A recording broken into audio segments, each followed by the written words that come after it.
Shuru? All right. Okay, good morning, everybody. And can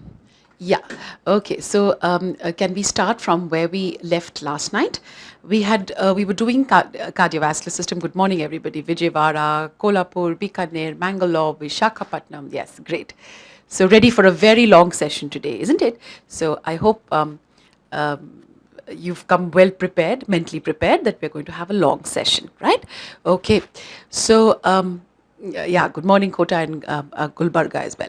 Okay. Let's Hyderabad. Good morning, Agra. Also, good morning. This is so fascinating that sitting in Delhi, one can communicate with so many of you all over the country, and I think it's actually a dream come true for all of us at DAMS that one can actually get across to so many centers at the same time. So this is fascinating, really, and. Let's start. Yes, Namaskar, Jabalpur. Okay. So let's start off from where we left last night. We were doing the cardiovascular system, and we were doing the different types of blood vessels. Yes, we discussed what are the Wind-Kessel vessels. Wind-Kessel vessels were aorta and the large arteries. Then we discussed what are the resistance vessels. We said this is the arterioles. Arterioles are the site of peripheral resistance. Yes. Then we discussed what are the exchange vessels. Exchange vessels were the capillaries, and we said the capillaries are affected by the precapillary sphincter. Precapillary sphincter is affected by local metabolites, and we enumerated the local metabolites. It was hypoxia, CO2, H plus, K plus, adenosine, all that, isn't it? Temperature, all that will affect the precapillary sphincters. Please remember one small point, I think, which I think Mumbai asked me yesterday, and that was these local metabolites. You can just add it there. These local metabolites not only affect the precapillary sphincters.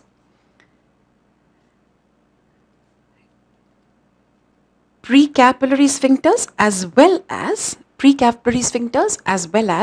terminal arterioles. So some amount of effect on arterioles as well. Yes, terminal arterioles. So these are your metabolites affecting precapillary sphincters and terminal arterioles. Yes, so we can add this there. Then we discussed which are the fourth type of blood vessels. We said were the capacitance vessels. Capacitance vessels were your venules, veins, and vena cava. Yes, and we discussed that they have a high degree of compliance. Why do they have a high degree of compliance? Because, like I said, they're thin-walled, they've got smooth muscle, they've got a sympathetic supply, and a high degree of compliance. Okay? So, after that, we were discussing yesterday what happens when I do a sympathetic stimulation. So what is the advantage of a sympathetic stimulation? See, sympathetic stimulation will be whenever there is any sort of a crisis. Yes? And this sympathetic stimulation causes both an arteriolar constriction and a venoconstriction. Yes, this is what where we were last night, and I left it here. Venoconstriction now causes a decrease in venous compliance. This has been asked as a question. What happens to venous compliance when there is a sympathetic stimulation? Yes, there is a decrease because veins are now constricted, so their compliance is decreased. Delta V by delta P decreases. So venoconstriction decreases venous compliance, and when there is a decrease in venous compliance, it increases venous return. Right? Obviously, now the blood from the veins has to go towards the veins, the compliance have reduced. Now the blood will therefore go towards the heart. So it increases your venous return. Now, as far as the arteriolar constriction is concerned, now arteriolar constriction, like I said, this increases the total peripheral resistance, increases the DBP, increases the mean arterial pressure. That means blood is now moving. What is the advantage of arteriolar constriction? Blood is now moving with more force, right? Increase in mean arterial pressure means the blood is moving with more force. Venoconstriction, remember I told you almost 60% of the blood volume is present on the venous side of the circulation. Almost 60% of the blood volume is present on the venous side of the circulation. When there is a venoconstriction, this blood now shifts towards the arterial side. Instead of 60%, it may have only 50 or 45% of the total blood volume in the venous side of the circulation. So blood has shifted to the arterial side of the circulation.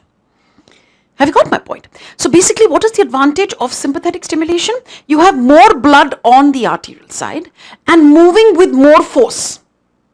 See, after all, sympathetic stimulation, sympathetic stimulation, what is the advantage of sympathetic stimulation is, why do I need, sympathetic stimulation occurs in any sort of a stressful situation.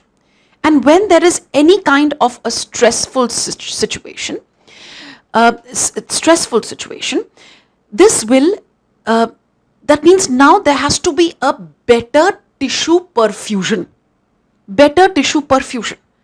Yes, better tissue perfusion money for your fight reaction or flight reaction. You need the tissues to get a better blood supply. So whenever there is a sympathetic stimulation, there is an arteriolar constriction. Arteriolar constriction means it increases the total peripheral resistance, and DBP depends on the total peripheral resistance. Yes, this now DBP depends on the total peripheral resistance. That is on the, see, remember I said arterioles are the seat of peripheral resistance, right? Whenever there is increase in DBP, it increases, what is mean arterial pressure? Mean arterial pressure is DBP plus 1/3 of the pulse pressure. So it's closer to the diastolic blood pressure. If diastolic blood pressure increases, mean arterial pressure increases. That means I have blood moving with more force. It's like, see, you're using a pipe to water your plants. You want the water to reach a plant at a distance. What do? You put your thumb in front of it so that now the water gushes with more force. Similar to that, you're increasing the arterial resistance, you're increasing the DBP, this increases the mean arterial pressure so that blood is moving with more force. So better tissue perfusion. Yes. Venoconstriction on the other hand, venoconstriction decreases venous compliance. Mumbai, we did compliance yesterday. Compliance is delta V by delta P. Change in volume per unit change in pressure. Now veins are constricted. They are already in a state, the smooth muscle is constricted. So obviously the compliance will now reduce, right? It will now reduce. So that means if the compliance is less, then the blood has to move somewhere. It will move forward, and moving forward means it moves towards the right side of heart. So that means your venous return now increases. So there was an 60% of blood volume on the venous side. Now you have much less because the veins are constricted. So less volume on the venous side of the circulation, more volume on the arterial side, and arterial blood moving with more force. Yes, so this is the advantage of a arteriolar constriction and a venoconstriction.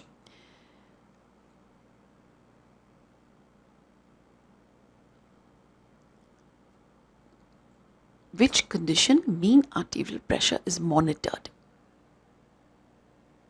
Which condition mean arterial pressure is monitored? Which condition? Mean arterial pressure is a value which is okay. That way you mean which clinical. So your quota has answered for you, eclampsia. Okay. Mean arterial pressure. In fact, all our regulatory mechanisms within the body will depend on the mean arterial pressure.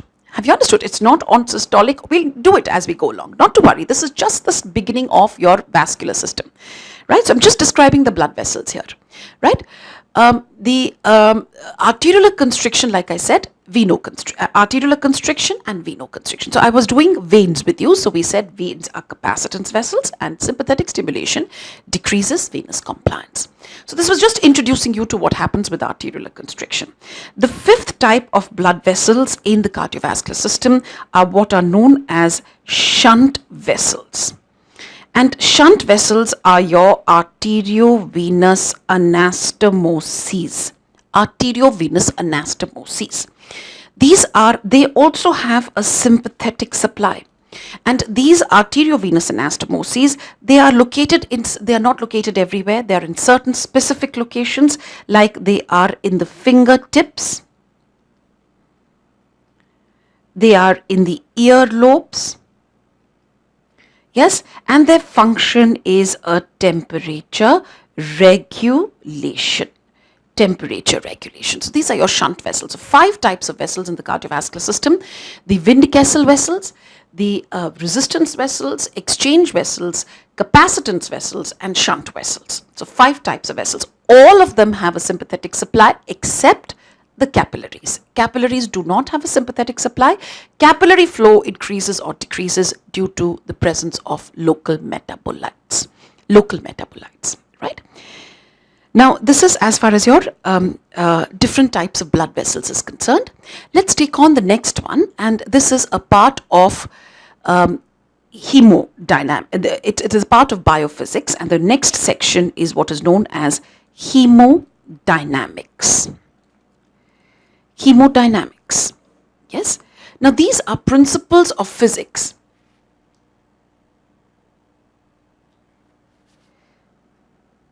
Yeah, tip of nose. Yes, Jamu. All right. So, hemodynamics. These are principles of physics which are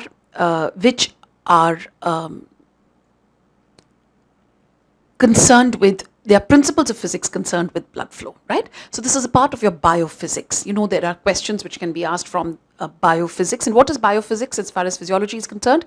It's basically what I'm just going to describe. This hemodynamics is a part of biophysics. What we did the first chapter was completely biophysics.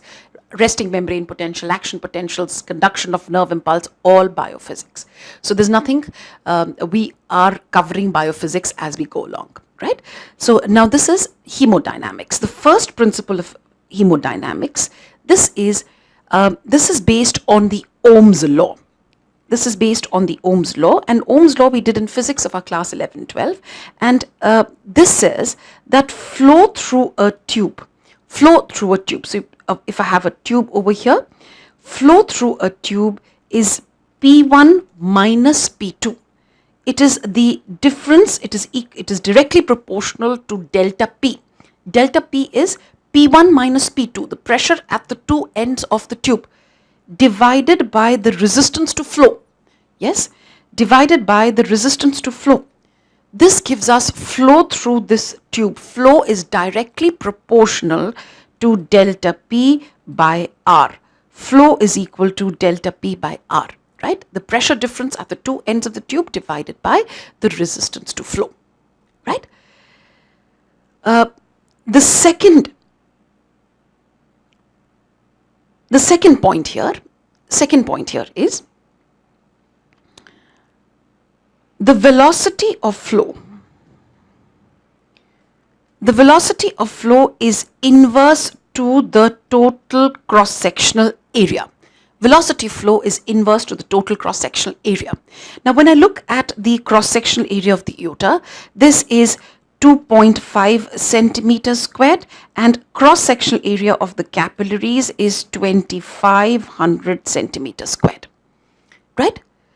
Please understand, this is the total cross-sectional area, not the cross-sectional area of the individual vessel. The total cross-sectional area. So this now becomes, so 2.5 centimeters squared and 2500 centimeters squared. Therefore, my next question is maximum velocity of flow.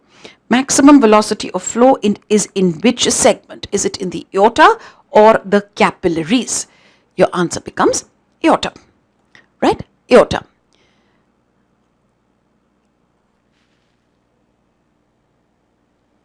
Aorta, right? Clear? Maximum velocity of flow is the going to be in the aorta, because the area of cross-sectional area of the aorta is 2.5 centimeters squared. So maximum velocity of flow in the aorta. The third is what is known as the Poiseuille's law. Poiseuille's law. And this law states that resistance is equal to 8 neta L over pi R4. 8 neta L over pi R4. And what is neta? Neta is viscosity. L is length. R is the radius. You've already done this, isn't it? the resistance is inverse to the fourth power of radius. We've already discussed this in connection with the arterioles, right? So now we know that the resistance is affected also by viscosity, by the length of the tube. So more the viscosity, more the resistance. And of course, resistance and radius, like I told you, have an inverse relationship. Resistance is inverse to the fourth power of radius. This is your Poiseuille's law, right? Now we already know that flow is equal to delta P by R's, and you also know that R is equal to 8 neta L over pi R4. So let's substitute R over here. So I get flow is equal to delta P into pi R4 over 8 neta L. Delta P into pi R4 over 8 neta L. Take pi by 8 outside and you get delta P R4 divided by 8 neta L. In other words, flow will be directly proportional to delta P. More the difference of pressure at the two ends of the tube, more is going to be the flow. Directly proportional to the radius. More the radius, more the flow. Inverse to the viscosity. Flow is inverse to the viscosity. See what happens in anemia? Anemia, there is a reduction in the blood viscosity. There is a reduction in the blood viscosity. And what is the type of flow that I get in anemia? There is now a hyperdynamic circulation. There is a hyperdynamic circulation, right? There is a decrease in blood viscosity and a hyperdynamic circulation. Right? So this is as far as your flow is concerned. So three principles we have already covered. That is the three principles of hemodynamics that we've covered over here. That is number one, flow is equal to delta P by R. Number two, velocity of flow is inverse to the total cross-sectional area. Number three, Poiseuille's law, 8 neta L over pi R4. Then we did if you know what is R, we know flow is delta P by R, and R is this. So we discussed what is flow. Flow is directly proportional to delta P and radius and inverse to the viscosity. So these are the first three principles of hemodynamics. Next, number 4, we come to what do you understand by. Next is what is laminar flow? Laminar flow versus turbulent flow. Laminar flow versus turbulent flow. And what is laminar flow? So these are two tubes here. Laminar flow means when the blood moves forward in sheets. Maximum velocity of flow is in the center of the tube, less at the sides because of friction. And what is turbulent flow? Turbulent flow when flow occurs in all possible directions. This is turbulent. So laminar flow versus turbulent flow. Laminar flow means they are, laminar is when they are moving in sheets, and turbulent in all possible directions. So laminar flow versus turbulent flow.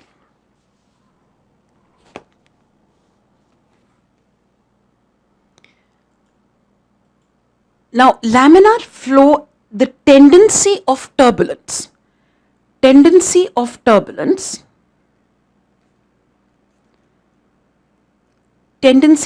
for turbulence is given by the Reynolds number. This is given by the Reynolds number. And what is this Reynolds number? Reynolds number is rho dV by neta. Rho dV by neta. And what is rho here? Rho is density, d is diameter, v is velocity, neta is viscosity. Rho dV by neta. This is what is your Reynolds number. So more the diameter, more the Reynolds number. More the velocity, more the Reynolds number. more the viscosity, less the Reynolds number. Less the viscosity, more the Reynolds number. Right? So this is your Reynolds number. Here, of course, diameter has to be in centimeters. Right? Diameter is in centimeters, velocity in centimeters per second, right? So this is your Reynolds number. Now, if Reynolds number is more than 3000, then it is a turbulent flow. If Reynolds number less than 2000, if Reynolds number is less than 2000, this is a laminar flow. Turbulent flow and laminar flow, right? In other words, answer this question. Tendency for turbulence. Turbulent flow is more likely in. Turbulent flow is more likely in aorta or the capillaries. Aorta or the capillaries. Turbulent flow is more likely in. Bolo. Aorta, isn't it? Why aorta? Diameter is high. Velocity of flow is high. We've already discussed that, isn't it? Velocity of flow is high. Diameter is high. Velocity of flow is high. So Reynolds number will be higher in the aorta and turbulent flow is more likely in the aorta. Right? So this is as far as your tendency for turbulence is concerned, turbulent flow. After this, let's have a look at another principle of hemodynamics. We've done 4 of these. Let's look at the next one. And number 5, let's have a look at another one which is called the Laplace's law. Laplace's law. Yeah, Dhule, what happens in 2000 to 3000? In fact, this was asked as a question. See, when I said Reynolds number, now more than 3000 is definitely turbulent. Less than 2000 is definitely laminar. Now, there was a question which had come which said that turbulent flow starts at a Reynolds number of 2000 or 3000. Have you understood? So, that will be, what will be your answer, Dhule? It starts at 2000 or 3000. Less than 2000 is definitely laminar. More than 3000 is definitely turbulent. Between this is the gray area, right? But starts, if the question says starts at, then yes, like Karamsad, Kolhapur, Chennai, that means it starts at 2000. Clear? Okay. So let's see the next one. The next is Laplace's law. Now, what is this Laplace's law?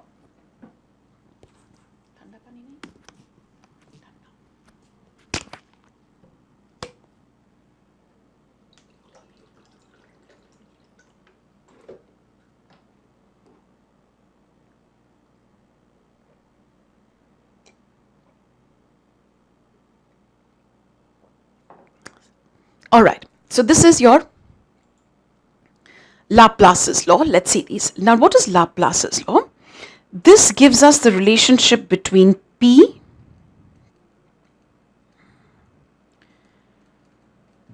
is the distending pressure and T is the wall tension. P is the distending pressure and T is the wall tension.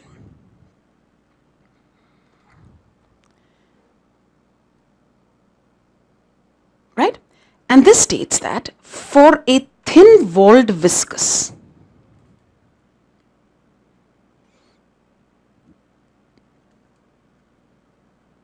P is equal to T upon R if it is a cylinder, for example, a blood vessel, right?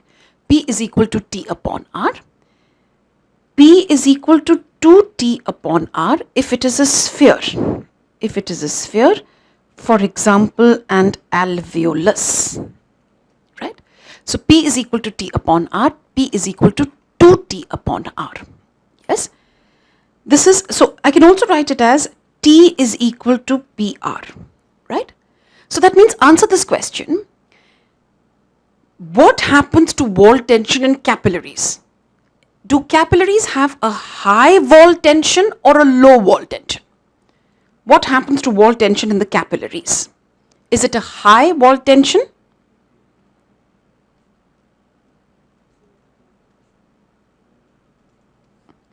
High, or is it a low wall tension? It is in fact a very low wall tension, because what has happened? Now why high, Mysore? It is, I said T is equal to PR. Radius of capillaries is in microns. Have you understood? So compared to other blood vessels which have a larger radius, now here the R is in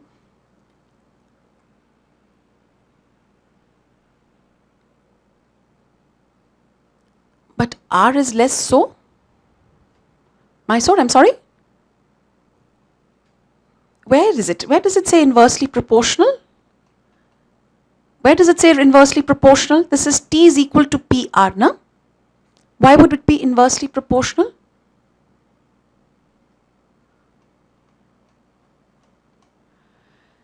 P is equal to T upon R. T upon R, P is equal to 2T upon R, and T is equal to PR, right? So this is your, so this is how I got T is equal to PR, right? So that means now in capillaries, the radius is extremely small, right? Extremely small. So wall tension will also be extremely less. It will be smaller as compared to the other blood vessels which have got a larger radius. So tension in the wall tension in the capillaries will be extremely low. But this is for a thin walled viscous where the wall thickness is not significant. Now if the wall thickness is significant, so let's discuss this. If wall thickness is significant,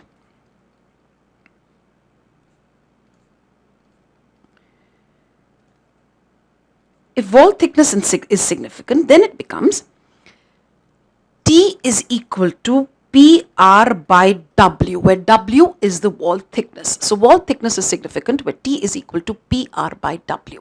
Yes. Now, in fact, this has been asked as a question, and let me see if you can get this, right? First question, two questions here which have been asked. So it becomes important to, let's see this, the two questions which have been asked. First one, which of the following is incorrect? Which of the following is incorrect? Is it P is equal to T upon R, P is equal to 2T upon R, T is equal to PR, T is equal to PR by W, yeah, P is equal to TR by W. So which is the one which is going to be?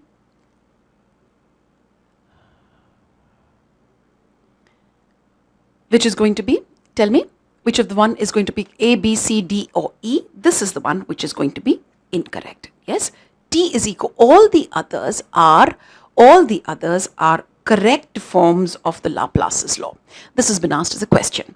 Second thing which has been asked over here is, how can I decrease left ventricular wall stress? Wall stress is the same thing as wall tension, right?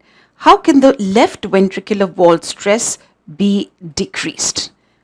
Left ventricular wall stress can be decreased by increase in A,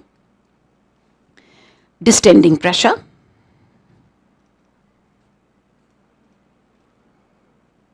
B, radius, C, afterload, or D, the wall thickness. How can the left ventricular wall tension be decreased? This can be decreased by an increase in wall thickness, isn't it? We've discussed this. T is equal to PR by W. Increase the distending pressure, you will increase the wall tension. Increase the radius, you will increase the wall tension. Increase the thickness, you will decrease the wall tension. Right? Now, see this. What happens in dilated cardiomyopathy? Dilated cardiomyopathy, what has happened now? In a dilated heart, in a dilated cardiomyopathy, what happens to wall tension? Dilated cardiomyopathy, what happens to wall tension? Increases, decreases? What happens to wall tension in dilated hearts? Dilated cardiomyopathy, wall tension? Increases, decreases? There is an increase in the wall tension. Hyderabad, Vishakhapatnam, just see this. There is an increase in the wall tension. Why would there be an increase in wall tension in dilated cardiomyopathy? Because radius has increased.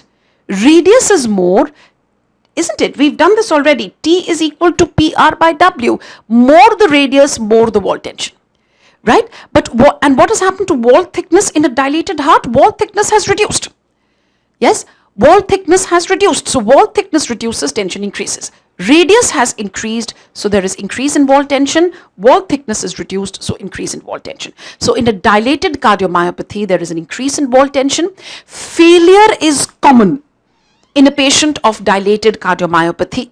Failure is common in a patient of dilated cardiomyopathy because the wall tension is very high. Have you understood? This is one of the reasons contributing to failure in a dilated heart is an increase in wall tension, right? Increase in wall tension. The next one which I want to do with you is what is known as the Bernoulli's. Yes. So let's see what is Bernoulli's.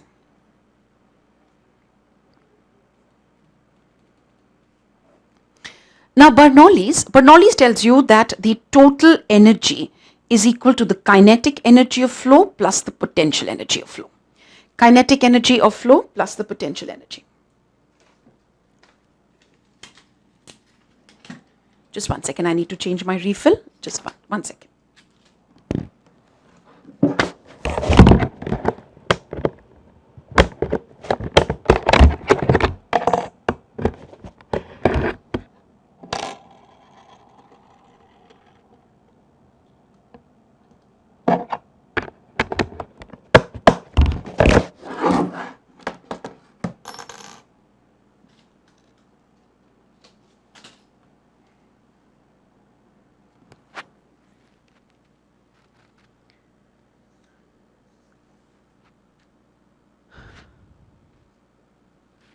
Now Bernoulli says total energy of flow is equal to the kinetic energy plus the potential energy. So if one increases, the other one, the total energy has to remain the same. So there will be a decrease in the other one.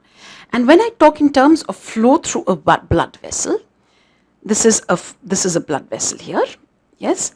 When blood flow through it, there is a kinetic energy of flow. And the lateral pressure which is exerted by the flowing blood is called the potential energy of the flow. Lateral pressure will be equal to the potential energy. So that means, supposing I record the lateral pressure,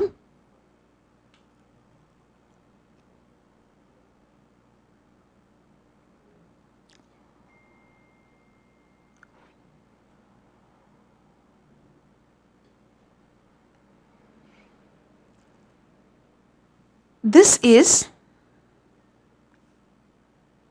I'm measuring the lateral pressure along the length of a blood vessel. Along the length of the blood vessel, I'm measuring the lateral pressure. Yes, this is the blood vessel here. Blood is flowing through it and I'm trying to measure the lateral pressure. Now when I see the lateral pressure, supposing let's say the lateral pressure is this much in this tube here. Now there will be, if kinetic energy of flow is constant, the potential energy of flow should also remain constant, but we find, I wonder if you can appreciate it, there is a slight decrease in the lateral pressure which is exerted. If you can make it out, this is a slight decrease in the lateral pressure which is exerted. Why? This is because there is loss of some amount of potential energy because of friction. Loss of potential energy because of friction, right? So this is your, the total energy, like I said, kinetic energy, and the potential energy is the lateral pressure exerted. So I'm measuring the lateral pressure along the length of the tube. It should, if kinetic energy of flow is constant, if velocity is constant, then obviously my lateral pressure should also be constant. But though there will be a slight decrease along the length of the vessel because, like I said, there is loss of some amount of potential energy as a result of friction. Now supposing there is a section of this blood vessel is narrowed.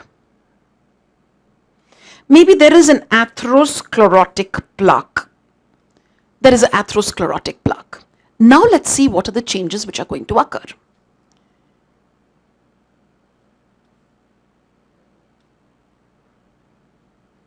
Now I'm trying to measure the lateral pressure along the length of the tube. And what do I find?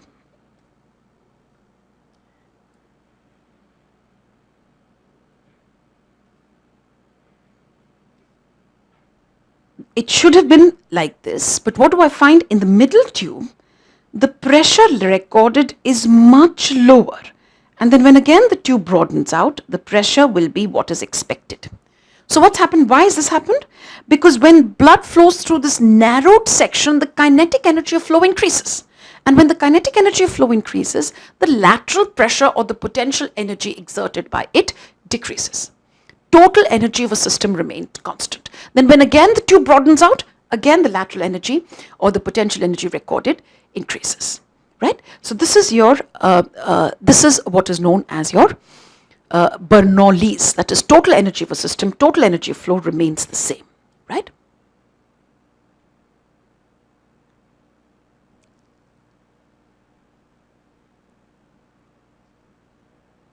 Okay. So no significant question here. So this is your Bernoulli's. This is hemodynamics, which we've discussed here, right? As far as what is Bernoulli's, remember, total energy of a system is equal to kinetic energy plus potential energy. What is potential energy? Potential energy is the lateral pressure exerted by the flowing blood.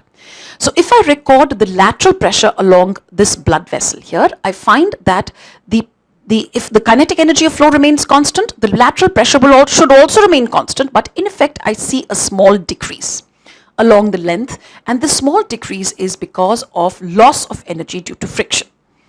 Now, again, I told you that supposing there is a section of the blood vessel which is narrowed, here the kinetic energy of flow increases, but what will happen to the lateral pressure? Lateral pressure decreases. Clear? Lateral pressure exerted by it decreases, right? So this is your, this is Bernoulli's, yes? Mumbai, after Reynolds number, I did not do much. If you can just see this here. After Reynolds number, I did the Laplace's law, and after Laplace's law, the Bernoulli's. Yes, this was, right? Reynolds number, we did this here, turbulent flow. Right? After that, we did what is known as, we did Laplace's law. Yes, Laplace's law, which gives us a relationship between distending pressure and the wall tension. And after that, okay, during the break, I'll do that. Right? And the next we did was the Bernoulli's. Clear? Okay. Right, so this was hemodynamics. Now, the next thing which I need to take up with you is the cardiac cycle. Cardiac cycle, then blood pressure and cardiac output. These three topics in three, and the last one, of course, myocardial oxygen demand. So 4 topics left in the cardiovascular system. Let's discuss them.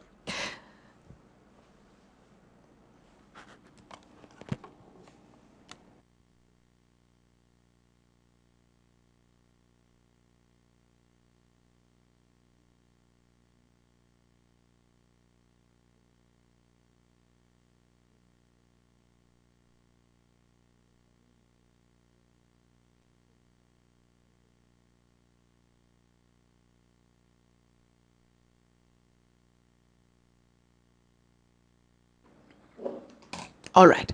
So this is your Bernoulli's. Okay. Next, let's see cardiac cycle. Now, before I now, as far as cardiac cycle is concerned, now cardiac cycle. Of course, we know that the cardiac cycle time. This is 0.8 seconds.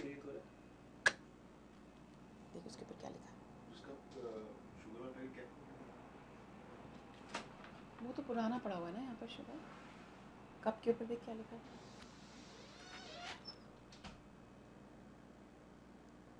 Cardiac cycle time is 0.8 seconds, right? This cardiac cycle is divided into 24/7 तो वो नहीं है उसकी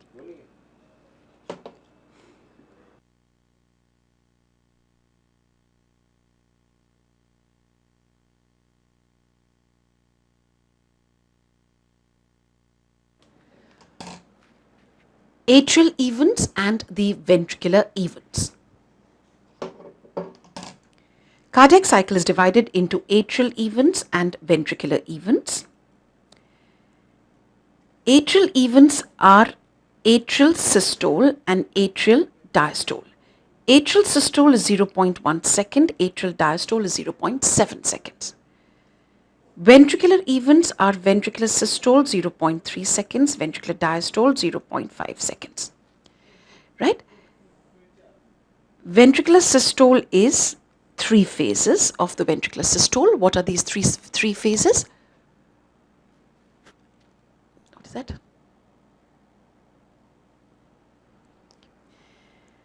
3 phases.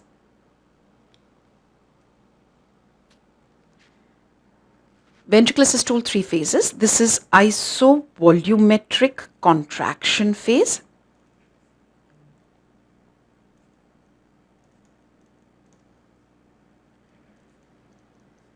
Phase of rapid ejection and phase of slow ejection. So there are 3 phases in the ventricular systole: isovolumetric contraction phase, phase of rapid ejection, phase of slow ejection, rapid ejection phase and slow ejection phase.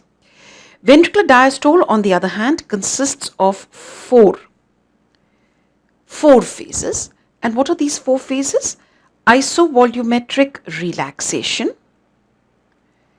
first rapid filling phase, diastasis, and second rapid filling phase. And the second rapid filling phase is atrial systole, right? So these are your 4 phases of ventricular diastole and 3 phases of ventricular systole.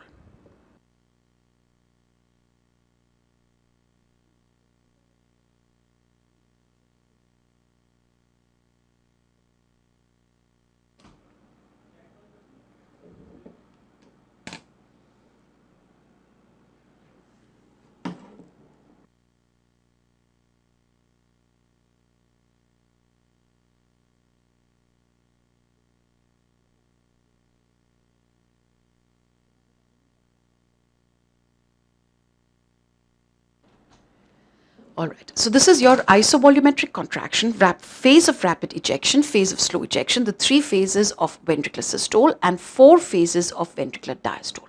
Yes, these are your different phases of the cardiac cycle, right? Now, before I take on the cardiac cycle in detail, see, I need you to focus on cardiac cycle. What of course I've requested the presenter to to switch off your chat box for the duration of the cardiac cycle. We'll switch it on again after that, because I want you to focus and I want myself also to concentrate, because the moment something comes in the chat box, I also get distracted. So I agree with you, Belgaum, we'll do that. And Jammu, do not to worry, I will switch it on the moment we finish the cardiac cycle. This needs a little bit of concentration on your part and my part. So let's see this now. Now, as far as, like I said, the second rapid filling phase of the ventricular diastole, this is dependent on atrial contraction. So this coincides with the atrial systole. Now, before I do the complete cardiac cycle in detail with you, I need to do the pressures in the different parts of the systemic as well as the pulmonary circulation. Let's see what are these different pressures. Now, there are 3 sets of pressures that we need to know. What is systolic blood pressure, diastolic blood pressure, and the mean arterial pressure. Mean arterial pressure, I've already discussed it with you. This is diastolic plus 1/3 of pulse pressure, right? So let's see what is the pressure in the left ventricle. Systolic. What is systolic pressure? Systolic pressure means this is the maximum pressure during systole. Definition of systolic pressure: maximum pressure during systole. And diastolic pressure is the minimum pressure during diastole. Minimum pressure during diastole. The systolic pressure, maximum pressure during systole, and diastolic is minimum pressure during diastole. So systolic pressure of the left ventricle is 120, but the diastolic pressure of the left ventricle is 0. Minimum pressure is 0. It's 120 by 0. But if I look at the systemic circulation, this is 120, diastolic is 80. And we've already discussed why is the diastolic blood pressure 80 in the systemic circulation. Elastic recoil of aorta and the large arteries, plus of course, like we said, a contribution by the total peripheral resistance. Right? So this is your 120 by 80. Left ventricular pressure is 120 by 0, but the systemic pressure is 120 by 80. And let us see what is the mean arterial pressure. Mean arterial pressure will be 80 plus 1/3 of 40, so approximately 93 millimeters of mercury. This is all in mm of Hg.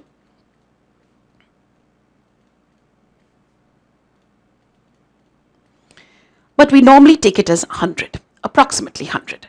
Of course, you cannot talk about arterial pressure, mean arterial pressure for the left ventricle, right? So this is 120 by 0. In the case of the right side of heart, right ventricle, this is 25 by 0. Instead of 120 by 0 on the left side, this is 25 by 0 on the right side. So much lower pressures on the right side as compared to the left side. And when I look at the pulmonary circulation, this is 25 by 9. 25 by 9, and you have a mean pulmonary artery pressure of 15 millimeters of mercury, asked as a question last year in All India PG. So these are your sets of pressures in the different parts of the circulation, pulmonary as well as systemic, right? Let us see what are the atrial pressures. Now, as far as the atrial pressures are concerned, atrial pressures are 0 to 3 millimeters of mercury, but during systole, the right atrial pressure becomes 4 to 6 and the left atrial pressure becomes 6 to 8 millimeters of mercury. Slightly higher on the left side as compared to the right side. And we've already discussed this in the respiratory system. The reason why left atrial pressure is more than the right atrial pressure, physiological shunting. More volume of blood comes onto the left atrium. Left atrial pressure increases slightly more on the left side as compared to the right side. Left atrial pressure 6 to 8, right atrial. This is only during systole. Otherwise, the atrial pressure they are low pressure zones, 0 to 3 millimeters of mercury. Right atrial pressure 4 to 6, left atrial pressure 6 to 8. Right? And the reason this has been asked in AIIMS this time, why is the left atrial pressure more than the right atrial pressure during systole? This is because, number one, physiological shunting, plus of course the left atrium is pumping blood to a thicker walled chamber, left ventricle, thicker walled chamber. Right? So left atrial pressure becomes higher. Number one, because of physiological shunting, more volume of blood enters into the left side of the heart. And number two, because it pumps into a thicker walled chamber. So these are the pressures in different parts of the circulation. Now what I'm going to do with you, I'm going to discuss all the different changes during the cardiac cycle. ECG changes with cardiac cycle, left ventricular pressure change, left ventricular volume change, aortic pressure change, the heart sounds with the cardiac cycle. So all that we are going to discuss. So I would request you to take a long page, right? And let's see how we can, how we progress. Let's see this. Now, the first vertical line which I'm going to draw here, the first vertical line is your start of ventricular systole. And the first phase of ventricular systole is a narrow phase which is isovolumetric contraction phase. Isovolumetric contraction phase. Then you have what is known as an ejection phase.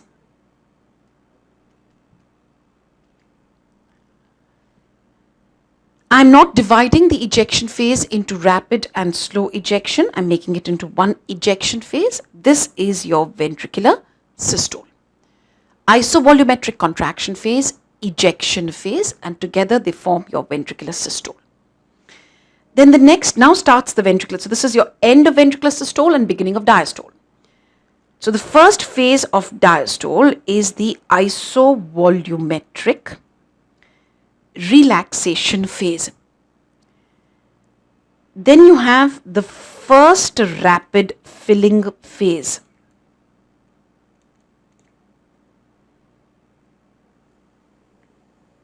Then you have the diastasis.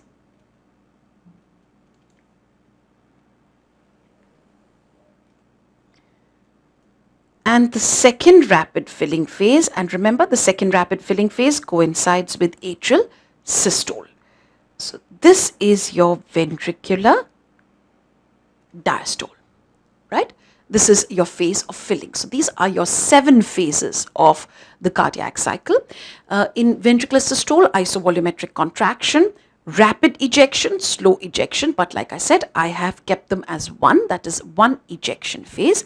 Then isovolumetric relaxation, first rapid filling phase, diastasis, and the second rapid filling phase. Second rapid filling phase is due to atrial systole. The first thing which I'm going to discuss are the ECG changes with the cardiac cycle. ECG changes with the cardiac cycle. And if you remember, I've always been saying that electrical activity first, followed by mechanical activity or the contractile activity, right? Electrical activity occurs first, followed by the mechanical activity, followed by the contractile activity. So here you have P, Q, R, S, T. These are your ECG waves. So P wave is a wave of atrial depolarization. So depolarization will occur before the atrial systole. Depolarization will occur before the atrial systole. Yes? And which is the phase of atrial systole? This one here. Second rapid filling phase. So I get the P wave just before the atrial contraction. Electrical activity पहले, mechanical activity बाद में. पहले atria depolarize करेंगे, फिर atria contract करेंगे. So पहले P wave, which is a wave of atrial depolarization, followed by atrial contraction. And atrial contraction, atrial systole coincides with the second rapid filling phase. ठीक है? So in other words, if I see over here, the previous cycle's P wave will be somewhere here. Right? Then you have the QRS complex. QRS complex is ventricular depolarization. Now, the unique feature of QRS complex is the peak of R. Peak of R coincides with, can you just see this here?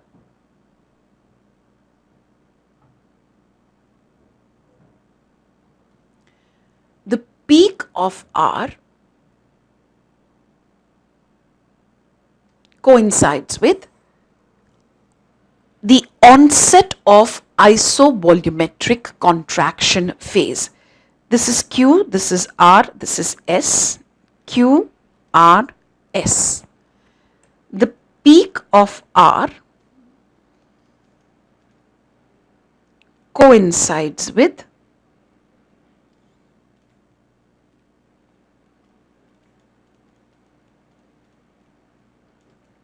onset of isovolumetric contraction phase.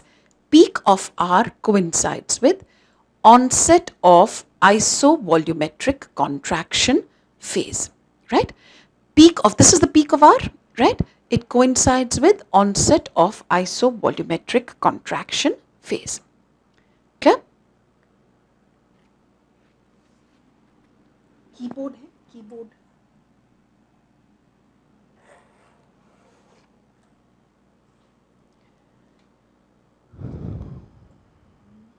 Right?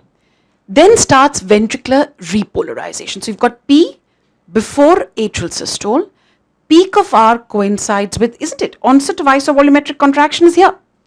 So peak of R coincides with onset of isovolumetric contraction. Then you have the T wave. And T wave now will be just before the ventricular relaxation.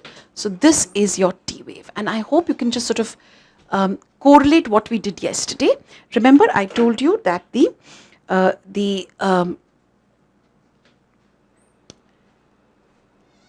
during repolarization, heart is in a state of contraction. I hope you can achieve this. I hope you can sort of correlate the two. We've done this yesterday.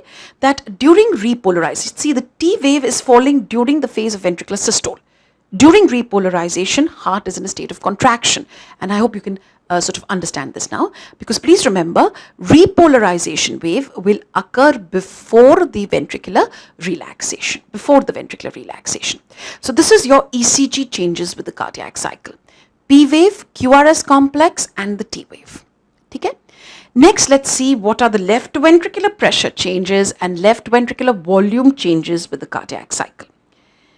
Left ventricular pressure change, this is in mm of Hg, and this we know varies between 120, 80, 40 and 0. This is your left ventricular pressure change. Left ventricular volume change. Volume change is between 120 and 50.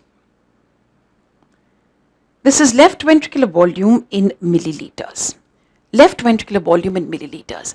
Left ventricular pressure change and left ventricular volume change. Right? So let's discuss this now. Left ventricular pressure varies between 0 and 120. Left ventricular volume between 120 and 50. 120 is the end diastolic volume and 50 is the end systolic volume. Right? So these are your, now let's see what happens to these left ventricular volume and pressure during the cardiac cycle. Now at the end of diastole, if you remember the first vertical line which I have drawn, this is the end of previous cycle's diastole and beginning of this cycle's systole. Right? So end of diastole and beginning of systole. At the end of diastole and the beginning of systole, the pressure in the left ventricle is 5 and the volume is 120. End of diastole, ventricular filling is complete. Ventricular filling is complete. Volume is at 120, pressure is at 5. Okay? This is now first vertical line is end of diastole, beginning of systole. So at this point, volume is 120 and the pressure, like I said, is a pressure of 5. Now this left ventricular pressure, now please remember, the opening and closure of valves, this depends on the pressure difference in the two chambers. Now what do I mean by that? See, when the left atrial pressure is higher than the left ventricular pressure, the mitral valve will open. And when the left ventricular pressure is higher than the left atrial pressure, the same valve will close. When the left ventricular pressure is higher than the aortic pressure, the aortic valve will open. When the aortic pressure is higher than the left ventricular pressure, the aortic valve will close. So the opening and closure of valves depends on the pressure difference of the two chambers. Okay? Now at a pressure of 5, this pressure of 5 is higher than the atrial pressures. What were the atrial pressures? 0 to 3. During atrial contraction, pressure increases to 4 to 6 on the right side, 6 to 8 on the left side. Otherwise, it is between 0 to 3. So this pressure of 5 is definitely more than the left atrial pressure. So what happens is the mitral valve closes. Now, when the mitral valve closes, at this point, it produces the first heart sound. So I hear S1 here. S1 is the first heart sound, right? First heart sound is heard at the onset of ventricular systole. This is due to the closure of the mitral valves. Yes, closure of mitral valve. So first heart sound, right? This is because of the closure of the mitral valve. Now mitral valve is closed, aortic valve is not yet open, left ventricle is a closed chamber. It begins to contract. And now what you get is the phase of isovolumetric contraction. So what happens in isovolumetric contraction? There is a huge increase.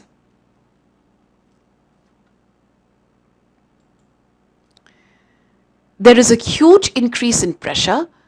Pressure increases from 5 and goes right up to 80 millimeters of mercury. And the volume remains at 120. This is your isovolumetric contraction phase. Volume remains at 120, huge increase in pressure from 5 to 80.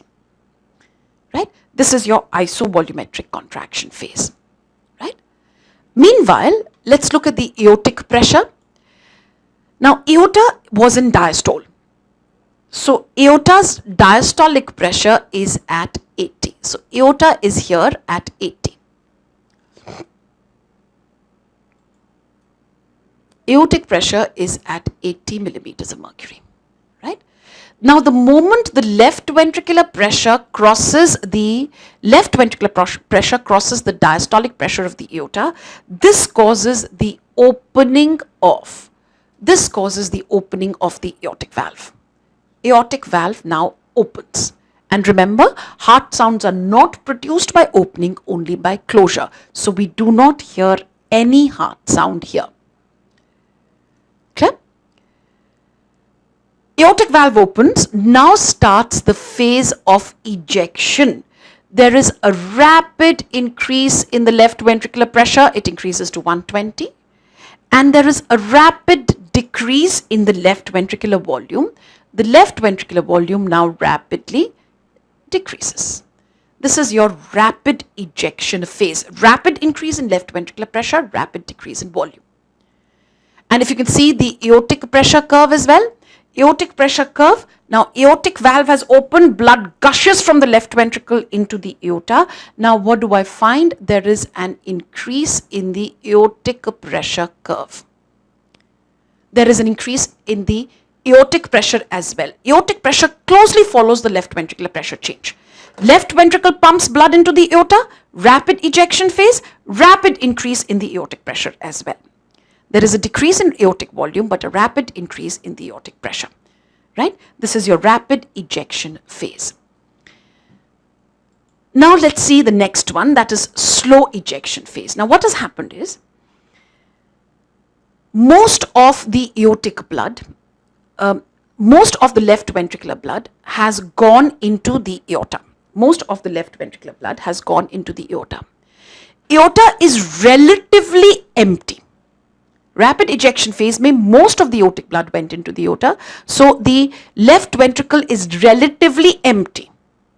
So the intraventricular pressure, please remember, ventricle is still in a state of contraction, but the intraventricular pressure now starts falling.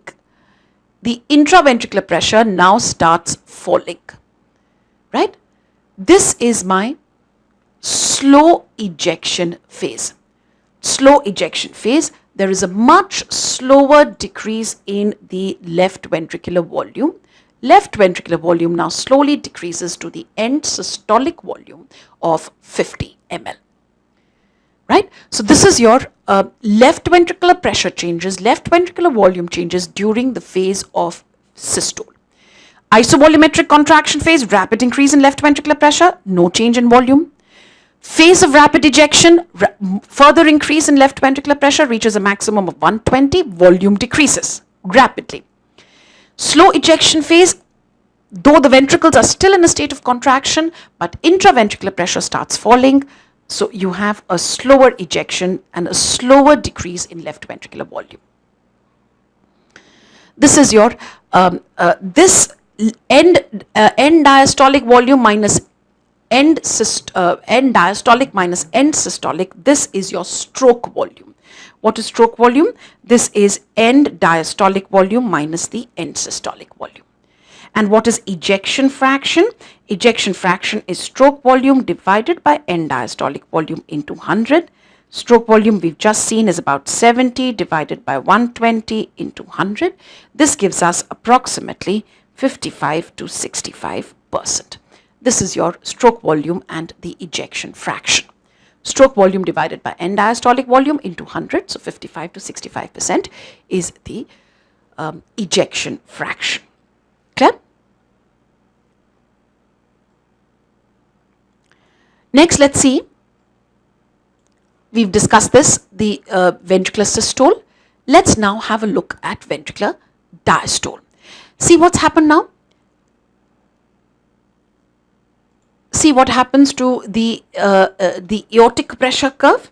Now, in the slow ejection phase, the ejection of blood from the left ventricle has now slowed down. So now the aortic pressure also starts falling. And aortic pressure, why will it start fall in the slow ejection phase? Because there is a slower ejection from the left ventricle. Plus, the aortic blood has also moved forward. So aortic pressure also starts falling. Aortic pressure starts falling, but at one particular point. Both left ventricle and aortic pressure are showing a decrease, but at one particular point, the left ventricular pressure becomes lower than the aortic pressure. And the moment it becomes lower than the aortic pressure, this now causes, at this point, when the left ventricular pressure is lower than the aortic pressure, the aortic valves close. And when the aortic valves close, remember I said closure produces heart sound, so this is S. Aortic valve has closed, mitral valve has not yet opened, left ventricle is a closed chamber, and there is now a massive drop in pressure. Massive drop in pressure without any change in volume. This is your isovolumetric relaxation phase. The pressure reaches 0 and volume remains at 50. This is your isovolumetric relaxation phase. Now, as soon as the left ventricular pressure becomes 0, this is lower than the atrial pressure, because please remember, atria were meanwhile in diastole. Atria were getting filled with blood. So atrial pressure will definitely be higher than this left ventricular pressure of 0. So the moment now the pressure becomes 0, now the mitral valve opens. So at this point, I have the opening of the mitral valve. Mitral valve opens and now starts the phase of filling. Now starts the phase of filling. There is first a rapid filling phase, rapid increase in the left ventricular volume. Then there is the phase of diastasis, hardly any filling. Then the second rapid filling phase, and the second rapid filling phase is due to atrial systole. Atrial systole is responsible for the second rapid filling phase. This is, like I said, this is your, atrial systole is responsible for the last 25 to 30% of the ventricular filling. 75% of the ventricular filling occurs on its own. It's just atrial systole is responsible only for the last 25% of the ventricular filling. Maximum ventricular filling, first rapid filling phase, right? Diastasis, hardly any filling. Second rapid filling phase is due to atrial contraction. So this now comes back to its end diastolic volume of 120 ml. But see the pressure? The pressure change is hardly anything. Volume change is from 50 to 120, but pressure change is from 0 to 5, and I've already discussed it with you. The moment the left ventricular pressure becomes 5, it is higher than the atrial pressure. Now the mitral valve closes. Mitral valve closes, and this produces the first heart sound again, and this is the beginning of the next cycle, right? So these are your mitral valve opens, starts the phase of filling, first rapid filling phase, diastasis, second rapid filling phase, which is due to atrial contraction, right? Now, why is it that the ventricular volume is increasing from 50 to 120, but the pressure increase is only from 0 to 5? And the reason for this is ventricles are compliant chambers. They expand to accommodate the extra blood. So volume now increases from 50 to 120, but pressure changes only from 0 to 5, right? So this is now this is mainly because, like I said, ventricles expand. They are compliant chambers. This compliance is reduced. This compliance is reduced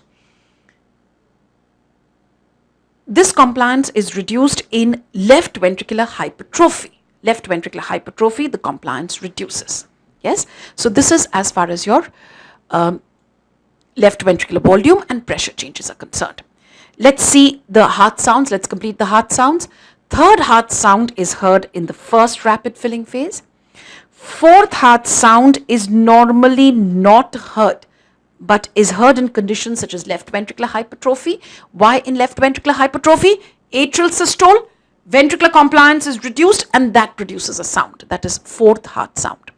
S3, S1 closure of atrioventricular valves, S2 closure of semilunar valves, S3 first rapid filling phase, S4 usually not heard in conditions of left ventricular hypertrophy, congestive cardiac failure, and that is because there is a reduction in ventricular compliance. So in atrial systole, ventricles do not expand, and that produces a sound.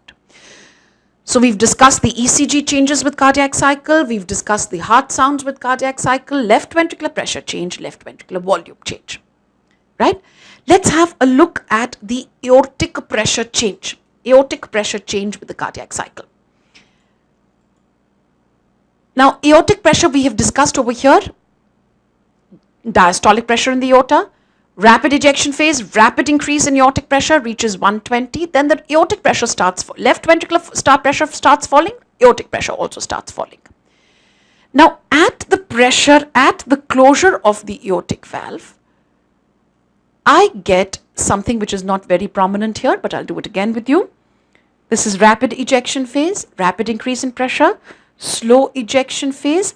At the point where the aortic valve closes, I get this. At the point where the aortic valve closes, I get this. And this is known as incisura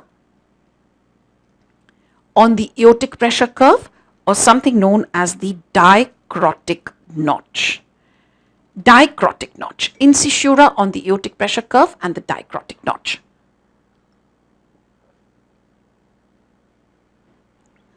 Dicrotic notch is in the peripheral vessels. Now, what is this incisura due to? So let's write this down. What is this incisura due to? Now, incisura is, see, like I told you, both the left ventricular pressure starts falling, so does the aortic pressure. But at one point, the aortic pressure is lower than, the left ventricular pressure is lower than the aortic pressure. And see, blood always goes from an area of high pressure to an area of low pressure. Left ventricular pressure is lower than the aortic pressure. So what happens is the aortic blood tends to go back into the left ventricle. Okay? Movement of blood is always from an area of high pressure to an area of low pressure. So blood tends to go back into the left ventricle. This backflow of the aortic blood, now hits the closed aortic valve. See what's happened? Blood is going back into the left ventricle, but sath hi sath, there is also the closure of the aortic valve. So this backflow, this stream of blood which is going back into the left ventricle, now hits the closed aortic valve. When it hits the closed aortic valve, you get an increase in pressure. And the trough before this increase is known as the incisura or the dicrotic notch. Please understand, dicrotic notch coincides with closure of the aortic valve. This coincides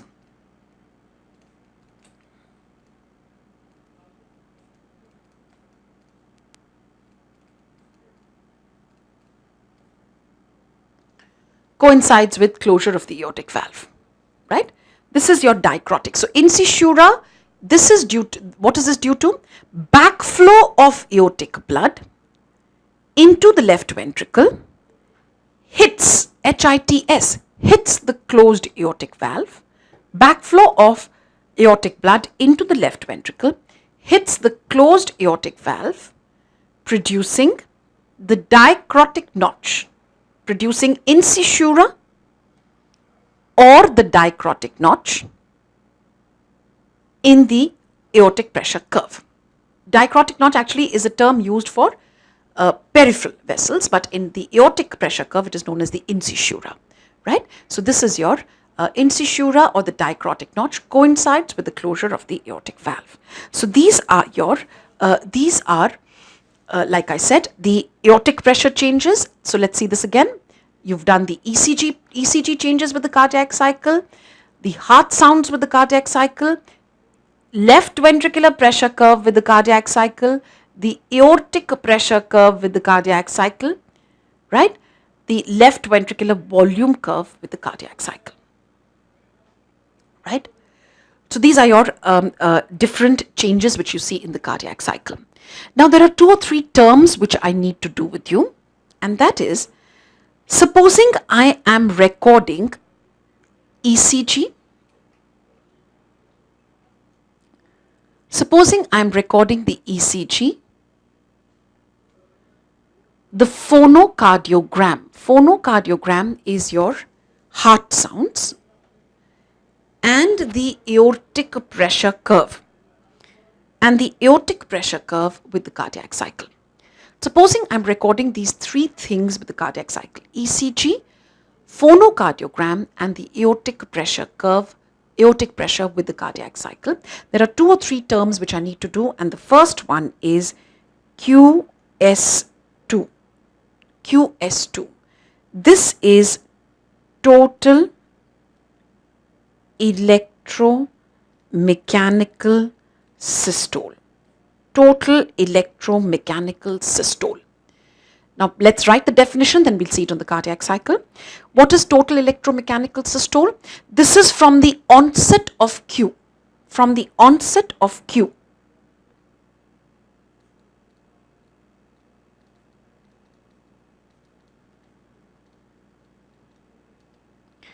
to the onset of second heart sound. From the onset of Q to the onset of second heart sound. Right?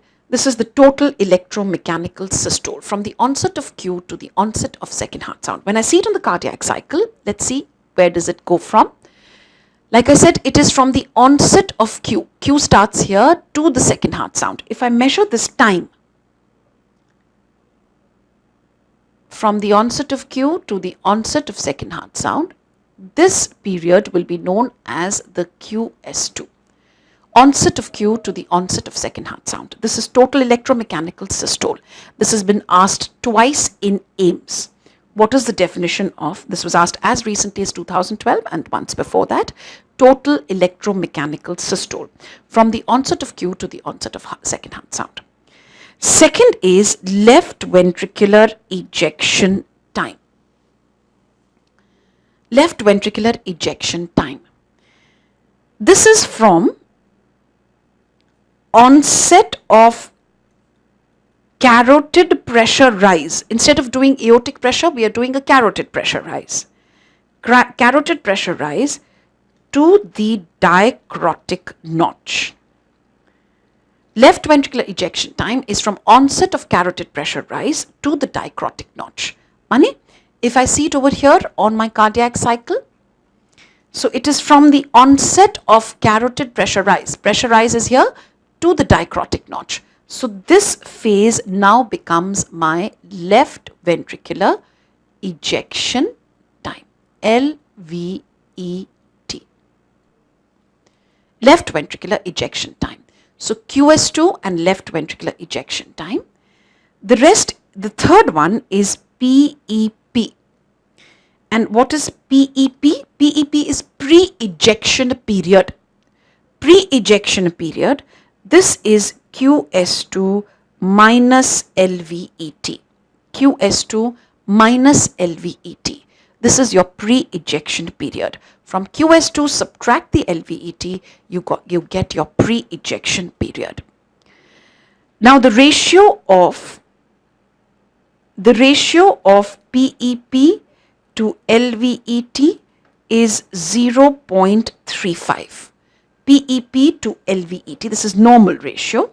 Normal ratio is this is 0.35.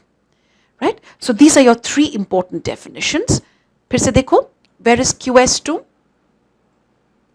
QS2, like I said, it's total electromechanical systole from the onset of Q to the onset of second heart sound. Left ventricular ejection time from the onset of carotid pressure rise to the dicrotic notch.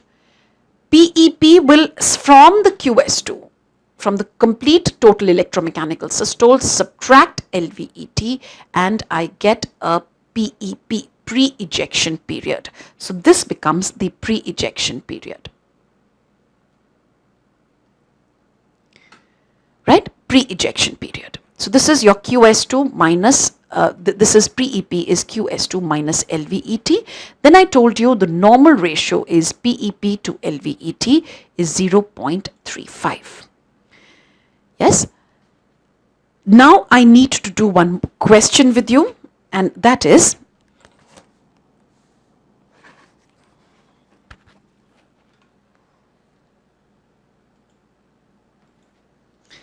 there is a cardiologist who is recording ECG, phonocardiogram,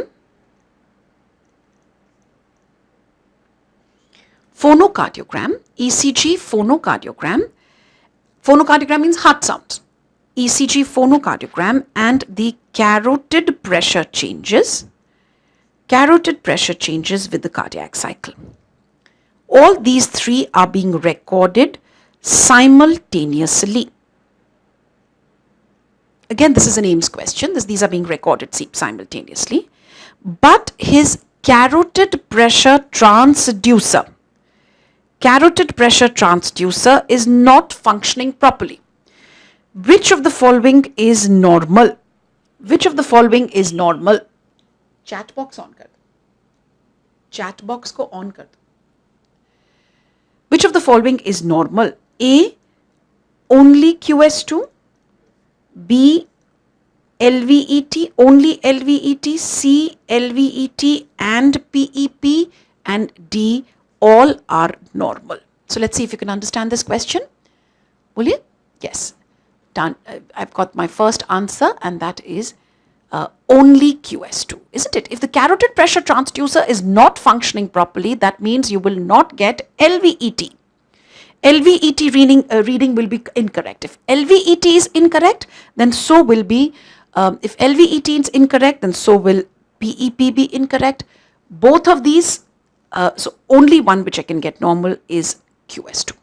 QS2 is the only one which is normal. So this is your entire cardiac cycle. Yes. Now ask me if there are any questions.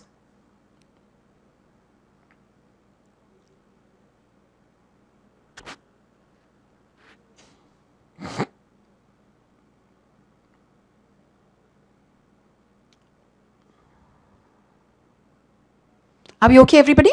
I don't seem to be getting any questions. All right. The first one. Does PEP correspond to isovolumetric contraction? Please understand, what is pre-ejection period? Pre-ejection period. Now, what is pre-ejection period? Please understand this. See, pre-ejection period, this is the phase of ventricular ejection, right? Pre-ejection period includes the isovolumetric contraction phase and includes, see, QS2 was total electromechanical systole. Clear? So pre-ejection period is this one. So isovolumetric contraction phase will fall in the pre-ejection period. But pre-ejection period is actually starting from onset of Q. Right? So onset of Q to the onset of second heart sound. Okay, that was the first one. Then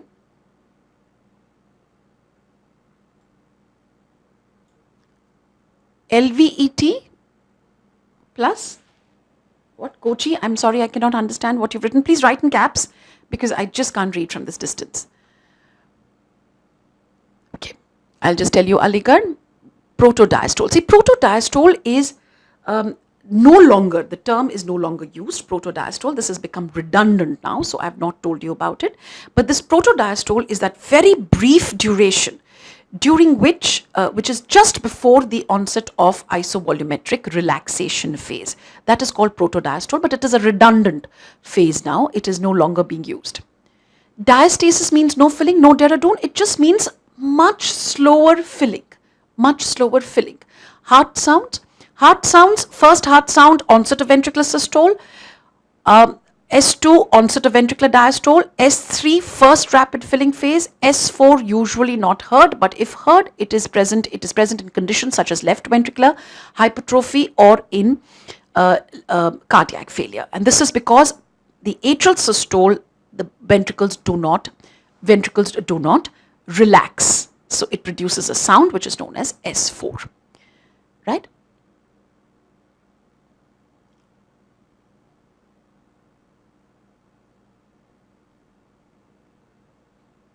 Heart sounds, please repeat. I've repeated that. Please repeat LVET. LVET, onset of carotid pressure rise to onset of the second heart sound. So this becomes left ventricular ejection time, right?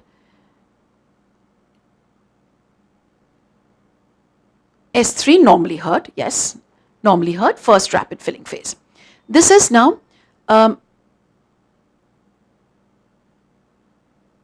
pre-ejection period, but as what? It is from, see, it is the entire QS2, you subtract this. This is the pre-ejection period. Pre-ejection period will include the isovolumetric contraction phase. It also includes ventricular depolarization, but there's an overlap here. Have you understood? You cannot say what you have written, somebody has written, it is ventricular depolarization plus isovolumetric contraction. Please remember there's an overlap. So this is, therefore it is known as pre-ejection period, right? Pre-ejection period.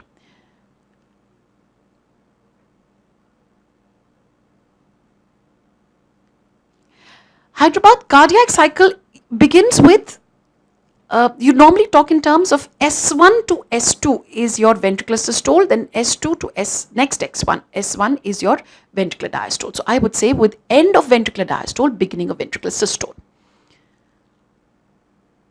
Percentage of second filling in the second rapid filling phase, that is your 25%. 25%.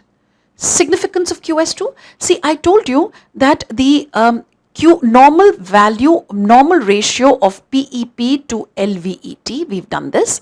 Normal ratio of PEP to LVET is 0.35. Now, supposing there is some conduction abnormality. Now, this PEP period will get prolonged. LVET remains the same. PEP period will get prolonged. So, what is going to happen now? In any kind of conduction problems, the PEP by LVET ratio, conduction abnormalities. If conduction becomes abnormal, PEP by LVET ratio will increase. Yes, that is your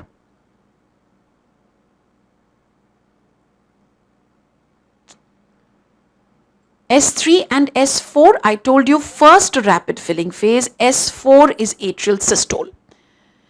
Left ventricular pressure change, huge rise in pressure in the isovolumetric contraction phase, then the ejection phase. Rapid ejection phase reaches a pressure of 120, falls in the slow ejection phase.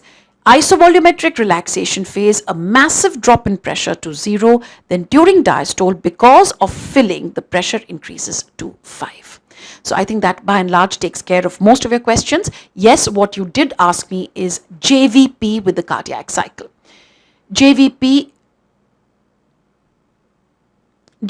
with the cardiac cycle. So let's try and do the JVP. But before that, JVP with the cardiac cycle.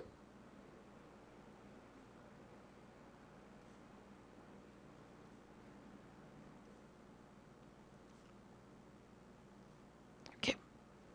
Now, as far as the JVP is concerned, firstly, JVP is seen on the right side, not on the left. And that is because the right internal jugular vein is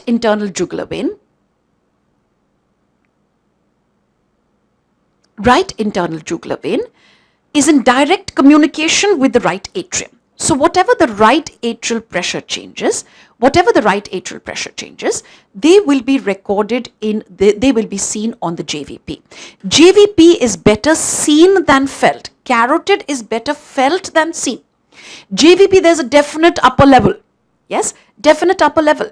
And JVP has got 3 positive waves and 2 negative waves. Positive waves are ACV and negative waves are X descent and Y descent.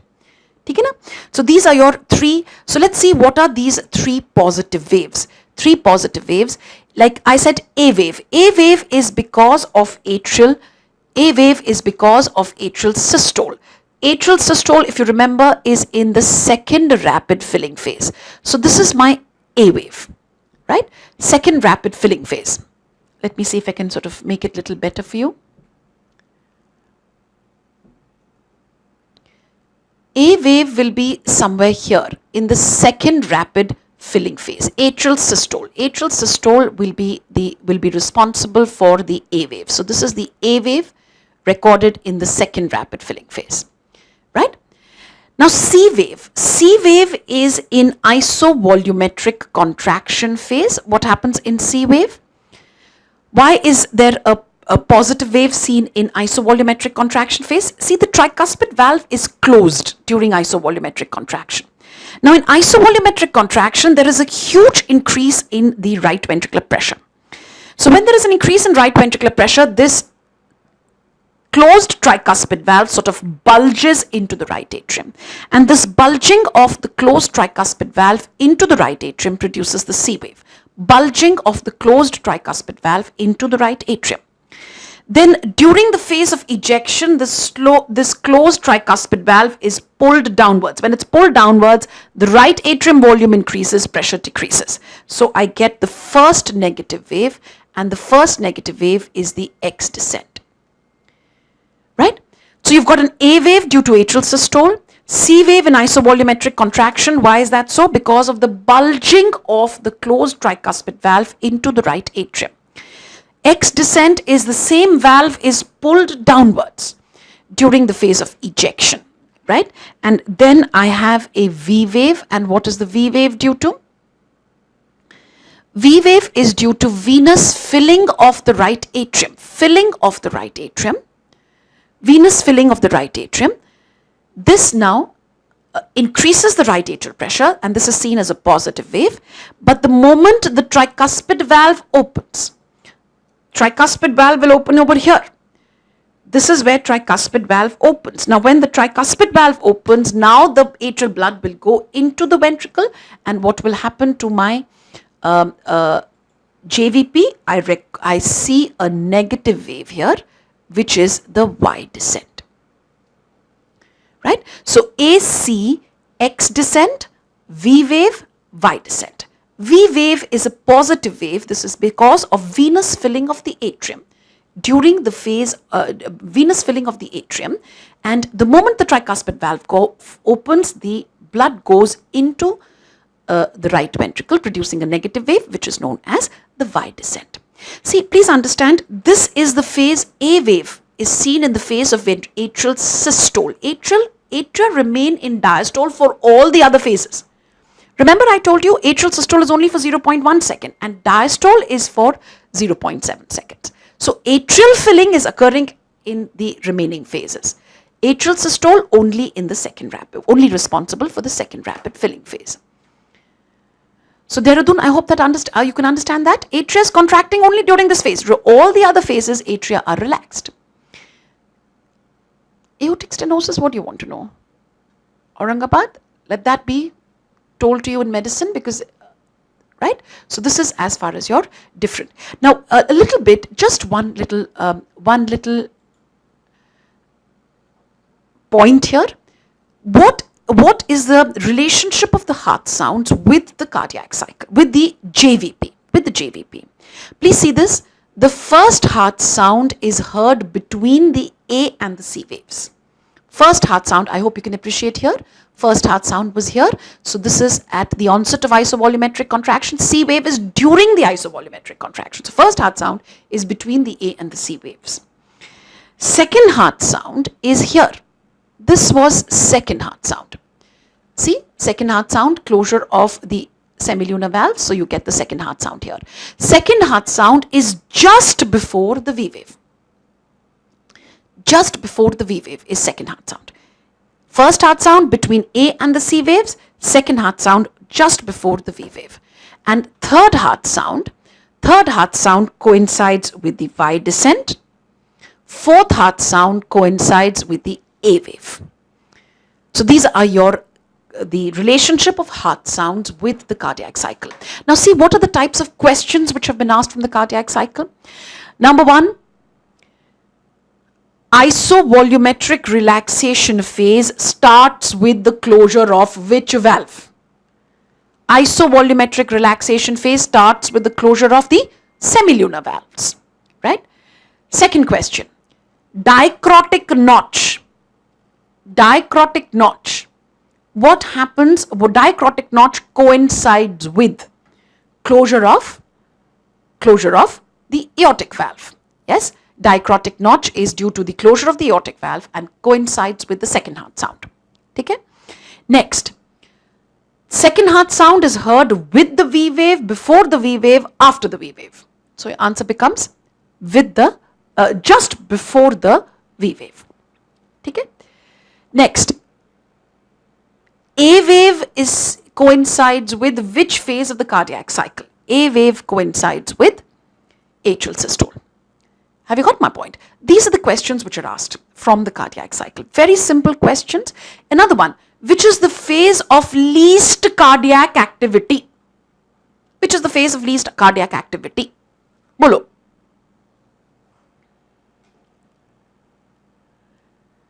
Least cardiac activity becomes diastasis. Diastasis is the phase of least cardiac activity, right? Diastasis. Ventricular diastole means diastasis. The mid diastole is the phase of least cardiac activity, right? JVP, 3 positive, 2 negative waves. Positive wave, A wave, atrial systole.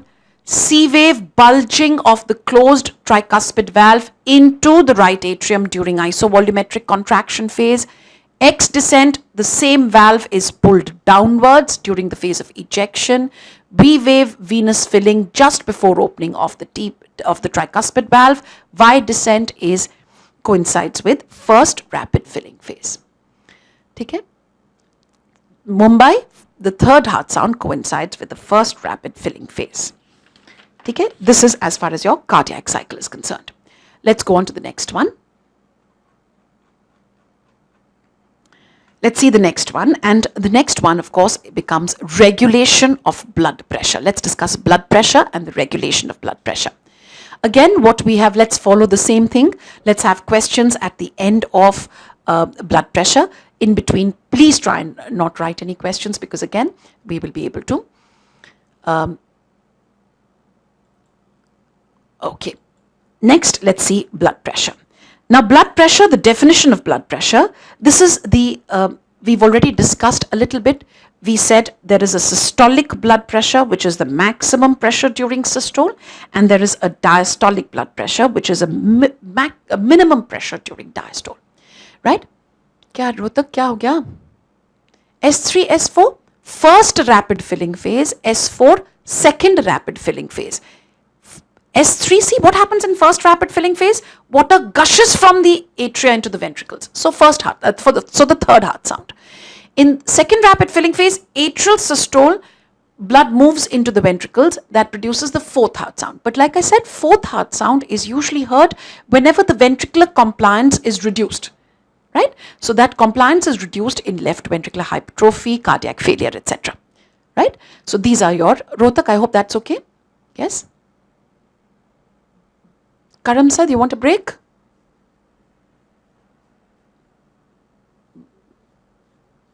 Can we do a little bit more? Okay. What is yes? Yes. So we can do a little bit more. Okay, fine. So systolic blood pressure is maximum pressure during systole. Diastolic pressure is the minimum pressure during diastole. Yes. And what is the pulse pressure? Pulse pressure is systolic blood pressure minus the diastolic blood pressure, right? Systolic blood pressure minus the diastolic blood pressure. Now, there are two determinants of pulse pressure. Pulse pressure has got two determinants, and the two determinants of pulse pressure are: number one, stroke volume. More the stroke volume, more the pulse pressure. Less the stroke volume, less the pulse pressure. Stroke volume increases in aortic regurgitation. There is an increase in stroke volume, increase in pulse pressure. The stroke volume will decrease in aortic stenosis. So more the stroke volume, more the pulse pressure. Less the stroke volume, less the pulse pressure. So two determinants of pulse pressure, like I said. Number one, stroke volume. Number two, it also depends upon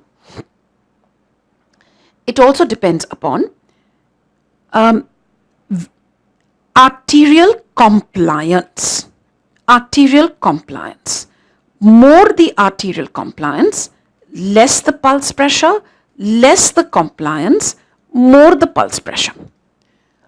So this is the second factor which affects arterial compliance. See what happens in the elderly. The vessel walls become sclerosed. And when there is elderly, like I said, there is sclerosis which is present, atherosclerosis. Yes, and atherosclerosis now causes a decrease in ventricular compliance, so there is an increase in blood pressure, pulse pressure. See, when we record the blood pressure in elderly, it becomes 200 by 100 or 180 by 100. Yes, so a much wider pulse pressure. This is because the arterial compliance is reduced and more is going to be the pulse pressure. In fact, this has been asked as a question.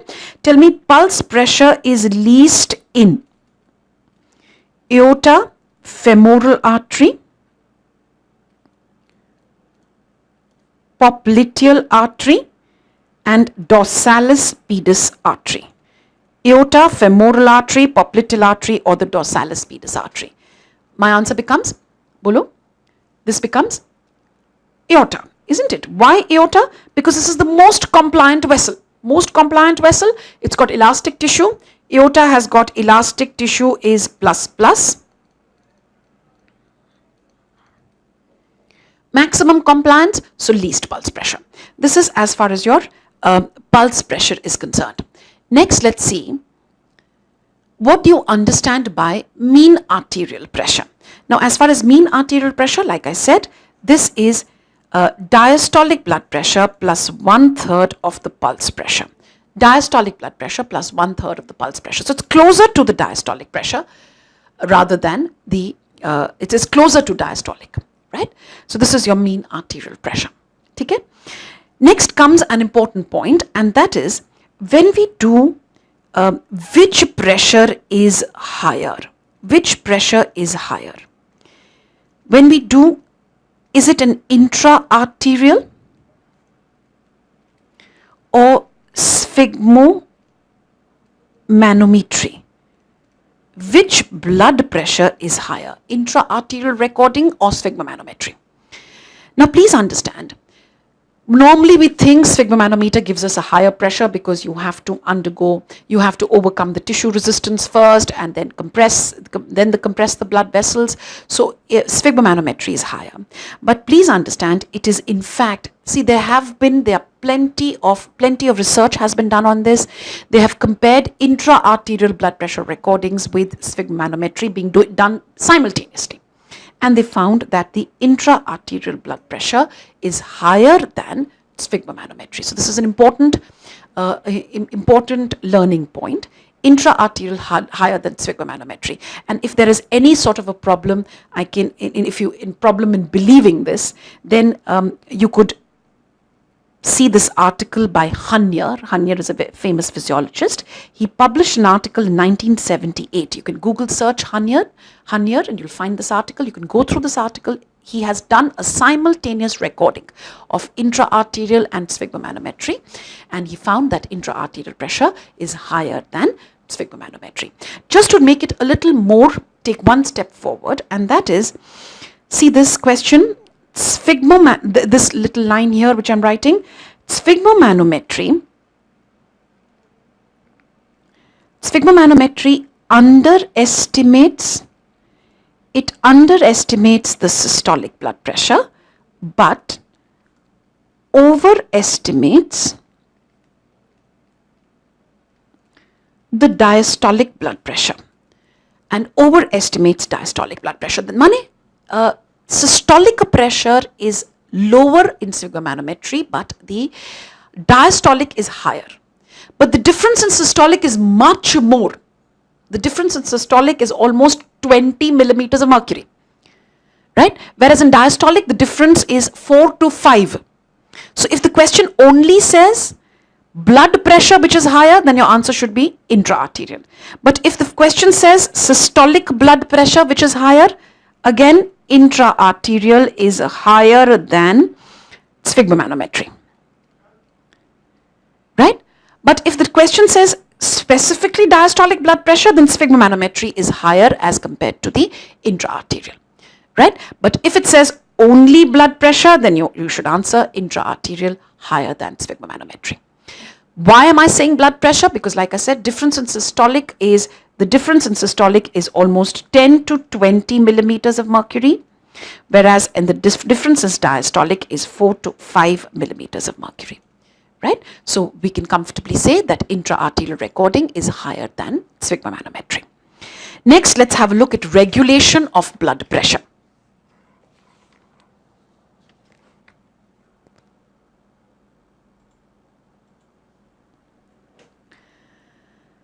Now, as far as regulation of blood pressure is concerned, regulation of blood pressure, the first one is your baroreceptor mechanism.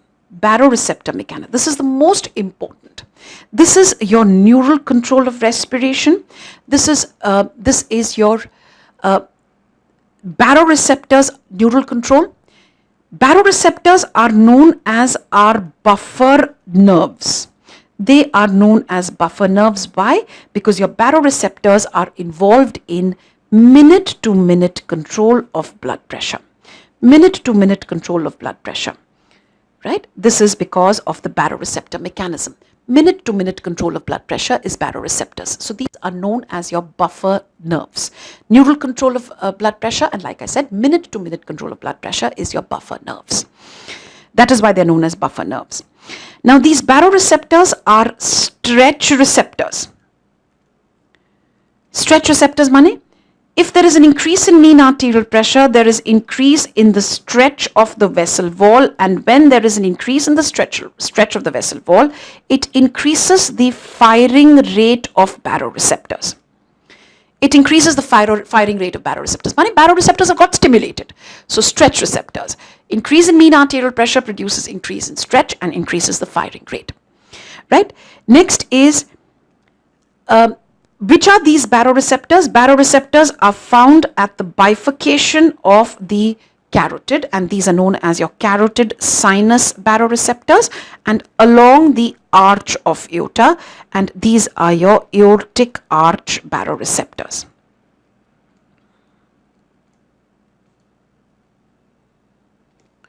Aortic arch baroreceptors. This is your ninth nerve, and this afferent nerve from the aortic arch baroreceptors are your 10th nerve. So it's glossopharyngeal and vagus. Carotid sinus and aortic arch baroreceptors. Okay? Afferent nerve is 9th and 10th nerves. Out of these, please remember, it is the carotid sinus which is 5 times more sensitive. 5 times more sensitive. Right? Now, baroreceptors, the threshold for activation.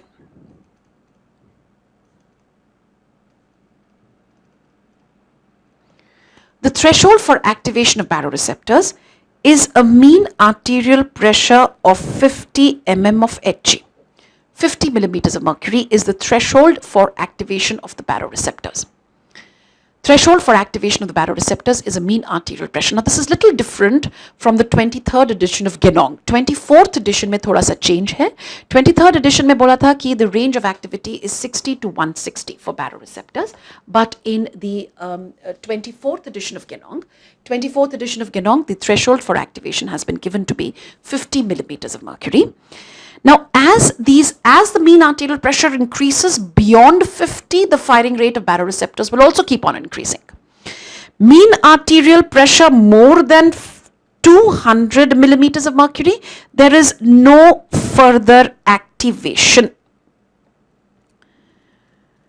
No further activation. Threshold for activation, mean arterial pressure of 50. Beyond 200, there is no further activation. So, little different from 23rd edition. So, if you have older books, please be careful. Mean arterial pressure of 50 is the threshold, and mean arterial pressure more than 200, no further activation. Next, let's see.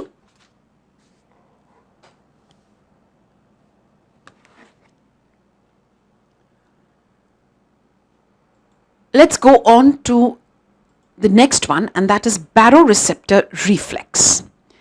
Now, for baroreceptor reflex, you must have, first let's do what is the vasomotor center. Now, vasomotor center, this is in the medulla. All the important centers are in the medulla, right? Now, to know the baroreceptor reflex, I first must know what are the components of the vasomotor center. So, the components are, number one, there is the nucleus of tractus solitarius. Nucleus of tractus solitarius. This is the sensory part of the vasomotor center. Nucleus of tractus solitarius. Number 2 is caudal ventrolateral medulla. Caudal ventrolateral medulla. This is also known as the depressor area. Number 3 is what is known as the rostral ventrolateral medulla, and rostral ventrolateral medulla is the pressor area. And this rostral ventrolateral medulla, this controls the sympathetic outflow. The rostral ventrolateral medulla controls the sympathetic outflow. So these are the components of the vasomotor center. Nucleus of tractus solitarius. Nucleus of tractus solitarius is the sensory component. CVLM, caudal ventrolateral medulla, is the depressor area. RVLM is the pressor area. And RVLM, like I said, it controls the sympathetic outflow. In fact, when we talk of vasomotor center, vasomotor center is synonymous with the RVLM. Vasomotor. Because this is controlling the sympathetic outflow. And whenever there is increase in sympathetic outflow, there will be a vasoconstriction, there is increase in heart rate, increase in force of contraction, right? So this is it is controlling your sympathetic outflow. So once we've understood these different areas of the vasomotor center, let's see the baroreceptor reflex. Now, supposing there is an increase in mean arterial pressure due to any cause, something has happened, the mean arterial pressure is increased. If there is increase in mean arterial pressure, it will produce increased stretch of the vessel wall. And when there is an increased stretch of the vessel wall, it increases the firing rate of baroreceptors. And when the firing rate of baroreceptors increases, it now stimulates the nucleus of tractus solitarius. More the mean arterial pressure, more the stretch, more force, blood is going with more force, so there is a stretch of the vessel wall. It increases, and remember I told you baroreceptors are stretch receptors. So this increases the firing rate of baroreceptors. Impulses reach the nucleus of tractus solitarius. They stimulate the nucleus of tractus solitarius. From the nucleus of tractus solitarius, now impulses go to the CVLM. They stimulate the CVLM. CVLM is your depressor area. It is your depressor area. From here, the neurons here are inhibitory neurons. Their cell bodies are in CVLM, but they project to the RVLM. Right? These are GABA secreting neurons. And GABA secreting neurons now, that means they inhibit the RVLM. So they inhibit the pressor area. So what will happen to the sympathetic outflow? Sympathetic outflow decreases, and when sympathetic outflow decreases, there is a decrease in heart rate, decrease in blood pressure, there is decrease in force of contraction, decrease in stroke volume, decrease in cardiac output, there is a dilatation of blood vessels, and decrease in blood pressure. Have you got this? More the mean arterial pressure, more the stretch, more the firing rate of baroreceptors. Impulses go to nucleus of tractus solitarius, stimulate the nucleus of tractus solitarius. Impulses go to the CVLM, stimulate the CVLM, but CVLM inhibits the RVLM, decreases the sympathetic outflow, decreases heart rate, decreases blood pressure. Right? So this is as far as your, like I said, baroreceptor reflex is concerned. Okay? Plus, please see this. This baroreceptor, the vasomotor center, has a close association with another area, and that is called the nucleus ambiguus. But please understand, it is not a part of the vasomotor center. Nucleus ambiguus, this is the parasympathetic supply to the heart, also known as the cardioinhibitory area. This controls the sympathetic outflow to the heart. It controls the sympathetic outflow to the heart, parasympathetic outflow to the heart, and I've already discussed it with you yesterday. When the parasympathetic is stimulated, what happens to the heart? What is the effect on the heart? It affects only the heart rate, no effect on the force of contraction. We've done that yesterday. So this will now decrease the heart rate. So let's see what happens in baroreceptor reflex. Nucleus of solitarius has got excited. Now impulses from the nucleus of tractus solitarius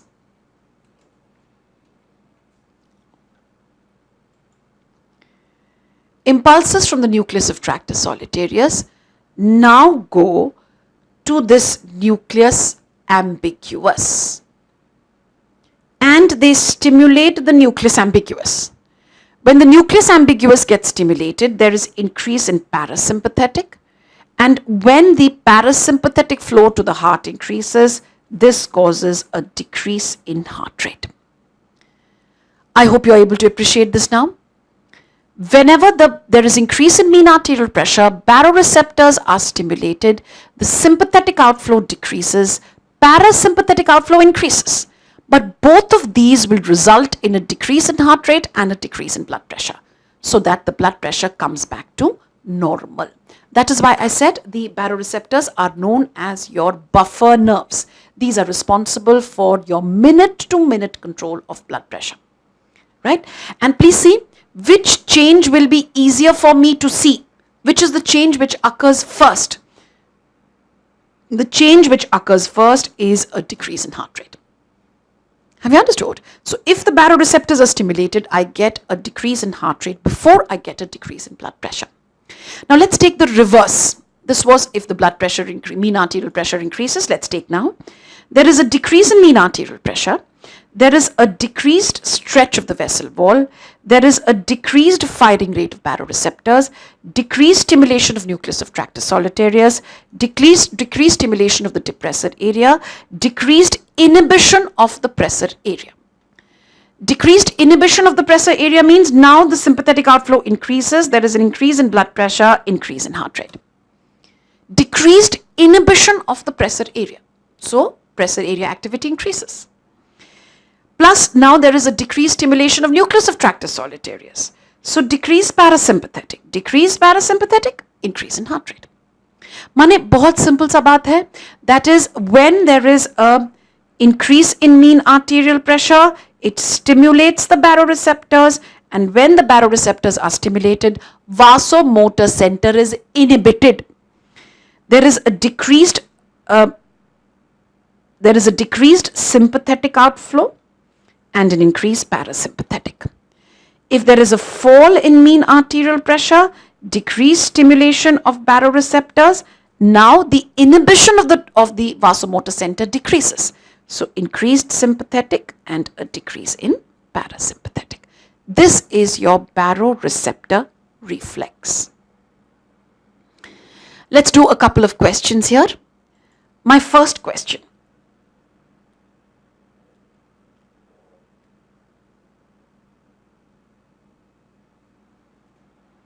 Question says, bilateral clamping of carotid arteries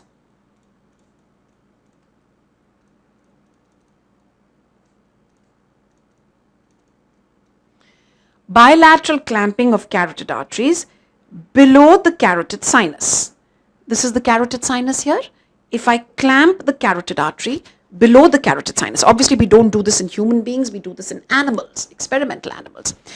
Bilateral clamping of carotid arteries below the carotid sinus. That means now blood is not reaching. Remember I told you threshold for activation of baroreceptors is 50. Then as the mean arterial pressure keeps on increasing, the activation is increased, and beyond 200 there is no further increase in activation. So that means normally when the blood pressure is close to, mean arterial pressure is close to 100, there is some level of baroreceptor activity. Now supposing I clamp the carotids, the baroreceptor activity now decreases. If baroreceptor activity now decreases, there is going to be a increase in sympathetic outflow, and when there is an increase in sympathetic outflow, this will result in increase in blood pressure, increase in heart rate. But like I said, which effect will I see first? There is a increase in heart rate which I will see first. But please understand, this is a moderate increase in blood pressure and heart rate. Why moderate? Because remember the aortic arch baroreceptors. The moment blood pressure increases, aortic arch baroreceptors will also get stimulated, which will try to decrease this blood pressure. But please remember, they are not very effective, because out of the two, which is more sensitive is your carotid sinus baroreceptors, right? So this is bilateral clamping of carotid arteries below the carotid sinus. Let's do another question.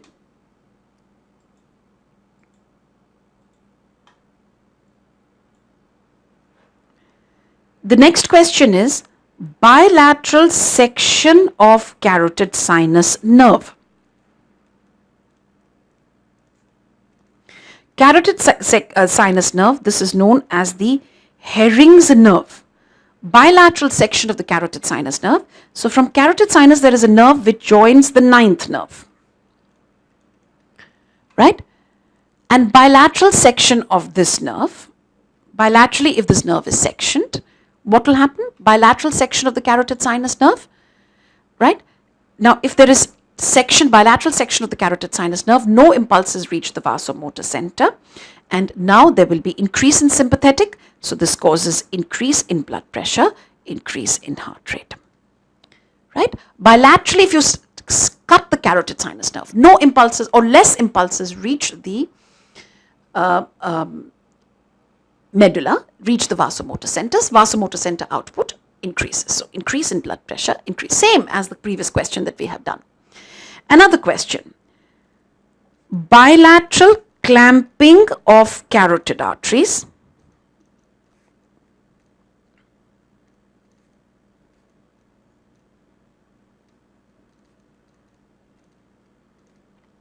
Bilateral clamping of carotid arteries above the carotid sinus. Mane?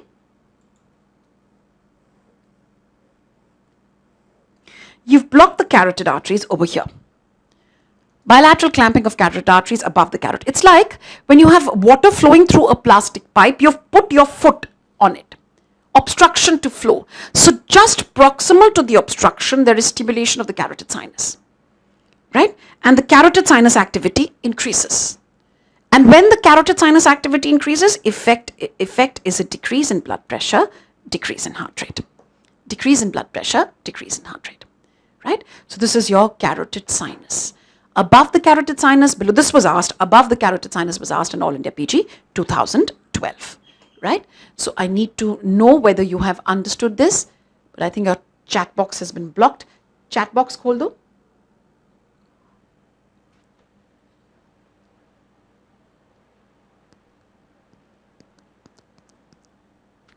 I hope the baroreceptor regulation of blood pressure has been, because this is important. This is, questions normally come from here. Yeah, okay, so at least Vijayawada is yes. Thank God. Okay, great. All right, so then we can take a well-deserved break. Yes, we'll take a break for 10 minutes and then we come back. Yes, Haldwani, we'll take a break for 10 minutes and then we will. When will this mechanism, why should it fail?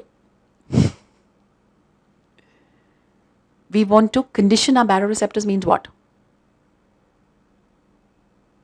Of course, Mangalore baroreceptors at a mean arterial pressure of 70 will act, na? They will try to, okay, I've understood what you're trying to say. See, when mean arterial pressure is 70, they will be functioning. But now the mean arterial pressure has become lower than the set point. Set point, let's say mean arterial pressure is 100. So now it's lower. Now the baroreceptor stimulation is less.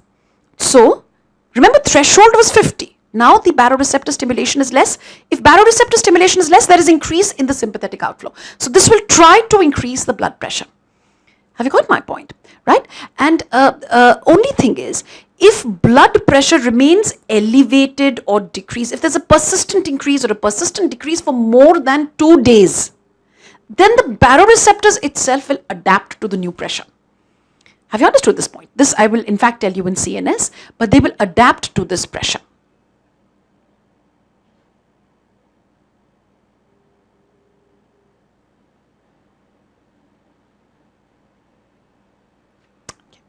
I'll just ask him to repeat it, all right? So Reynolds number and something, isn't it?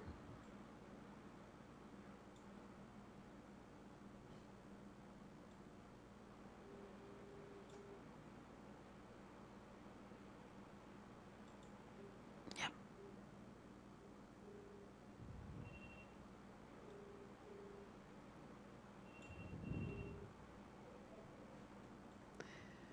बेटा एक काम करिए,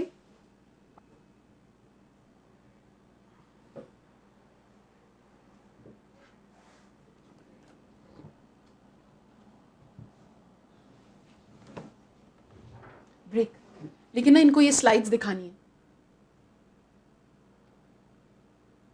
ये दिखा दो, अगली वाली दिखा दो, अगली 6 slides.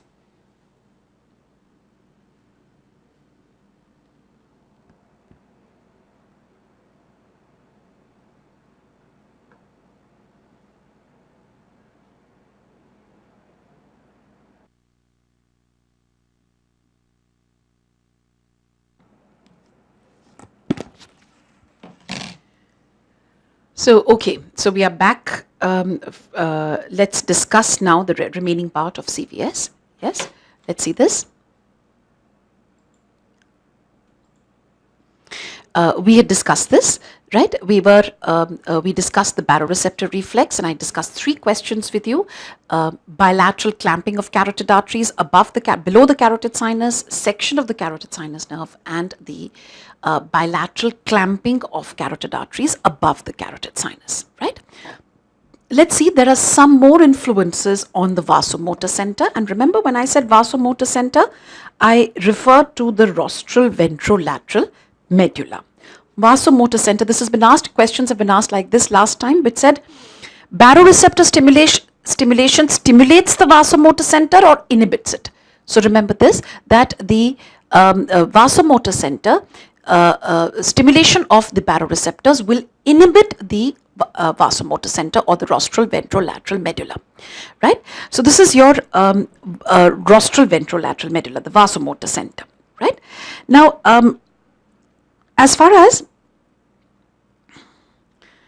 let us see what are the other influences on the vasomotor center. Now, vasomotor center, like I said, this is the rostral ventrolateral medulla. The others which can affect it are, number 1, chemoreceptors. Chemoreceptors will stimulate the vasomotor center, and chemoreceptors themselves will get stimulated whenever there is hypoxia, whenever there is increase in PCO2, or when the mean arterial pressure is less than 60. Because please understand that mean arterial pressure less than 60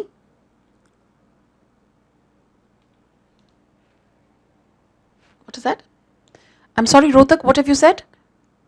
Isovolumetric relaxation starts with, isovolumetric relaxation will start with closure of the aortic valve, na?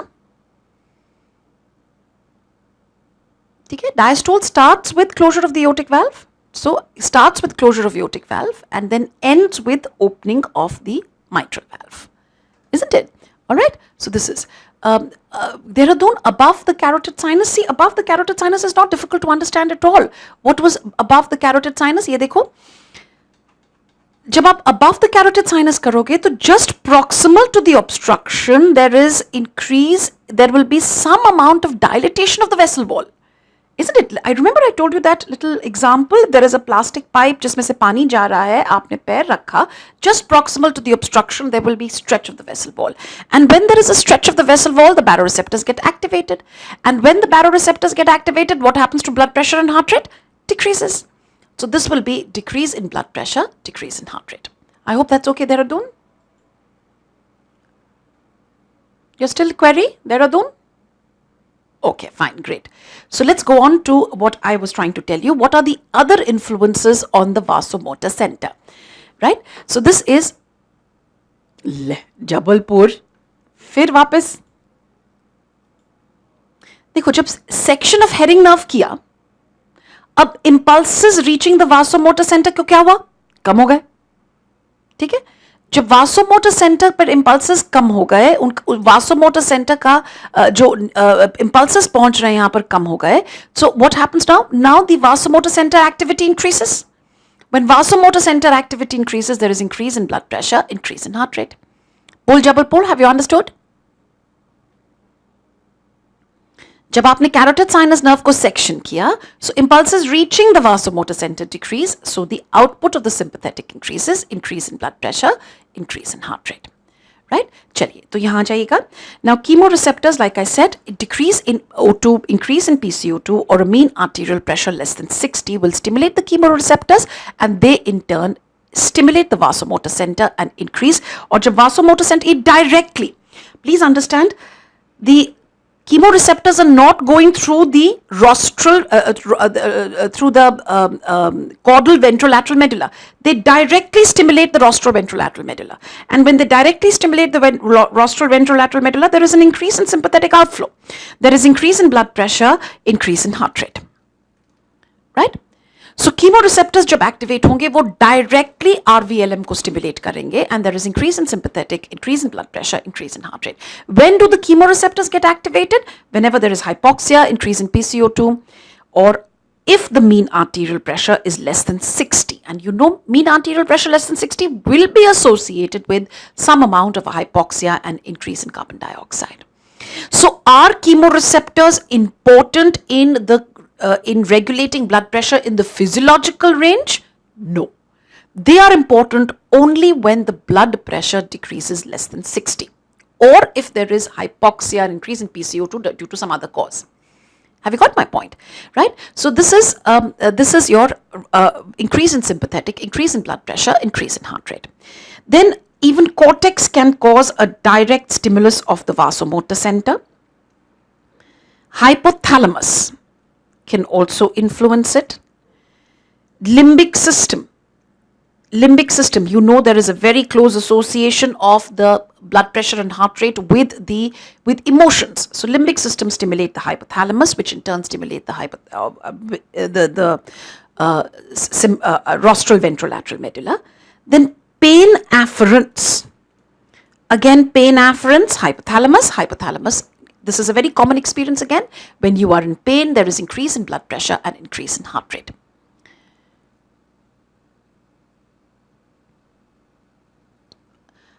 Dehradun, मैंने किसके लिए बोला था? Threshold is 50 for baroreceptor activity. But for chemoreceptor activity, the threshold chemoreceptors will get activated when the mean arterial pressure is less than 60. वो तो मैंने आपको baroreceptors activity के लिए कहा था ना? Okay. ठीक है? Have you got this? So cortex will directly stimulate the vasomotor center. Hypothalamus can also stimulate the vasomotor center. And like I said, limbic system, emotions, and pain ke saath also there is increase in blood pressure, increase in heart rate. So these are the other influences on the vasomotor center, right? Next, let's see what do you understand by the CNS ischemic response. What is the CNS ischemic response? Now, CNS ischemic response is whenever there is CNS ischemia due to any cause. Whenever there is CNS ischemia due to any cause, it directly stimulates the vasomotor center. There is a strong stimulation of the vasomotor center. And when there is a strong stimulation of the vasomotor center, there is an increase in blood pressure, increase in heart rate. There is a huge increase in blood pressure and increase in heart rate. And this is in fact known as the last ditch stand. Last ditch stand mane, this is sort of a last effort of a dying man to increase his cerebral perfusion. He increases the blood pressure and heart rate so that the cerebral perfusion improves. Right? And that is, there is a strong stimulation of the vasomotor center, increases blood pressure, increases heart rate, so that there is like I said, a strong stimulation of the vasomotor center. There is increase in cerebral perfusion, right? But please remember, when there is an increase in blood pressure, there is an increase in heart rate. This also stimulates the baroreceptor mechanism, right? And when the baroreceptors are stimulated, what is the effect on blood pressure and heart rate? Decrease in blood pressure, decrease in heart rate. But which change do I see first? Blood pressure or heart rate? Bolo. जब भी baroreceptors activate होंगे, which change do I see first? Blood pressure or heart rate? Bolo. Heart rate, isn't it? We've discussed this. Heart rate change will be seen first. Why? Because heart rate has a dual control, sympathetic as well as parasympathetic. Blood pressure will also decrease, but it takes time. Have you understood? So, because of an intact baroreceptor mechanism, I get what is known as a reflex bradycardia. Please understand, I cannot comment on the blood pressure. Blood pressure may be elevated, may be normal, but there is definitely a reflex bradycardia because there is involvement of the parasympathetic also in control of heart rate. Have you understood? There is a huge increase in sympathetic outflow because of CNS ischemia, increases blood pressure, increases heart rate, but because of the intact baroreceptor mechanism, I see a reflex bradycardia. One mechanism is trying to increase the sympathetic outflow. The baroreceptors then try to decrease sympathetic, increase parasympathetic. So the effect is I see what is known as a reflex bradycardia. And an important clinical application of this CNS ischemic response is the Cushing's. Let's see what is the Cushing's. Now Cushing's is whenever there is a raised ICT, a raised ICP or a ICT. Cushing, see, if you are on duty and you get a patient of head injury, your first instinct is to see the patient's pulse rate. Because if there is a bradycardia, that means there is a raised intracranial tension. Right? And that means that either there is a subarachnoid hemorrhage or an intracerebral bleed, and you need to take up this patient for surgery. So even before you do the fundus and things like that, you must see the pulse rate first, which is the easiest thing to do because that will give you an indication of a raised ICP. Right? So whenever there is a raised ICP, this now causes an external compression of the blood vessels. It causes an external compression of the blood vessels. And when there is an external compression of the blood vessels, it now causes CNS ischemia. It causes CNS ischemia, and this gives rise to the CNS ischemic response. And in CNS ischemic response, what is the CNS ischemic response? We've already discussed that. There will now be, there is increase in blood pressure, increase in heart rate. There is an increase in blood pressure, increase in heart rate, and this increase in blood pressure because of the baroreceptor mechanism now causes a reflex bradycardia. Reflex bradycardia. So this is the mechanism of reflex bradycardia in a raised ICT. Raised ICP, external compression of the cerebral blood vessels, This now produces cerebral ischemia, CNS ischemic response, a massive increase in blood pressure and heart rate, but because of the baroreceptor mechanism, it produces a reflex bradycardia. So this is Cushing's. Okay? Next, let's see. The next response in control of blood pressure, we've done baroreceptors, we've done the effect of chemoreceptors, other areas which can affect the vasomotor center. We've done what is the CNS ischemic response. We've done what is the Cushing's. Another response, another receptor which becomes important are the atrial stretch receptors. So let's see what is the response of the atrial stretch receptors. Atrial stretch receptors. Now, as far as the atrial stretch receptors, these are also stretch receptors. Their firing rate will increase whenever they are stretched. So these are stretch receptors, but these are not pressure receptors. These are volume receptors. Why do I call them volume receptors? Because they are present in the low pressure zones. Atria are low pressure zones. So these are your volume receptors.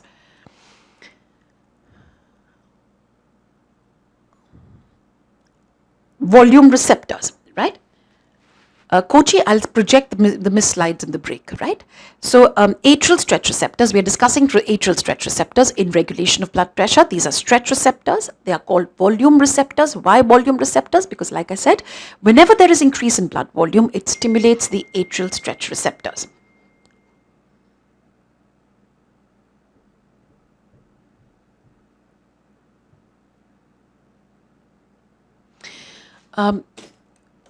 One second, I just need a break for 1 minute. 1 minute ka break chahiye. I need to send an important message. Just 1 minute break.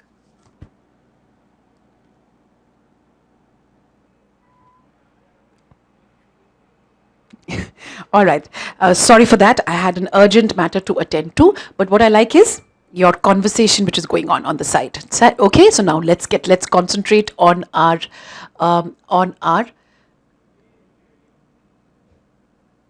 okay, Mangalore, how does baroreceptors adapt to chronic hypertension? And please explain role of cerebral autoregulation in hypertension. Acha bhai.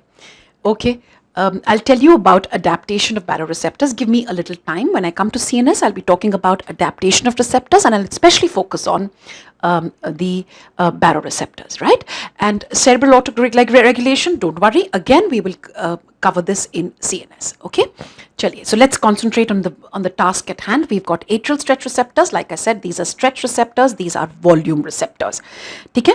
So see this. Now, whenever there is an increase in blood volume due to any cause, for example, if I've given blood transfusion rapidly, or if I've given saline, there is increase in blood volume. This stimulates the atrial stretch receptors.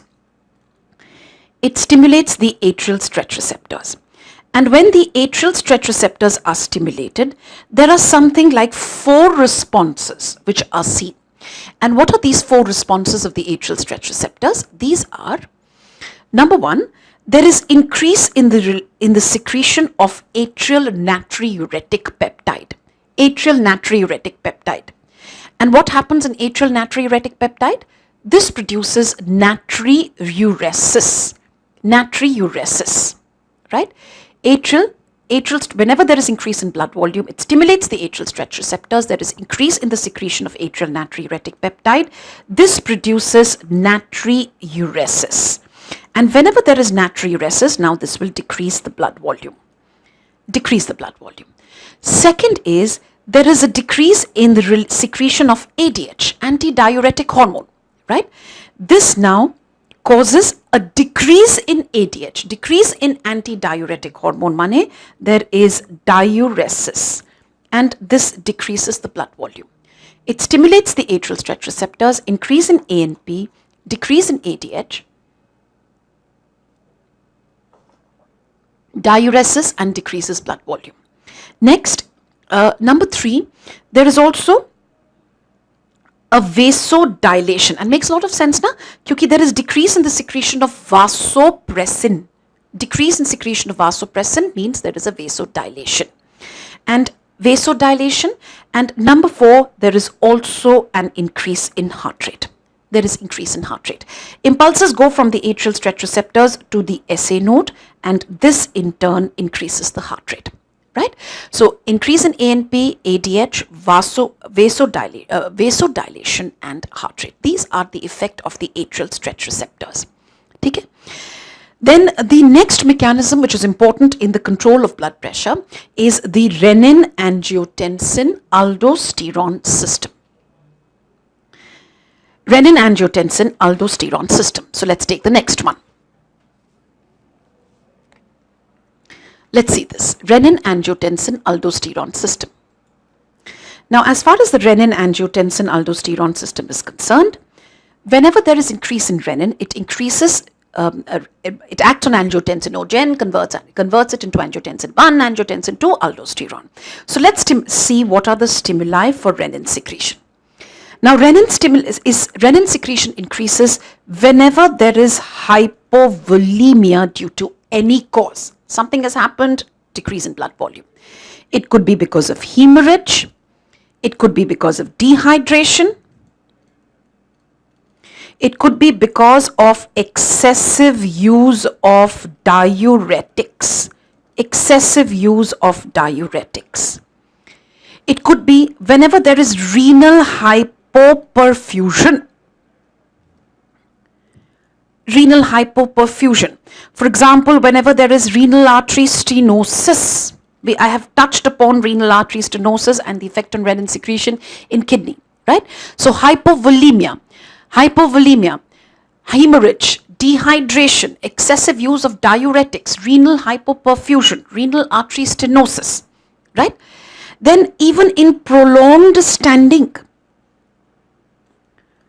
there will be increase in renin secretion, right? In conditions such as CCF and liver cirrhosis. What has happened in CCF and liver cirrhosis? In CCF, and cirrhosis. Cirrhosis, there is hypoalbuminemia. Hypoalbuminemia. This produces hypoalbuminemia. This causes edema, and when there is edema, there is a decrease in effective circulating blood volume. Same thing happens in CCF. Widespread edema, both of these cause a decrease in the effective circulating blood volume. They cause a decrease in effective circulating blood volume, and when there is a decrease in the effective circulating blood volume, there is increase in renin secretion. In fact, these are causes of secondary hyperaldosteronism. Secondary hyperaldosteronism. Why? Because of a decrease in effective circulating blood volume. Again, prolonged standing. Why prolonged standing? Because this is prolonged standing. There will be some amount of edema again because of increase in hydrostatic pressure. There is peripheral pooling of blood. There is a decrease in blood flow to the kidneys. So there will be a increase in renin secretion. So prolonged standing, right? CCF and cirrhosis because of hypoalbuminemia, edema, effective circulating. Anything which causes renal hypoperfusion. Renal hypoperfusion. After hypovolemia, hemorrhage, dehydration, right? There is this is hemorrhage, na? Yeah, hemorrhage, right? Dehydration, right? Excessive use of diuretics, renal hypoperfusion, artery stenosis, anything which causes renal hypoperfusion will increase the renin secretion.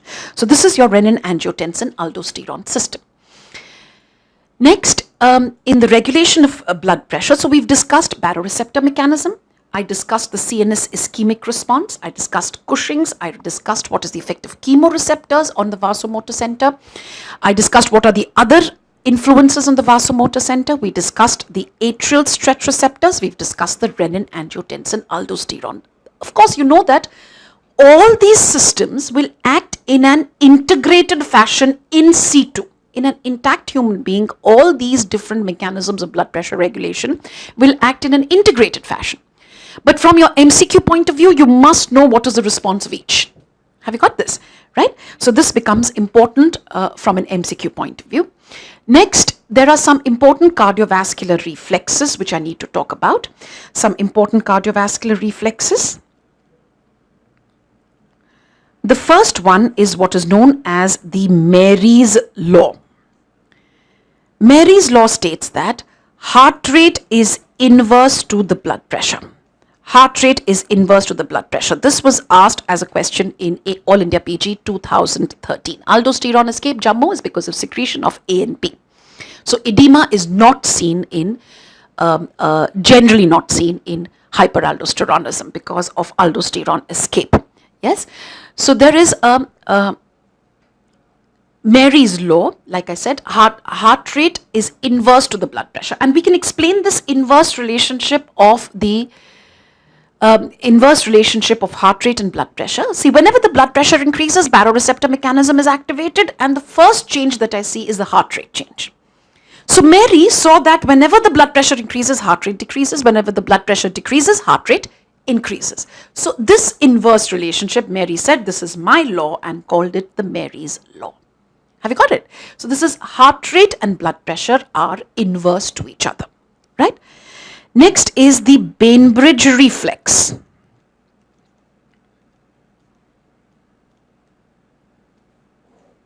Bainbridge reflex. Bainbridge reflex says whenever there is a sudden increase in blood volume, this produces an increase in heart rate. Sudden increase in blood volume increases the heart rate. Sudden increase in blood volume increases the heart rate.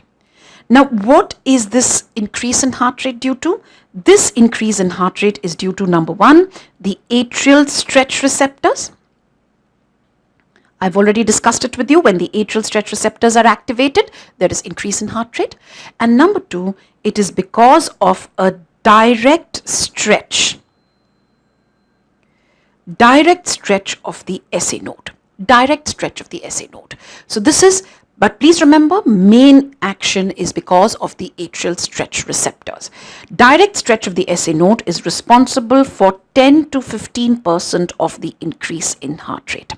10 to 15% of the increase in heart rate is because of direct stretch of the SA node. So Bainbridge reflex, whenever there is a sudden increase in blood volume, increases heart rate due to atrial stretch receptors and due to a direct stretch of the SA node. Right? So this is Bainbridge. Then you have what is known as the Bijold-Jarisch reflex.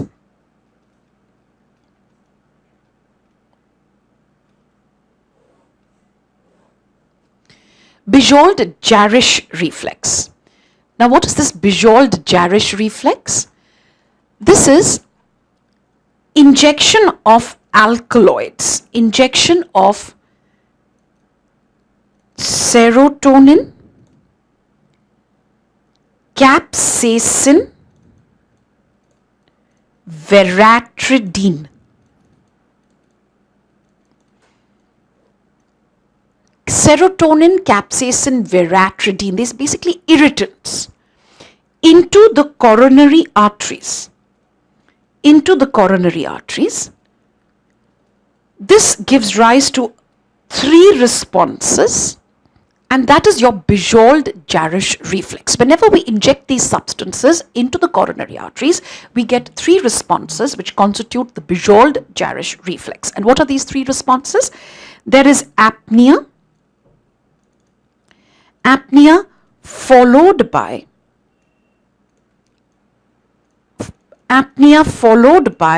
rapid shallow breathing. Apnea followed by rapid shallow breathing. There is a hypotension which is seen along with a bradycardia. Hypotension and bradycardia. Now, what is the exact reason for this Bijold-Jarisch reflex? What is the exact physiological significance? We do not know. But the point is that there is a reflex like this which is seen, that whenever we inject these substances into the coronary arteries, there is apnea followed by rapid shallow breathing, there is a hypotension, there is a bradycardia. And this is known as the Bijold-Jarisch reflex. Right? And like I said, what is the exact physiological significance? What is the significance of this reflex?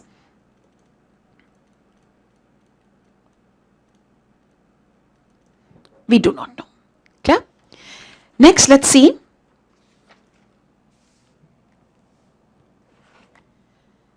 This brings us to the end of regulation of blood pressure. So let's have a look, the last 2 topics now, the cardiac output and myocardial oxygen demand. So cardiac output is fairly simple. You know cardiac output. Cardiac output is the volume of blood ejected. Physiological, see, it's a physiological significance there of the Bijold-Jarisch reflex. We do not know, but this reflex is seen. Mumbai, according to Mary's law, blood pressure and heart rate are inversely proportional. So, Mumbai, what about it? Just elaborate, Mumbai. What is your query? I'm sorry, I didn't understand. That's right. Mary's law states blood pressure. Please understand, it's not blood pressure and heart rate. It is heart rate is inverse to the blood pressure. Is it clear? Heart rate is inverse to the blood pressure, not vice versa. Okay? So Mumbai, tell me, what is your query? I'm sorry, I don't understand more than what exactly do you want to know? Okay. In Bijold, how? What has happened? What is the stimuli for the Bijold-Jarisch reflex, Mumbai? What is the stimulus for the Bijold-Jarisch reflex? Bijold-Jarisch reflex is this. There is nothing to do with blood pressure. It's a reflex which has happened because of serotonin, capsaicin, veratridine injected into the coronary arteries, Mumbai. Right? When you inject these into the coronary arteries, there is a apnea followed by rapid shallow breathing, hypotension and bradycardia. Have you understood? See, basically what do you mean by a reflex? Reflex means there is a consistent response to some stimuli. The stimuli here is injection of these. This has nothing to do with blood pressure and heart rate. And please remember, Mumbai, that all these, what I've told you, these are the individual responses, and that's exactly what I said. I said that you have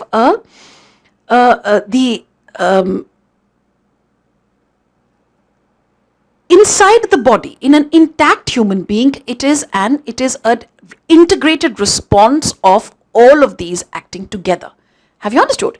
But for us individuals, see, how did we study what is the chemoreceptor response? We blocked the baroreceptors in experimental animals and we produced changes in the chemical composition of blood, and we found this is the chemoreceptor response. For atrial stretch receptors, we blocked baroreceptors, chemoreceptors, and we found out what is the atrial stretch receptor response. Have you got my point? So we know the response of each individual receptor, but what is the exact physiological significance, like I said, especially of the Bijol-Jarisch reflex, we do not know. Yeah? That's exactly what I said, Mumbai. Again, it will depend upon what is your primary stimulus. What is the primary stimulus, which is, for example, if you have been lying, you are in a lying down position, you suddenly get up. There is a peripheral pooling of blood. The immediate correction is done by the baroreceptor response. But you now stay in a standing position for a prolonged period of time. Now the renin system will get activated. Have you understood? But at the same time, now let's say you're standing in prolonged standing in a hypoxic environment, possible. Now your chemoreceptor response will also get activated. Have you understood? So it will depend upon what is the primary stimulus.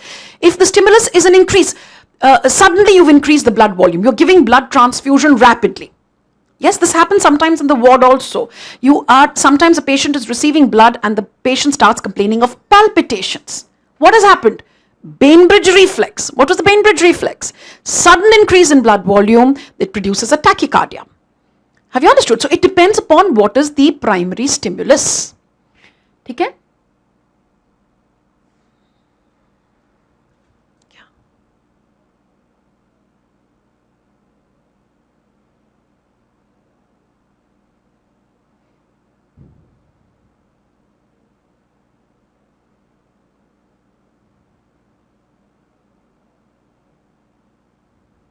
I don't know. All right. So as far as cardiac output is concerned, now let's see cardiac output. What is the definition of cardiac output? Now, as far as the definition of cardiac output is concerned, this is the volume of blood ejected per ventricle per minute, right? What is the definition of cardiac output? Volume of blood ejected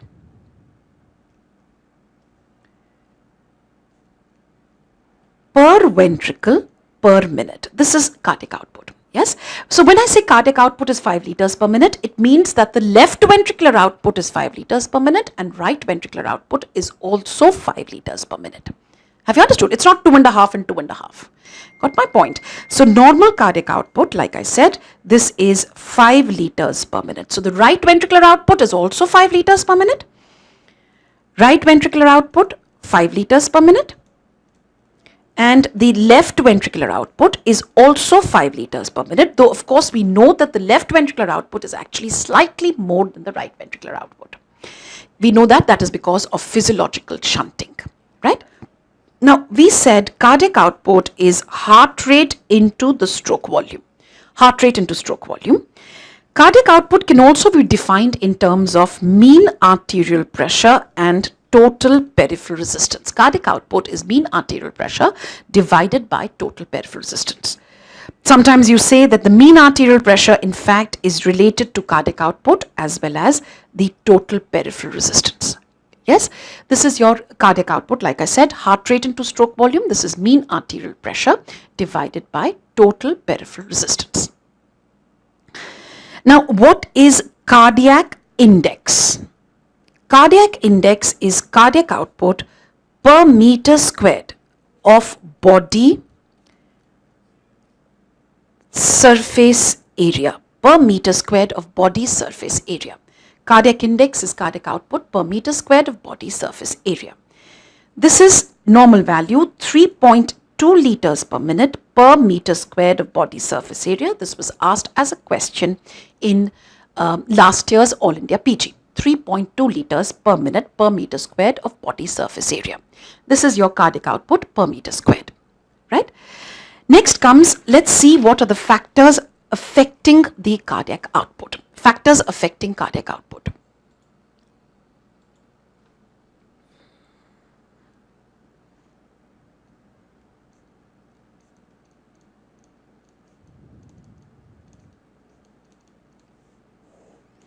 Factors affecting cardiac output. Now, you know that cardiac output is equal to heart rate into stroke volume. So anything which affects heart rate will affect the cardiac output. Anything which affects the stroke volume will affect the cardiac output. So let's see factors affecting heart rate first. Now, as far as heart rate is concerned, whenever there is an increase in sympathetic stimulation, increases heart rate, increase in parasympathetic stimulation, decreases heart rate. This is very simple. We've already done that, right? Increase in sympathetic increases heart rate, increase in parasympathetic decreases heart rate. Now, heart rate, now see this, more the heart rate, more the cardiac output. But this has a limiting, there is a limiting heart rate. See, because what happens is, if the heart rate increases, there is a decrease in the cardiac cycle time. Cardiac cycle time means there is decrease in systole as well as a decrease in diastole, but the decrease in diastole is more than the decrease in systole, right? So, if the diastole is reduced, that means filling time is reduced. If filling time reduces, stroke volume will also decrease, and in fact, there will be a decrease in cardiac output. So there is a limiting heart rate. Let's see what is this limiting heart rate. See, more the heart rate, more the cardiac output. But if heart rate is more than 180 to 200 beats per minute, there is now at this heart rate, less than this is not going to affect cardiac output. But if heart rate is more than if heart rate is more than 180 to 200 beats per minute, there is a marked reduction in the diastolic filling time. There is a marked reduction in diastolic filling time. Now, this now decreases the cardiac output. Have you got my point? Up to 180 to 200 beats per minute, more the heart rate, more the cardiac output. Have you got my point? Why is it that more the heart rate, more the cardiac output up to 180 beats per minute? See, whenever I do increased sympathetic stimulation, there is increase in heart rate. There is also an increase in myocardial contractility. The heart beats with more force. So when it beats with more force, there is a better emptying of the ventricle. So even if there is an increase in heart rate, even if there is a reduction in the diastolic filling time, this increased force sort of compensates for that. But this is possible only till the heart rate is 180 to 200 beats per minute. More than 180 to 200 beats per minute, now there is a huge reduction in diastolic filling time, and now the stroke volume starts falling. So please understand, increase in heart rate increases cardiac output, but if the increase in heart rate is more than 180 to 200 beats per minute, in fact, it starts showing a decrease in cardiac output. So this is one, heart rate, factors affecting heart rate. Yes. Second, I told you stroke volume. Let's see what can affect the stroke volume. Now, stroke volume is affected by number one, myocardial contractility. More the myocardial contractility,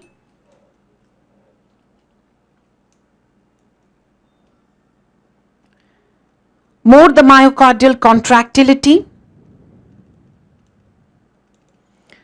will be the stroke volume, right? And this is seen whenever we do a sympathetic stimulation of the heart, remember, positively inotropic agent, or when I give inotropic drugs.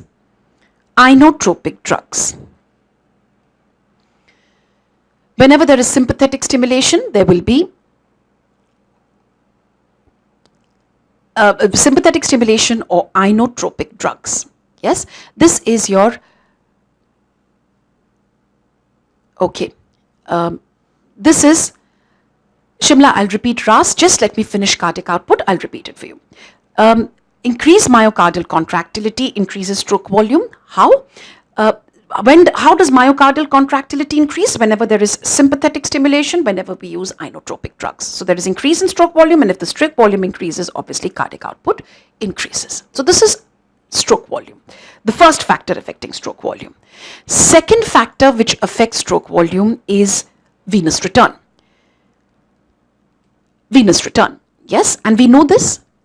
More the venous return, more the end diastolic volume, more the force of contraction. This is by which law? This is your Frank-Starling's law, which we did in the first chapter, right? So this is your Frank-Starling's law.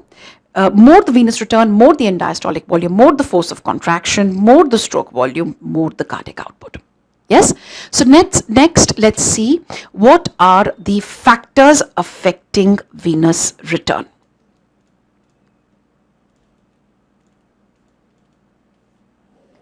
Factors affecting venous return. Okay? Number one is blood volume. More the blood volume, more the venous return. Make sense now? More the blood volume, more the venous return. Second, it depends on sympathetic stimulation. We've done this already in the morning.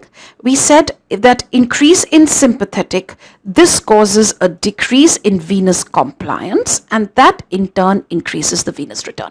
We've done this already, right? Third factor.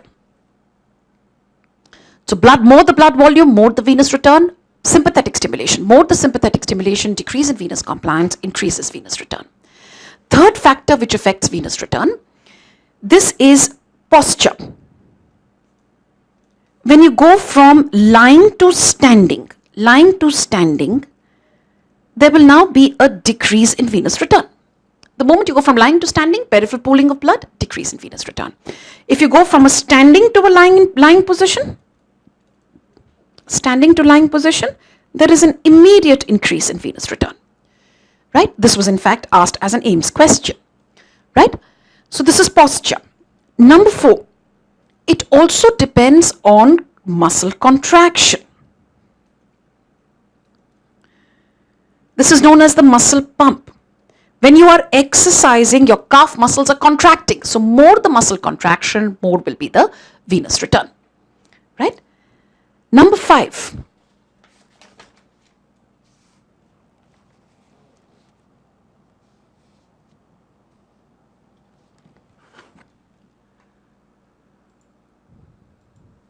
Number 5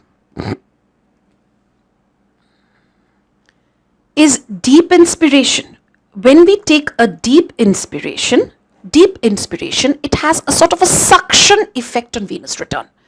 Deep inspiration increases venous return. There is a suction effect on venous return. So deep inspiration, there is an increase in venous return. Right? So this is as far as the factors affecting venous return. I've done these 5 factors affecting venous return. Let's see this. Number 1, I said blood volume. Number 2, sympathetic stimulation. Number 3, posture. Lying to standing, decrease in venous return. Standing to lying, increase in venous return. Number 4, muscle contraction. And number 5, I said, is deep inspiration. Right? Deep inspiration. This is also known as the respiratory pump. Right? This is as far as the factors affecting venous return. Right? So we've discussed factors affecting heart rate, factors affecting stroke volume. Factors affecting heart rate, sympathetic and parasympathetic. Factors affecting stroke volume, 2, myocardial contractility and venous return. Then I discussed with you what are the factors affecting venous return. Is it clear? Right? So this is as far as your factors affecting venous return. A little more about venous return. See, when I talk in terms of venous return, or in fact, I've already discussed it with you, that flow through any tube, this depends on pressure difference at the 2 ends of the tube divided by the resistance. So when I look at flow through the venous side of the circulation, what is P1 and what is P2? What are these 2 pressures at the end of the tube? Imagine that the venules, the veins, the vena cava are one single tube. So what is P1 and what is P2? Now P1 for venous return This is what is known as mean systemic filling pressure minus right atrial pressure divided by resistance to venous return. Venous return is what is P1 for venous return? Mean systemic filling pressure. P2, the pressure at the end of the tube, is right atrial pressure divided by resistance to venous return.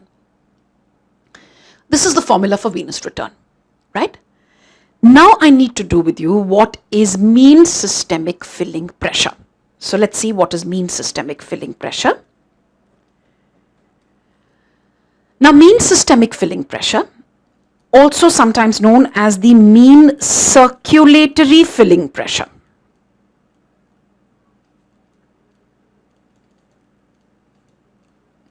This has been asked twice in AIIMS. Even this year there was a question on mean systemic filling pressure, so I need to do this with you. What is mean systemic or the mean circulatory filling pressure?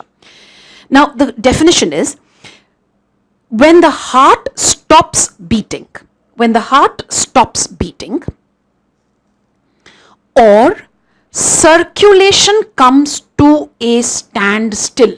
When the heart stops beating or circulation comes to a standstill. When the heart stops beating or circulation comes to a standstill, pressures in the systemic vessels equilibrates. Equilibrates means it comes to one same value. It equilibrates. Pressure in the systemic vessels equilibrates. And this pressure is known as mean systemic filling pressure or the mean circulatory filling pressure. Right? फिर से, when the heart stops beating, that means there is no force from the heart. Heart has stopped beating. Yes?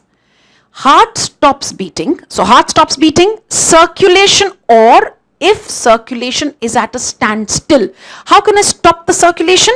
If I clamp the great vessels. Right? Circulation will stop. Heart stops beating or circulation comes to a standstill. Pressure in the systemic vessels will now equilibrate, come to one same value. And when this pressure equilibrates, this is known as the mean systemic filling pressure or the mean circulatory filling pressure. The normal value of the mean systemic filling pressure is 7 mm of Hg. This mean systemic filling pressure depends on two things. Number one, it depends on the blood volume. More the blood volume, more the mean systemic filling pressure, less the blood volume, less the mean systemic filling pressure.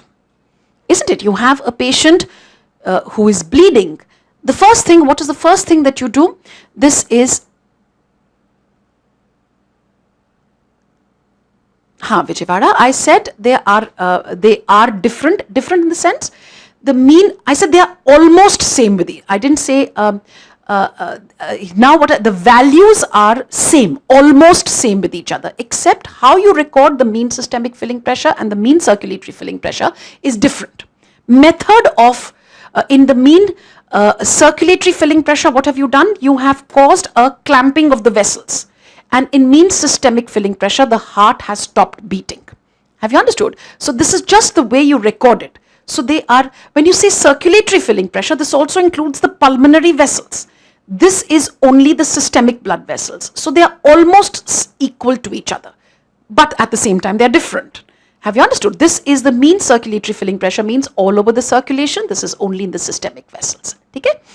So increase in blood volume increases mean systemic filling pressure. Decrease in blood volume decreases mean systemic filling pressure. Second factor which affects a mean systemic filling pressure is the venous tone. When I do a sympathetic stimulation, it causes a venoconstriction.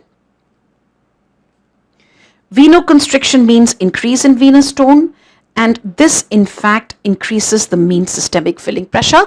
The mean systemic filling pressure now increases from 7 to 17 millimeters of mercury. 7 to 17 millimeters of mercury. Right? 7 millimeters was normal. 7 millimeters was normal, and 17 millimeters of mercury is seen after sympathetic stimulation. Right? So this is your venous tone. More the sympathetic stimulation, venoconstriction, increases venous tone, increase in mean systemic. These are the two factors which affect the mean systemic filling pressure. Please understand, mean systemic and mean circulatory filling pressure are almost the same. Remember the definition I made you write, that when the heart stops beating or circulation comes to a standstill. So remember I said, how can the circulation stop? Circulation will stop if you clamp the great vessels.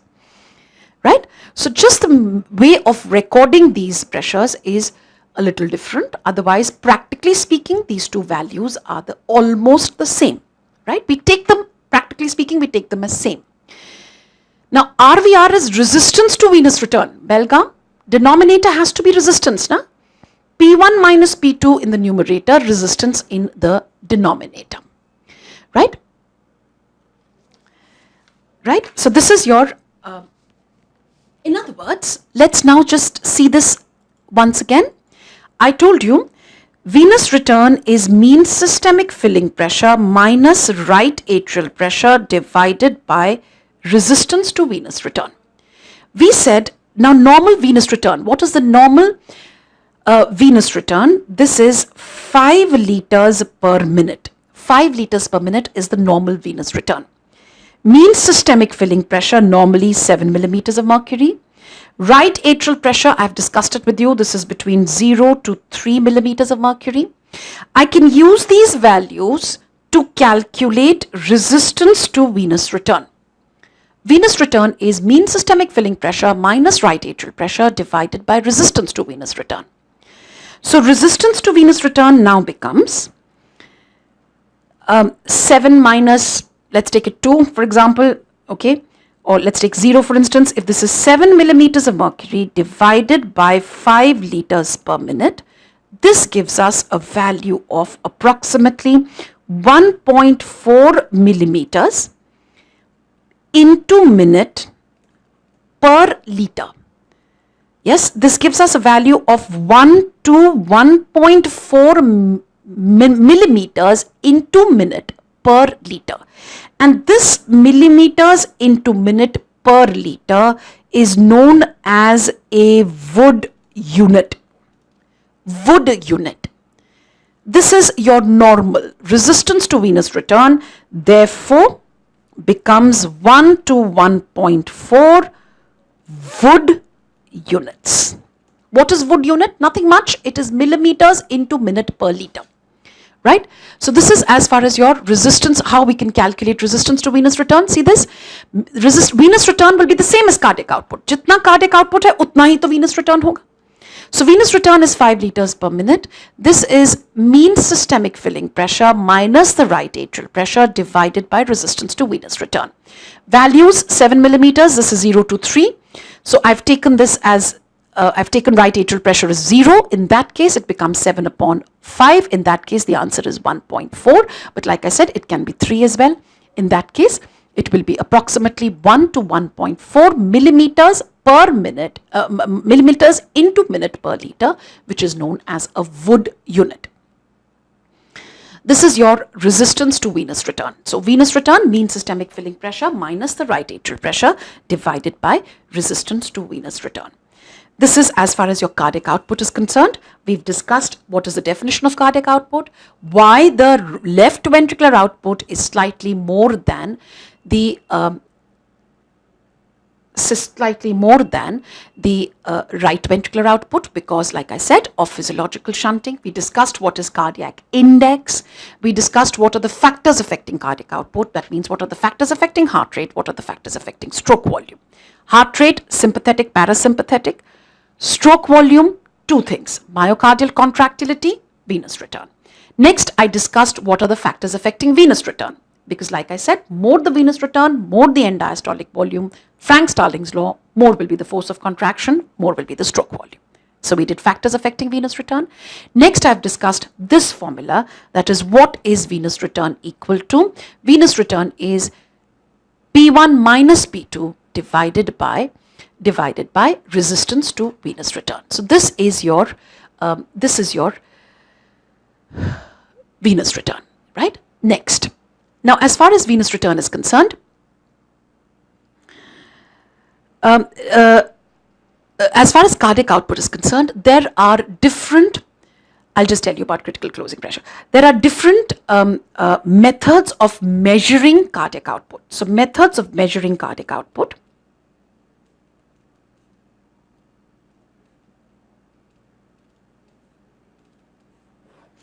The commonly used methods of measuring cardiac output is echocardiography. Echocardiography and Doppler studies, these are clinically used very extensively, non-invasive, very easy to do.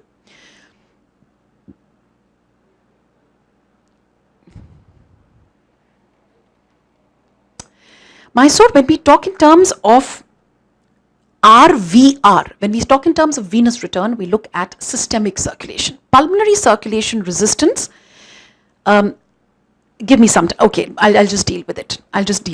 Okay, so 1 second. Let me just take it one step at a time. So we said methods of measuring cardiac output is echocardiography and Doppler studies. Okay? There are some invasive methods for measurement of cardiac output, and out of these, Jammu, pay attention, you have what is known as the fix method.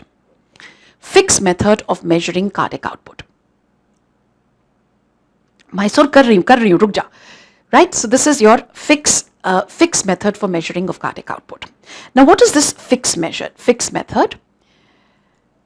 This is an invasive method. An invasive method you will normally do only in experimental studies, isn't it? So this is your what you see in a clinical setting and non-invasive. Now in the fix method, what do we do? Fix method states that, now what is the principle first, then I'll tell you how we use it to measure cardiac output. The principle says that the blood flow through an organ or the whole body, blood flow through an organ or the whole body is equal to amount of substance, some substance. The substance will be different for different organs, right?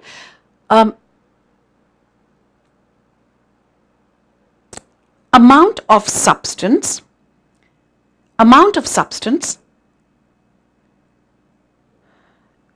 taken up by the organ or whole body in unit time divided by arteriovenous difference of that substance. So this is your fixed principle. It says that blood flow through an organ or the whole body. Blood flow through the whole body is the same thing as cardiac output, right? So blood flow through an organ or whole body will be amount of substance taken up by the organ or whole body in unit time divided by arteriovenous difference of that substance, right? And this fixed principle is used to measure cardiac output, right? In this case, what we're going to use, you know that cardiac output is equal to cardiac output is equal to systemic blood flow, and it is also equal to the pulmonary blood flow. Though of course we know that there is a slight difference between the two, systemic blood flow being slightly more than the pulmonary blood flow. But remember the definition of cardiac output? Volume of blood ejected per ventricle per minute. Volume of blood ejected per ventricle per minute. This is your cardiac output, systemic blood flow and pulmonary blood flow. Okay? Now I'm going to measure pulmonary blood flow for cardiac output. So how do I do? So that means pulmonary blood flow, using the fixed principle, pulmonary blood flow is equal to oxygen consumption. Now the substance here we are talking about, remember it says amount of substance taken up by an organ or the whole body in unit time. So now I'm going to use oxygen consumption in unit time divided by oxygen consumption in unit time divided by arteriovenous oxygen difference. arteriovenous oxygen difference. Yes? Now comes oxygen consumption in unit time divided by arteriovenous oxygen difference. Now comes, when we say arteriovenous oxygen difference, where do I take the arterial sample from? Where do I take the venous sample from? So for the arterial sample, I need to take a pulmonary vein sample. For a venous sample, I need to take a sample from the pulmonary artery, because please remember, I am trying to measure the pulmonary blood flow. So I'm taking up, what is my numerator? It is the oxygen consumption in unit time, the amount of oxygen taken up by the lungs in unit time divided by arteriovenous oxygen difference. Okay? Now, to get a pulmonary artery sample is very easy, because we do pulmonary artery catheterization, PAC. What is PAC? Pulmonary artery catheterization is very commonly done. This is done with the help of a Swan-Ganz catheter. Pulmonary artery catheterization. To get a pulmonary vein sample is extremely difficult. Extremely difficult.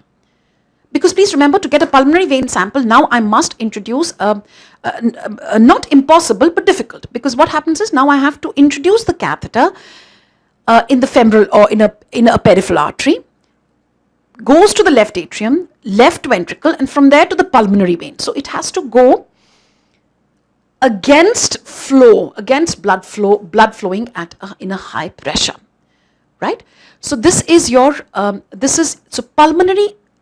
For the pulmonary vein sample, since it is difficult to get, I normally take any arterial sample. Any arterial blood is taken for a pulmonary vein. For pulmonary artery, easy to get with the help of a Swan-Ganz catheter. And this is what you were asked in DNB, that for fixed method for oxygen, for measurement of cardiac output, where do you get an arterial sample from? Where do you get a venous sample from? So venous sample, pulmonary artery, like I said, pulmonary artery catheterization. And for the venous sample, you take any arterial blood. Any blood from any of the arteries. Like I said, it is difficult to take a pulmonary vein sample, so you take an arterial blood. Okay? Now, what do we normally find? We find that oxygen consumption in unit time, this is 250 ml per minute. Arterial oxygen is 19 ml per deciliter or 190 ml per liter. Venous is 14 ml per deciliter or 140 ml per liter. If I see this becomes 250 ml per minute divided by 50 ml per liter. Ml and ml gets cancelled, and this gives me a pulmonary blood flow or a cardiac output of 5 liters per minute. Right? So this is my fixed principle for the measurement of cardiac output. Right? Fixed principle for measurement of cardiac output. Are we okay with that? Right?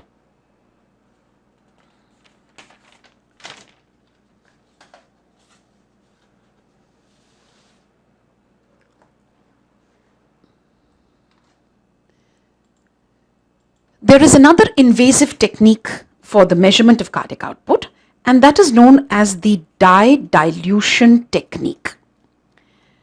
Dye dilution technique for the measurement of cardiac output, and a more sophisticated. Karam said 250 kahan se aaya? 250 is normally the oxygen consumption by our body. The lungs will take up 250 ml of oxygen in unit time at rest. When we exercise, this oxygen consumption increases. This is very easy to measure. What is the oxygen consumption, which is 250 ml per minute. Okay? Okay. So dye dilution technique. Dye dilution technique, and a more sophisticated version of the dye dilution technique is the thermodilution technique. Thermodilution technique. This thermodilution technique is also known as the Stewart-Hamilton principle. Stewart-Hamilton principle. And this was asked as a question, what is the name of the Stewart-Hamilton, or what is the name of the thermodilution technique? This is Stewart-Hamilton principle. Okay?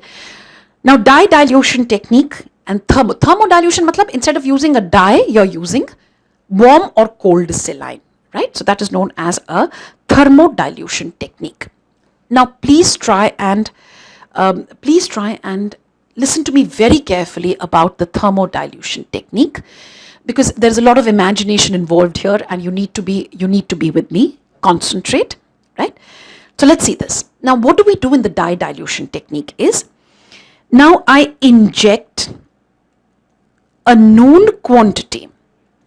I inject a known quantity of a suitable dye into a large, see again in this dye dilution technique, I'm going to measure the pulmonary blood flow. So what do? I inject known quantity of a dye, of a suitable dye, and the dye that we normally use is something known as cardio green. Cardio green. This is injected into a large peripheral vein. Into a large peripheral vein as close to the heart as possible. I can introduce a catheter from a large vein and take it as close to the heart as possible, maybe into the subclavian. Yes, and I inject a known quantity, let that be Q, known quantity of a suitable dye, cardiogreen, into a large peripheral vein. Now this dye goes into the right atrium, goes into the right ventricle.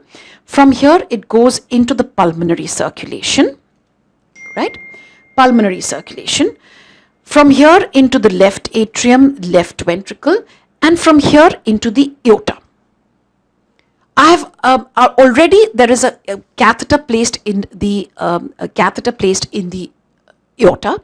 So now I start taking serial arterial samples.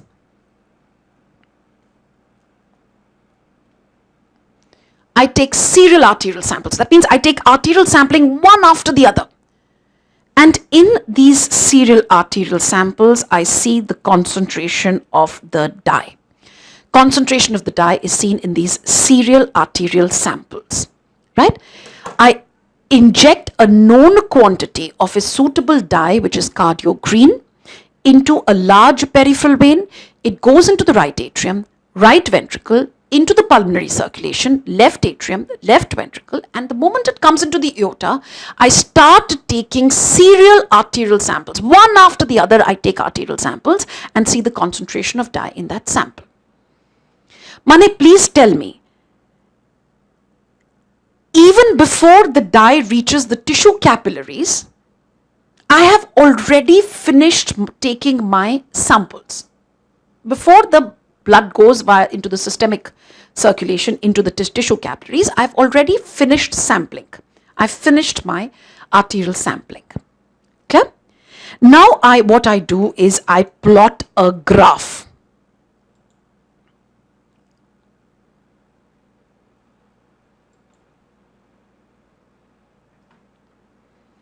Now I plot a graph. And what is this graph here? I plot a graph. And for this graph, I take time on the x-axis. Time is in seconds on the x-axis, and concentration of dye on the y-axis. So when I took my first arterial sample, there was probably no dye. Okay? Then second sample, the concentration increased. Third sample, concentration increased. See, you've injected a bolus in a peripheral vein, and you're doing a serial arterial sampling. Now, subsequent samples, the concentration of dye increases, but then after some time, it starts falling. Make sense? Pehla sample mein no dye, second sample mein there was some dye which was present, then third mein aur zyada, fourth mein aur zyada, fifth mein aur zyada, sixth mein aur zyada, and then it starts falling, right? Then you see a second increase. Tell me, what is this second increase in the concentration of dye due to? There was a fall and then again it starts increasing. Let me see if somebody can answer this. There was a second increase in the concentration of dye. What is this due to? Recirculation. This is due to a recirculation. Dye completes one complete circulation and then it comes back. Return. Dye has returned. Very good. ठीक है ना? So this is your. So when I plot these graphs, these points, I get a graph like this. Right? Now what I do is, I'm not interested in the recirculation. This increase was because of recirculation. Right? Recirculation. I'm not interested. So what do? I extrapolate this down slope to meet the x-axis, and from here I get t, and t is therefore, what is t? T is the time taken for a single circulation. Time taken for a single circulation, and this is 39 seconds. Time taken for a single circulation, which is 39 seconds. Usually 39 seconds. And from this area under the graph, I get C. C is obtained from area under the graph. And the formula which I use is V is equal to Q over CT. Q kya tha? V is blood flow is equal to, let me just write this one again, once again.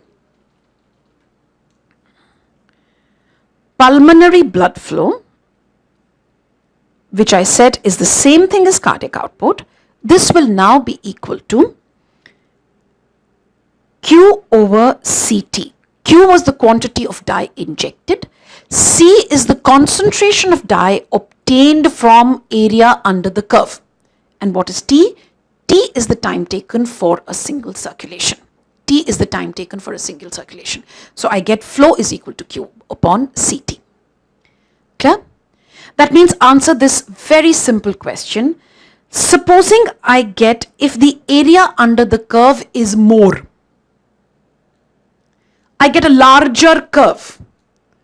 That means what is happening to cardiac output? Cardiac output decreases.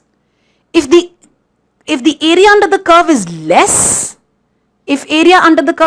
cardiac output, bolo, cardiac output increases. Cardiac output increases. Have you got my point? More the area under the curve,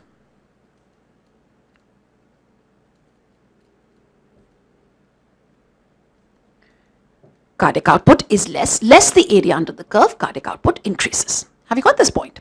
Right? So this is flow is equal to Q upon CT. Okay? Now let's see a question which has been asked in AIIMS, and let's see if you can answer this.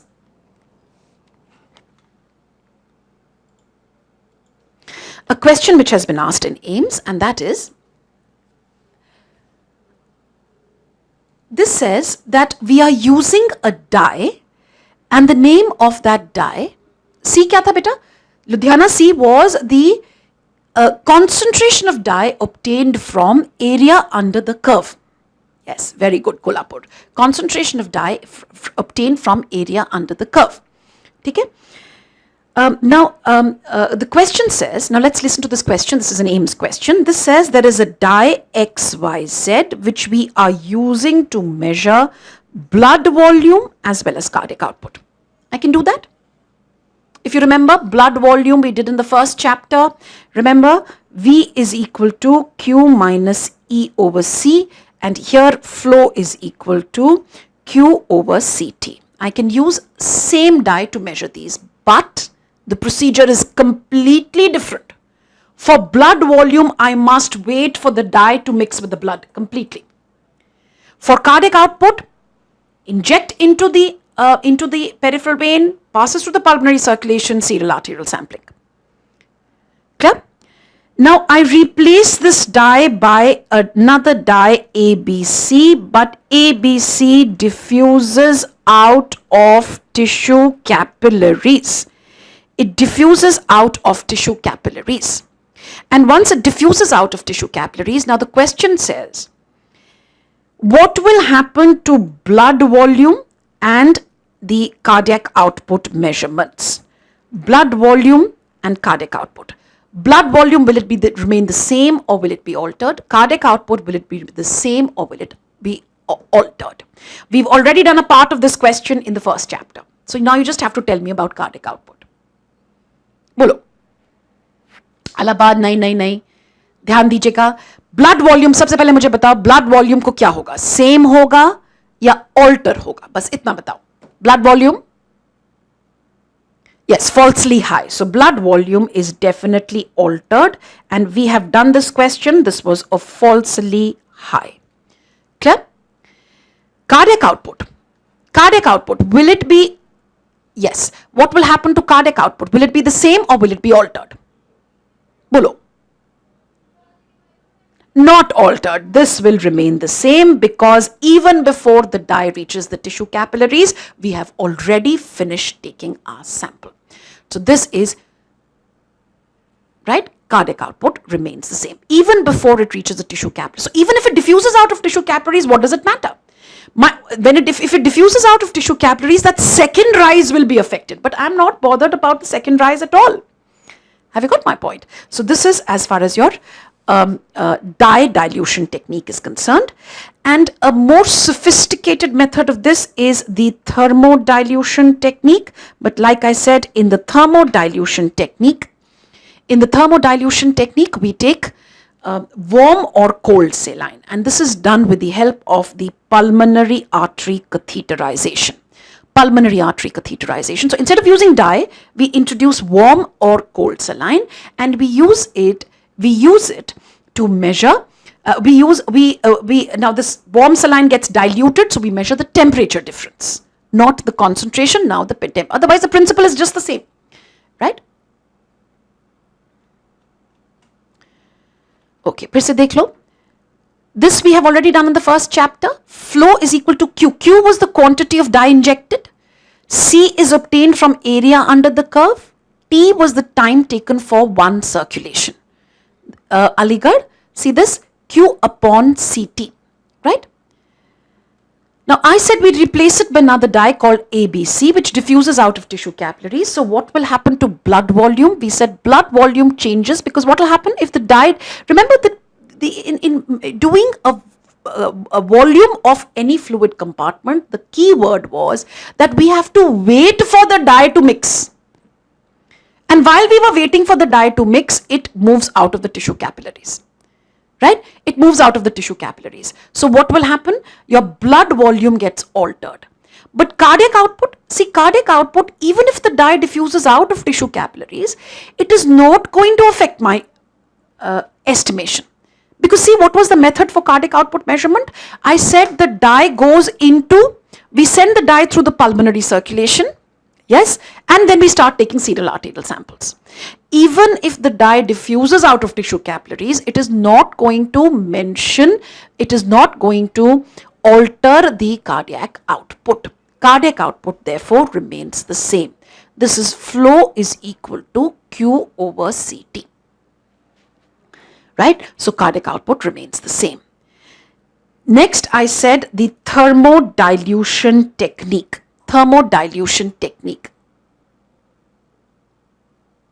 Beta, thermodilution technique, suno. What is thermodilution technique? This is done with the help of pulmonary artery catheterization. So let's see this. What is pulmonary artery? This pulmonary artery catheterization, remember I told you, we do with the help of a Swan-Ganz catheter. Now let's see this.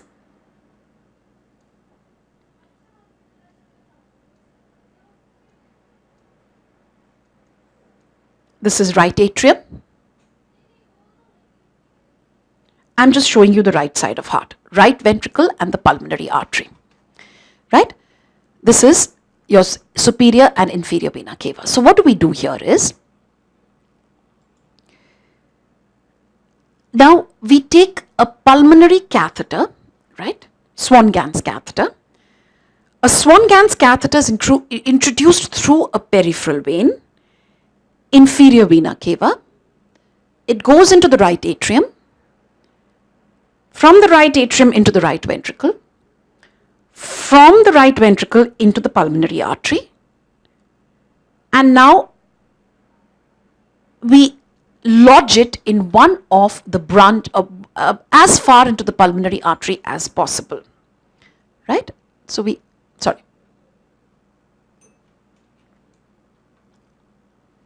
the Swan-Ganz catheter is placed over here, right? This is the Swan-Ganz catheter. You've introduced through a peripheral vein into the right atrium, into the right ventricle, and into the pulmonary artery. Now, this Swan-Ganz catheter has got multiple ports.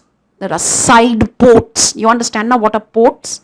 It has got multiple ports. So from a side port in the right ventricle, here is a side port, I introduce warm saline. Okay? I introduce warm saline.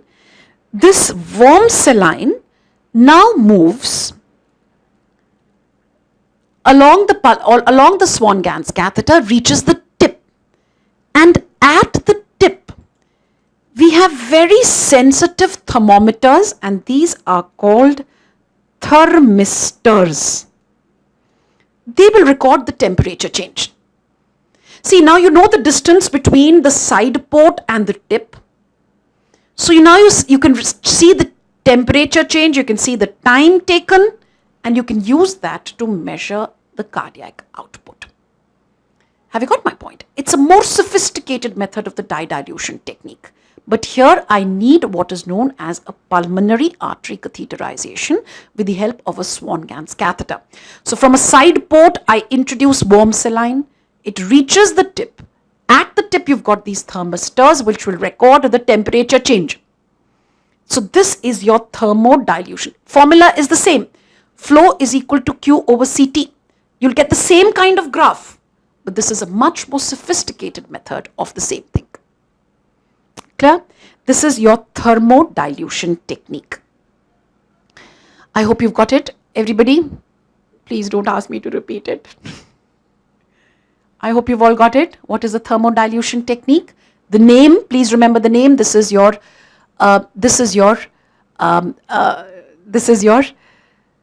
what is known as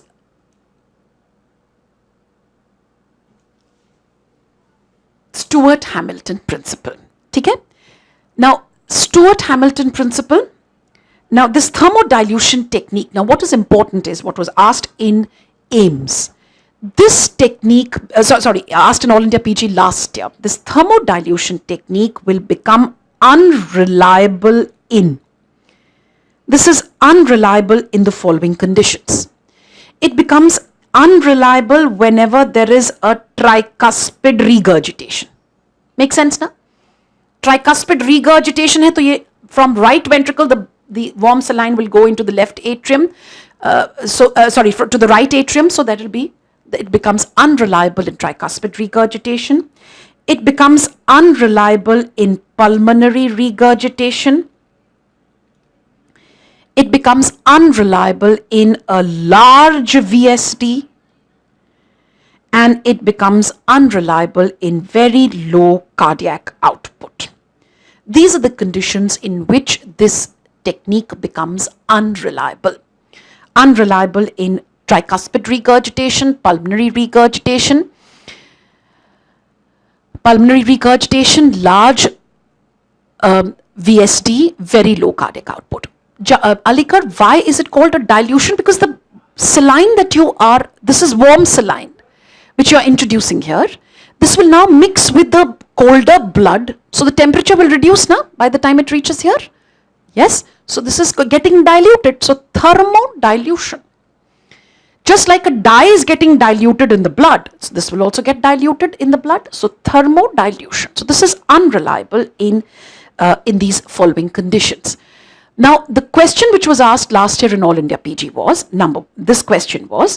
it says, the thermodilution technique the thermodilution technique is unreliable in which of the following? This is unreliable in which of the following? Unreliable in all except tricuspid regurgitation, pulmonary regurgitation, VSD और low cardiac output. इसमें से अब आप क्या answer करोगे? चारों में unreliable है, but which is your best answer here? VSD, because it is a large VSD which causes it to become a small VSD will not affect it so much. Large VSD. Yes? So this is your thermo. So best method, Ludhiana, the best method for measuring cardiac output will be the invasive methods. But invasive methods are not very common, obviously are not going to be, so thermodilution in fact is the best method for measurement of cardiac output, right? All right, so this is as far as your, measurement of cardiac output is concerned. What you can do is, let me just give you what I normally give all the students is, if you have Android phones or iOS phones, now there is a mobile app which I have made.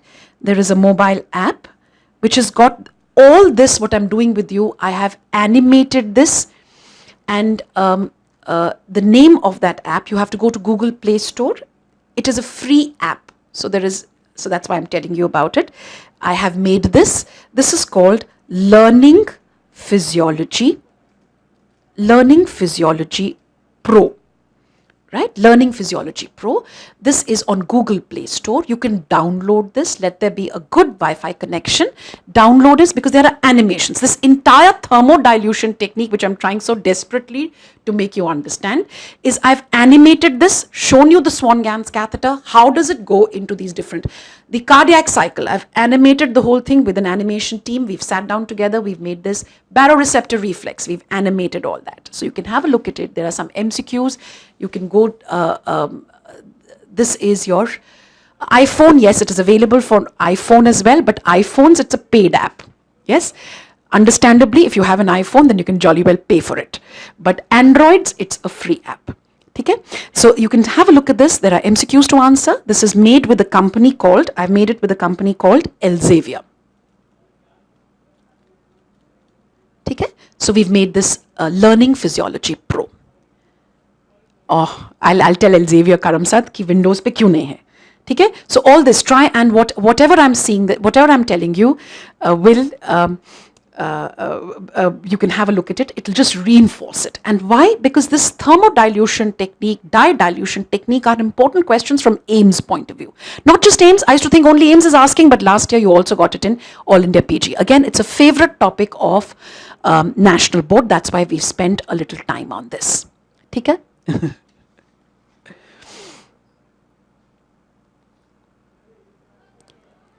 Dehradun for cardiac output, MRI or echo? It's difficult for me to say, but I thought echo is the best one. Do you really do? I thought echo was the best one, but let's see what does the medicine faculty say. Can you just confirm it from? Then it must be right. If Sumer sir has said it, then it must be MRI. Yes, for clinical, I said clinical then, if you are insisting that Sumer sir had said, then it should be MRI. But I was talking about what do you do in an experimental setting. Experimental setting, the most accurate will be thermodilution technique. I hope I've made that this clear. Clinical setting and experimental setting, or maybe even in an ICU setting where it is possible to do a Hubli, I'll give you a lunch break, but let me just finish this. Okay? Let me just finish this. Chalo. Myocardial oxygen demand. This is your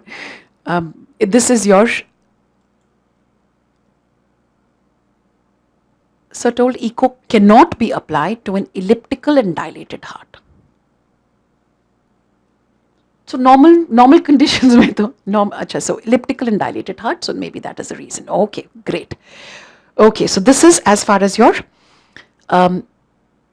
cardiac output. Okay?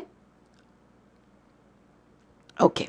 And now last topic in CVS, let's do this, and that is myocardial oxygen demand. Myocardial oxygen demand. Now this is an extremely important and favorite topic of National Board again. So please people can concentrate on this. And that is myocardial oxygen demand. See, heart has an oxidative metabolism.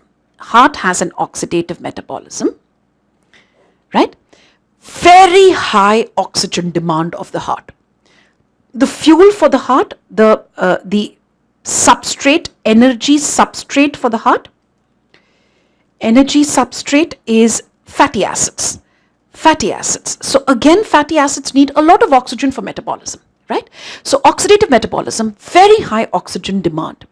Now, in fact, what is the oxygen demand of the heart? The basal oxygen consumption. The basal oxygen consumption by the heart, this is 2 ml per minute per 100 gram of tissue. This is an all India PG question. Basal oxygen consumption is 2 ml per minute per 100 gram of tissue. And skeletal muscle at rest.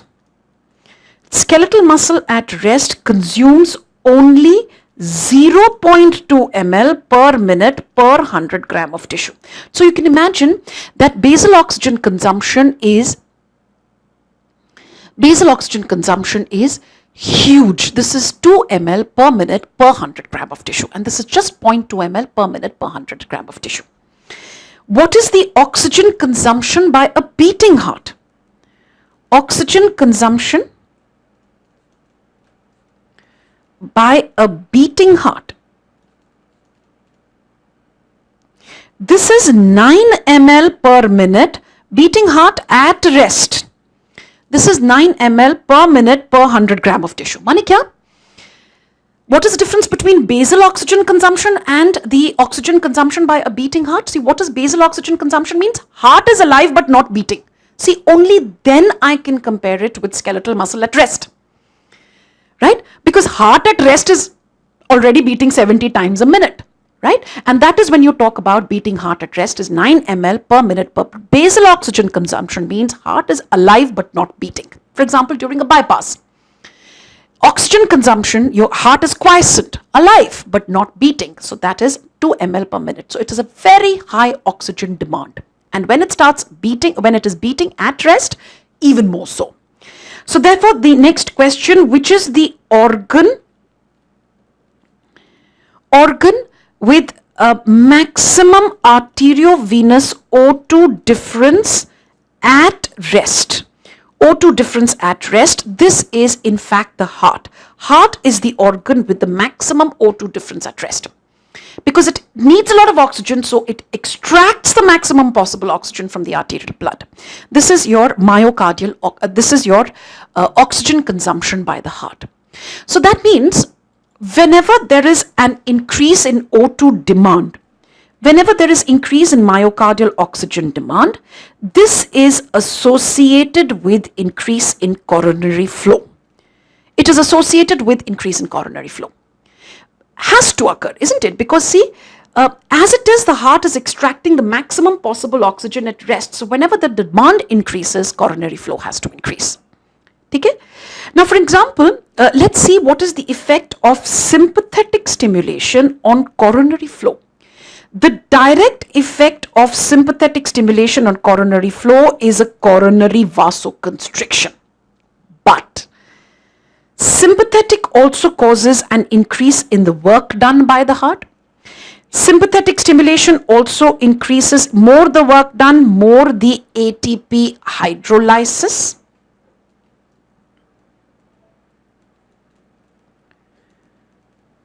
More the ATP hydrolysis.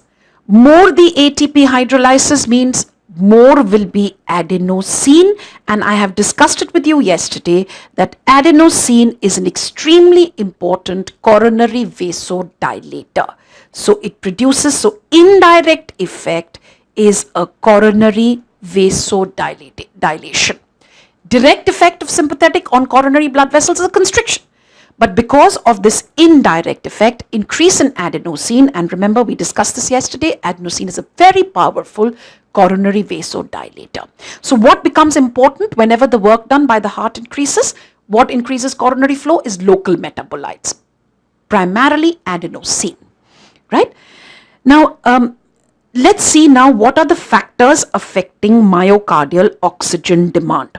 Factors affecting myocardial oxygen demand. Factors affecting myocardial oxygen demand are heart rate, number one. More the heart rate, more the oxygen demand. More the heart rate, more the oxygen demand. Second is duration of systole. Duration of systole. Right? More the heart rate, more the oxygen demand. And second is duration of systole. More the duration of systole, more will be the oxygen demand, more will be the coronary flow. More the duration of systole, more is the oxygen demand. Okay? Number three, it also depends upon, please understand these two, heart rate and oxygen demand and duration of systole and oxygen demand, these are not exactly directly proportional relationships. These are almost directly proportional relationships. These are almost directly proportional.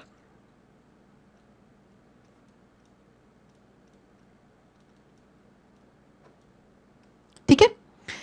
Third is, the third factor affecting myocardial oxygen demand is intramyocardial tension.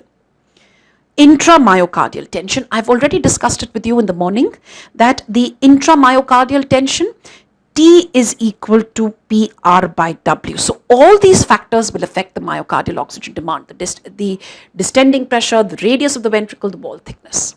They will affect the tension and therefore the oxygen demand. Now next is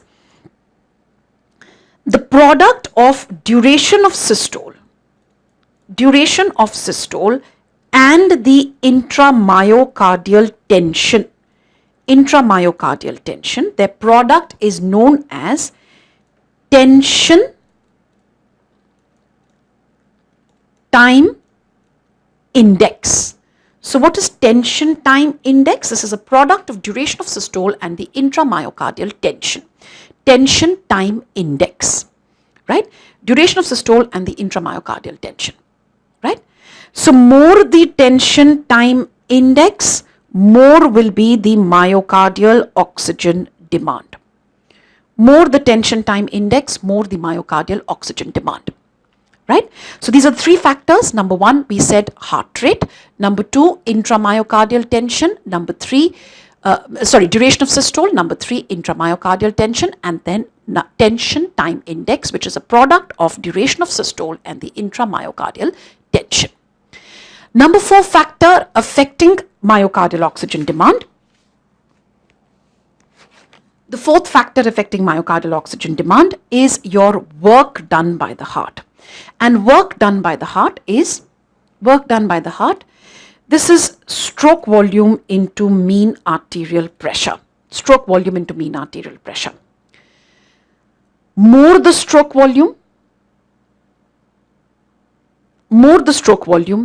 more is the work done. More the stroke volume, more is the work done. And if the stroke volume increases, if the stroke volume increases, more the work done, and this increase in stroke volume is known as increase in volume work. If the mean arterial pressure increases, this is known as the increase in pressure work. Stroke volume increases, volume work increase, mean arterial pressure increases, this is the tension time index is directly proportional.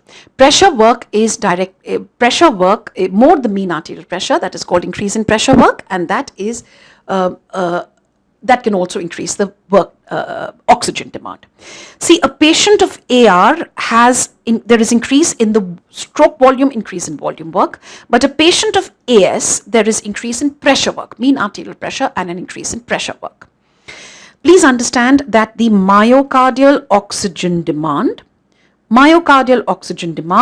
with increase in pressure work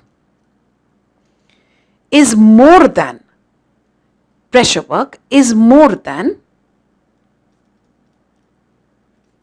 with increase in volume work. Myocardial oxygen demand with increase in pressure work is more than with increase in volume work. Myocardial oxygen demand more with volume work more with pressure work as compared to volume work. That means a patient of AS and a patient of AR, myocardial oxygen demand will be more in a patient of AS, because here you have increase in pressure work. That is why a patient of AS commonly presents with angina. Angina is not to be seen in a patient of AR, but seen in a patient of AS, because in AS, both work done will increase in both. But here you have increase in volume work, here you have an increase in pressure work. So more the pressure work, more the oxygen demand, angina is a common feature.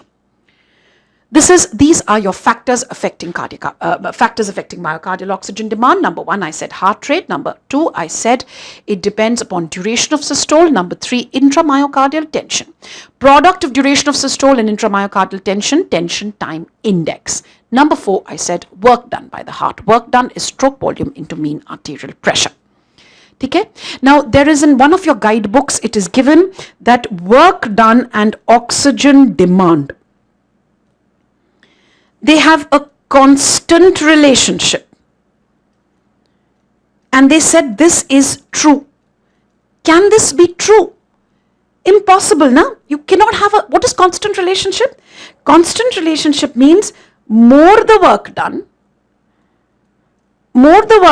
constant is the oxygen demand, which is not possible at all. In fact, more the work done, more the oxygen demand, and you know the difference between pressure and volume work. In fact, they have not a constant but an almost linear relationship.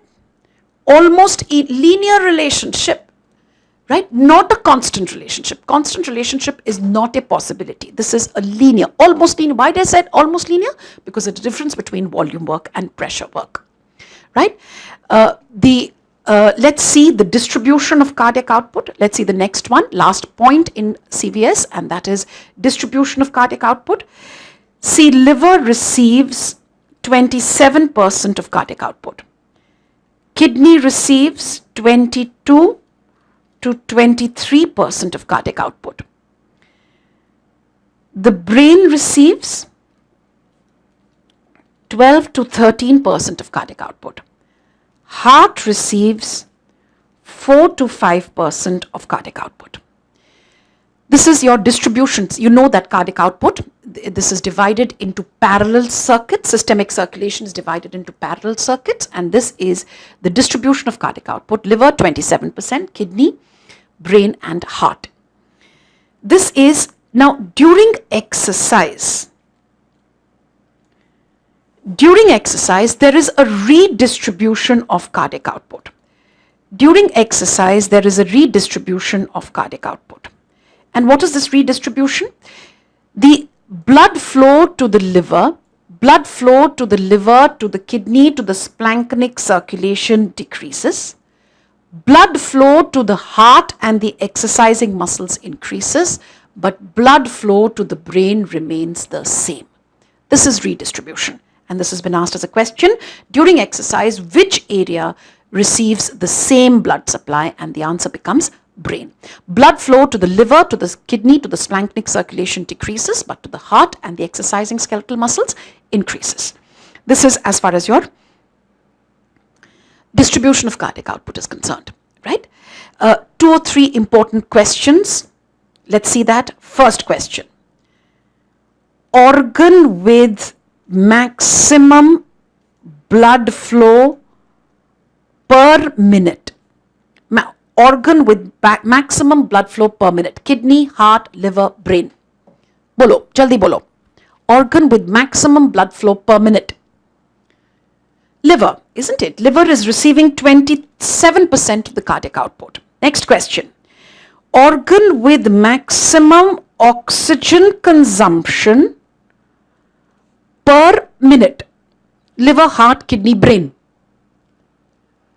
Mysore, if I had given you chemoreceptors as an option, then yes, chemoreceptors, but not otherwise. This is again the liver. Whichever receives maximum blood flow will also consume the maximum oxygen in 1 minute. But if the question says organ with maximum blood flow per minute per 100 gram of tissue, this becomes per minute per 100 gram of tissue. oxygen with maximum blood flow, this is now the kidney. And similarly, organ with maximum O2 consumption per minute per 100 gram, per minute per 100 gram of tissue, this will now become the heart. So these are important questions, right? Important questions. Organ with maximum blood flow per minute, liver. Organ with maximum oxygen consumption per minute, liver. Organ with maximum blood flow per minute per 100 gram. This is kidney, and organ with maximum oxygen consumption per minute per 100 gram is the heart. Last point, like I said, in skeletal muscles, skeletal muscle blood flow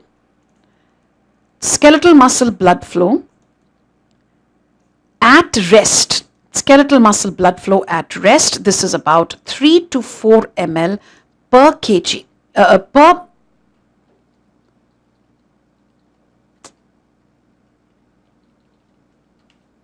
3 to 4 ml per minute per 100 gram of tissue.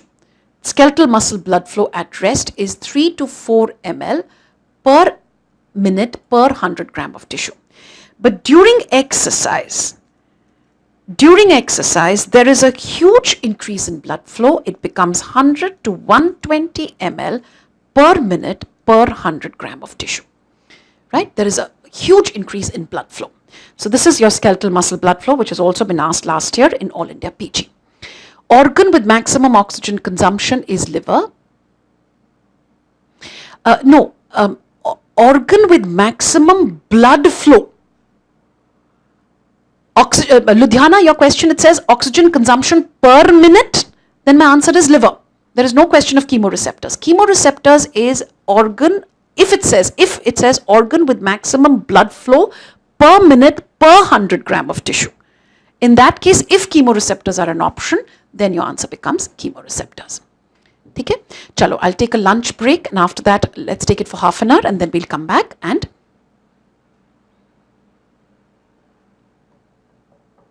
okay.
Okay.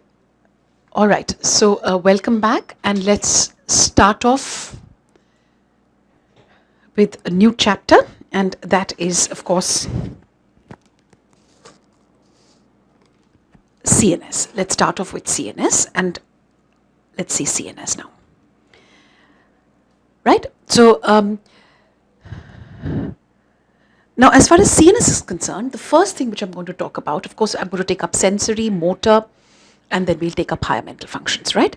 So as far as the CNS, the first thing is let's discuss about, of course, the basics of CNS we have already covered in our chapter on neuron, right? I discussed with you resting membrane potentials, action potentials, velocity of conduction, different types of nerve fibers, all that has been discussed and covered. So let's take on the first one. And the first thing in CNS is, what do you mean by a receptor? What is the definition of a receptor? A receptor is nothing but a biological transducer. A biological transducer. And what is a transducer? Transducer is anything which converts one form of energy to another form of energy. So a receptor is a biological transducer. It converts one form of energy to another form of energy. For example, your rods and cones in the retina, they convert the light energy to action potentials.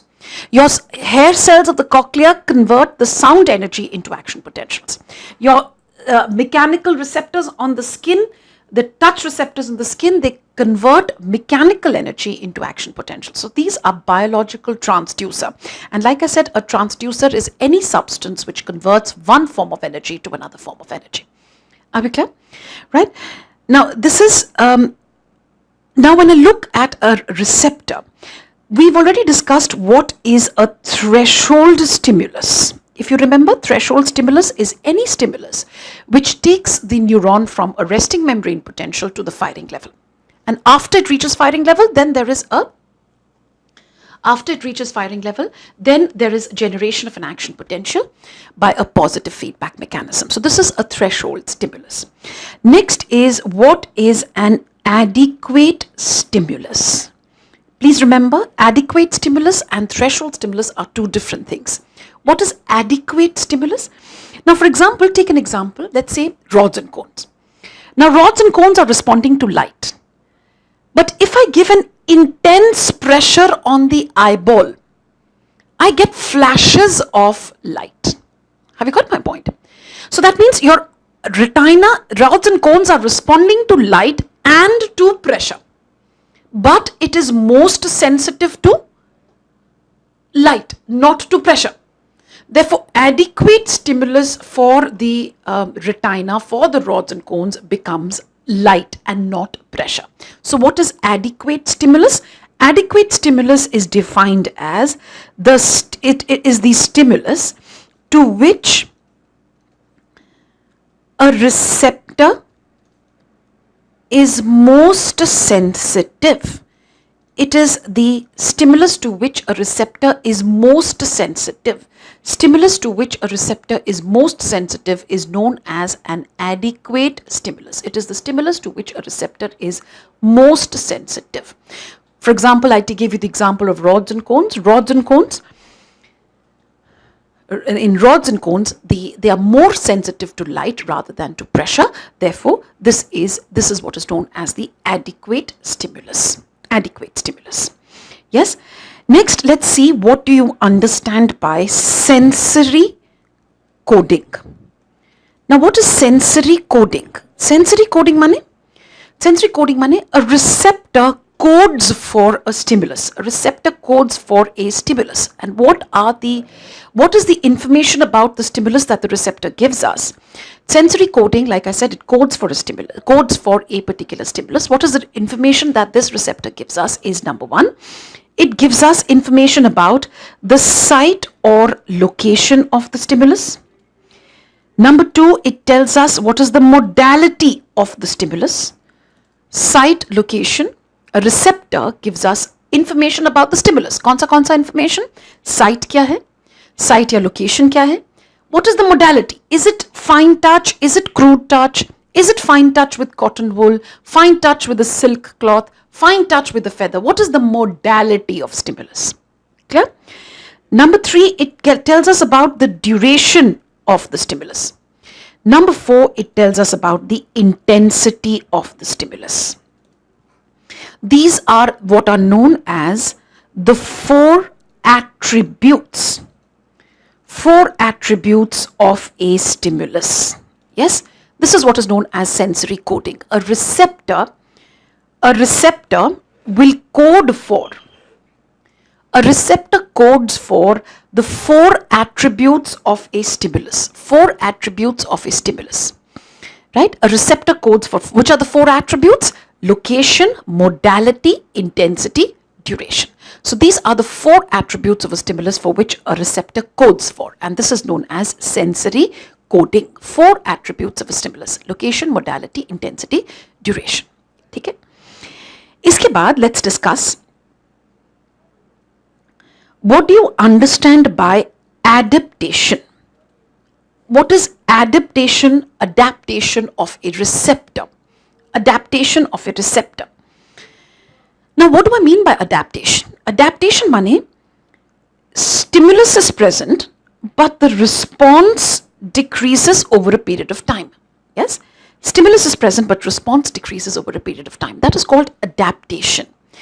And an example which I love quoting for adaptation is, and that is, see, when I hope all of you have stayed in the hostel, yes, and hostel life is extremely important for the growth of a person, isn't it? Because there's lots you learn in the hostel, yes. And a hostel is a very noisy place, right? The first day when you landed up in the hostel, you find there's a lot of noise. And you start wondering, how will I study over here? Kaise kaam chalega? How am I going to study my MBBS? Second day, noise is still there, but your response now has decreased. That means you are adapting to the stimulus. Stimulus is present, but your irritation level, your response has decreased. Third day, noise is still there, and your response is now even less. It doesn't matter so much. Fourth day, noise is still there, but you have opened up your anatomy textbook, your Chaurasyas, and you have started reading it. Isn't it? Fifth day, you are adding to the noise, right? So that is adaptation. The stimulus was present, but the response decreased over a period of time. That is called adaptation. You have adapted to the stimulus. Stimulus is present, but the response has decreased over a period of time. Now, some of us are rapidly adapt very easy to situations, whereas some of us are slowly adapting. They've spent their entire 4.5 years cribbing about the noise in the hostel, and that is why they were not able to study. ठीक है ना? So this is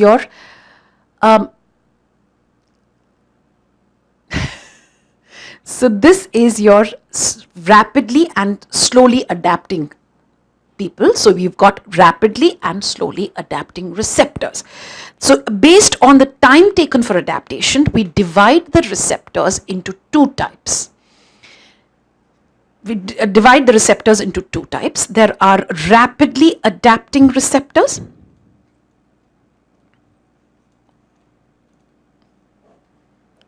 Rapidly adapting receptors and the slowly adapting receptors. Rapidly and slowly adapting receptors. Now, rapidly adapting receptors, these are also known as phasic receptors, and slowly adapting receptors are known as tonic receptors. So rapidly and slowly adapting receptors. Now, this is an important topic, so be very careful about these. National Board loves this topic on receptors. So rapidly adapting phasic receptors, slowly adapting receptors. Slowly adapting, also known as tonic receptors. Rapidly adapting receptors are encapsulated nerve endings. These are encapsulated nerve endings, whereas slowly adapting receptors are expanded or free nerve endings.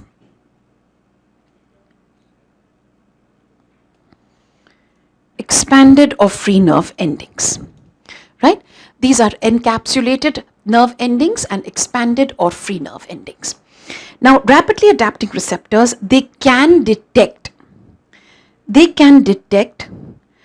rate of change of stimulus. Rate of change of stimulus. Now, what do I mean by rate of change, Mane? What is rate of change? That means when the stimulus strength increases or decreases with time. That's called rate of change, right? Supposing it's an increasing strength of stimulus or a decreasing strength of stimulus. Either way, this will be detected by a phasic receptor. It can detect rate of change of stimulus with time. And this is your phasic. Increasing strength of stimulus or a decreasing strength of stimulus, this is detected by a phasic receptor. Whereas a tonic receptor can detect this can detect a steady stimulus.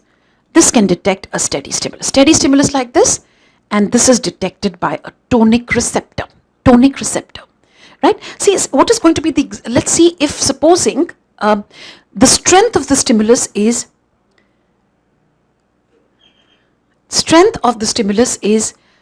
steady. It's a constant strength of stimulus. Let's see the response of tonic and phasic receptors. Supposing, like, for example, this is a steady stimulus, right? The stimulus strength of 4.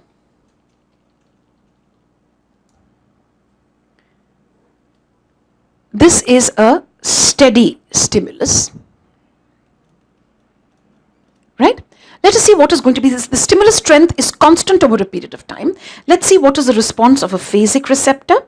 Phasic receptor initially will show a response, but then because it is rapidly adapting, now it fails to show a response. A steady stimulus, initially the phasic receptor will show a response, then it very rapidly adapts to the stimulus and fails to respond, right? On the other hand, let us see, if I give a steady stimulus, what is going to be the response of a tonic receptor? Steady stimulus, let's see the response of a tonic receptor. Tonic receptor will now show a response here, and then it continues to respond. It will initially show a response here, and then it continues to respond for the duration of the stimulus, isn't it? Because this is slowly adapting. So, which receptor has detected the tonic, the steady stimulus? This is your tonic receptor. Steady stimulus has been detected by the tonic or the slowly adapting receptor. The phasic receptor rapidly adapts and fails to respond. So it is the tonic receptor which will be able to, which is able to detect a steady stimulus. ठीक है? ये हो गया आपका differences, basic differences between rapidly adapting and slowly adapting receptors. Next, let's see what are the examples, and this is where your questions come from. Let's see the examples of the phasic and tonic receptors. Examples. The first example of a phasic receptor, remember encapsulated nerve endings. The first is a Pacinian corpuscle. Pacinian corpuscle. Pacinian corpuscle is like this. This is a large diameter myelinated nerve fiber. This is A beta fiber. The tip of this fiber is encapsulated. This forms what is known as the tip, this encapsulated, multiple layers of capsule like this, which looks like a cut onion. This is your Pacinian corpuscle. Multiple layers, concentric layers of capsule, right? And what is this Pacinian corpuscle meant for? Pacinian corpuscle is meant for fine touch. It is meant for vibration. And vibration is a fast vibration. It's a very rapidly adapting receptor. So it is meant for fine touch. It is meant for fast vibration. Fast vibration up to 800 cycles per second. It is meant for deep pressure. Please understand, this is not meant for pressure on the skin. This is meant for deep pressure. Deep pressure such as poking. Fine touch, fast vibration up to 800 cycles per second, and for deep pressure. Deep pressure, why deep pressure? Because these Pacinian corpuscles are located deep in the muscles, near the joint capsules. So they are meant for deep pressure, not for pressure on the skin. Clear? Like I said, Pacinian corpuscles are seen in, Pacinian corpuscles are present deep in muscles and in the joint capsules, right? Deep in the muscles and in the joint capsules, right? So this is your Pacinian corpuscle. it is meant, and which is the fiber, nerve fiber, which is associated with the Pacinian corpuscle, is A beta, large diameter myelinated nerve fiber. So fine touch, fast vibration, and deep pressure. Next, the Meissner's corpuscle. Another example of a rapidly adapting receptor, Meissner's corpuscle. Now, this Meissner's corpuscle, again an encapsulated nerve ending. Meissner's corpuscle is also a rapidly adapting receptor, but this is for slow vibration. Slow vibration up to 80 cycles per second, and this Meissner's corpuscle is also meant for texture. You understand now what is texture? Smooth, coarse, etc. So this is meant for texture. Slow vibration up to 80 cycles per second and for texture. Right? This is Meissner's corpuscle. Then you have what are known as hair end organs.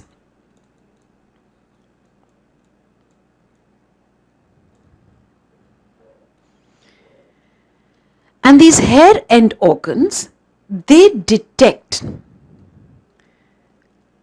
light movement. They detect light movement on the skin. Hair end organs which detect light movement on the skin. They detect light movement on the skin. So Meissner's corpuscle, so these are your examples of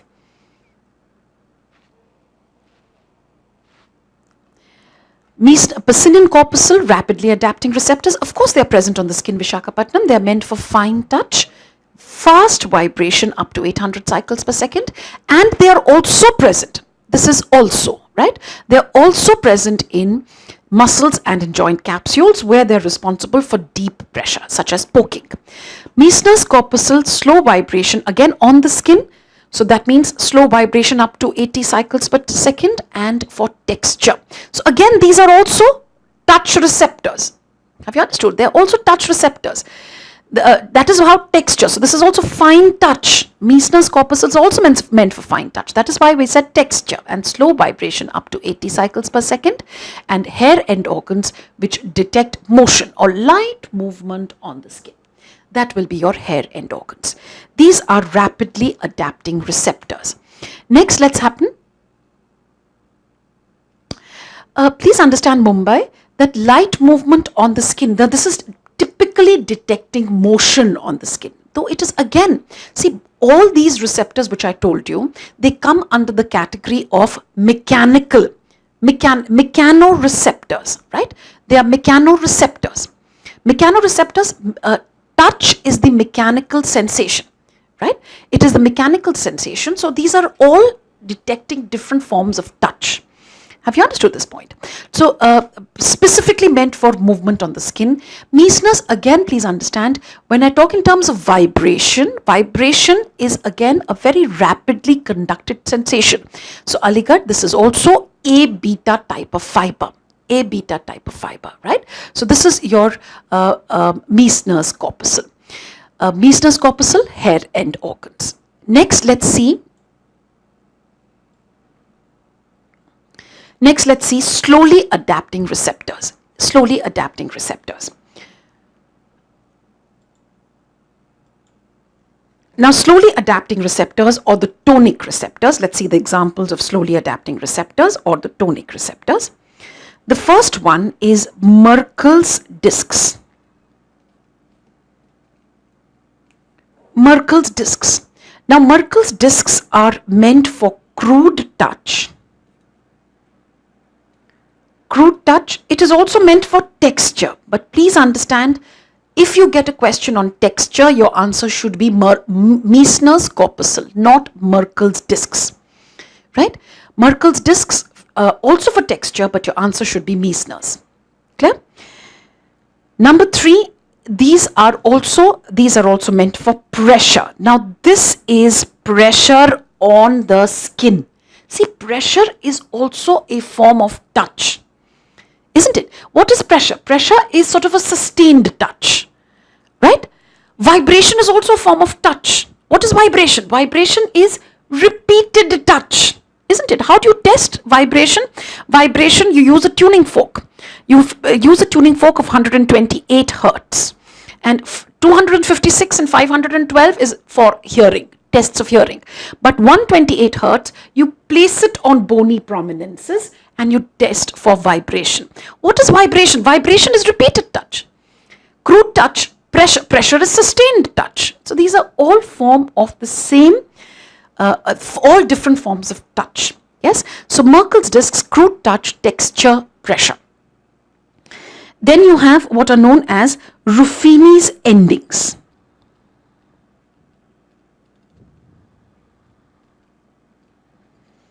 Again, Ruffini's endings are crude touch, and this is for sustained pressure. Sustained pressure. If you get a question on sustained pressure, your better choice would be Ruffini's. But if it just says pressure, go with Merkel's. Though there is a very subtle difference between the two, but I'm specifically giving you these two. Sustained pressure and pressure, there's hardly any difference. But if it says simply pressure, then your better answer should be Merkel's discs and Ruffini's for sustained pressure. Then you also have what is known as C mechanoreceptors. C mechanoreceptors. These C mechanoreceptors, these are again crude touch and for pressure. Crude touch and for pressure.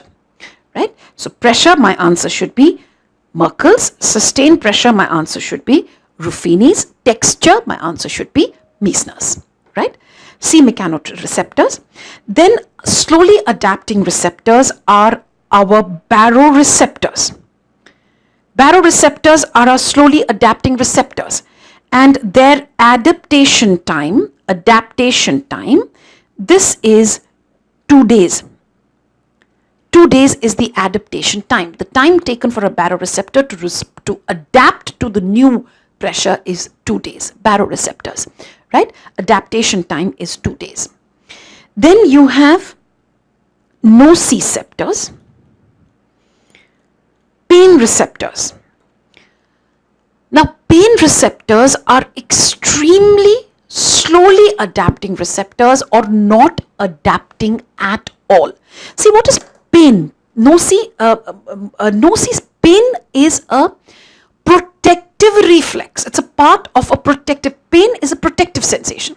You've touched something hot, you've burnt your hand, you immediately withdraw your hand. When the moment you touch something hot, your finger has got burnt, there has been pain, and this causes you to withdraw your hand. So it protects against further tissue damage. You are running on a road, you fall down, you get hurt, now you stop that particular activity. So pain is a part of a protective reflex. Have you understood? It's a part of so it's very important that pain receptors adapt very slowly or not at all, because pain is protective. Okay? So nociceptors, your pain receptors, these are very slowly adapting receptors or do not adapt at all. Do not adapt at all. Okay? The another one which is a slowly adapting receptor, chemoreceptors.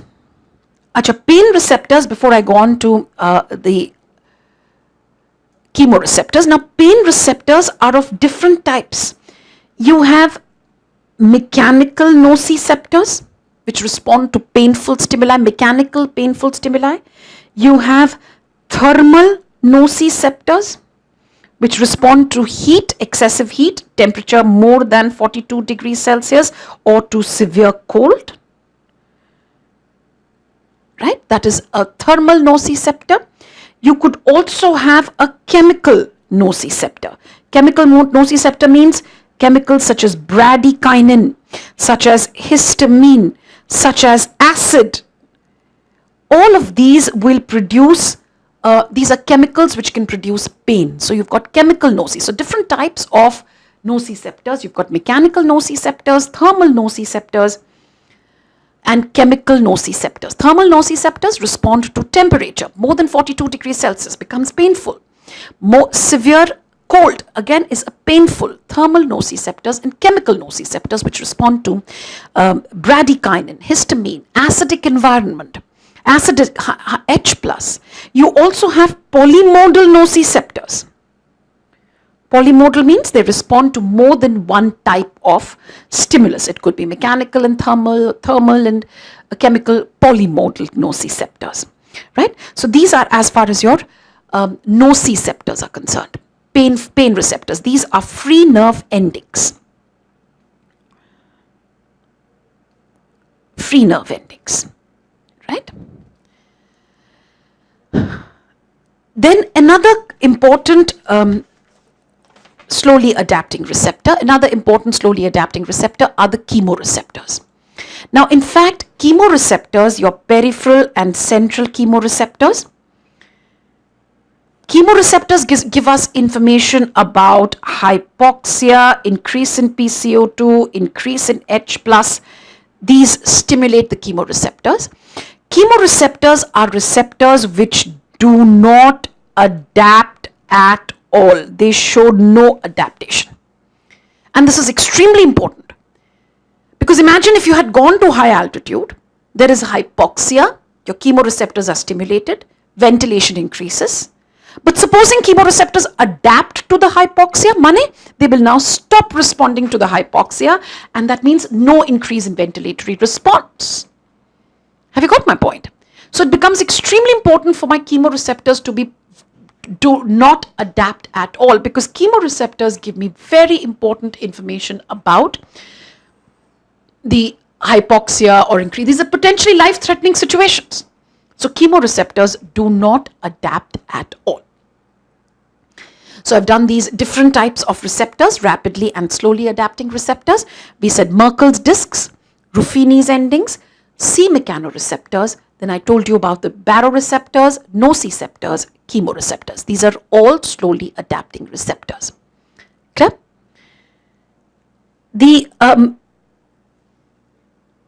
Next, let's see, once you are done with, Croce's bulbs, Mysore, was earlier thought to be related to temperature. I'm just coming to that. I'm just going to tell you about, but they are no longer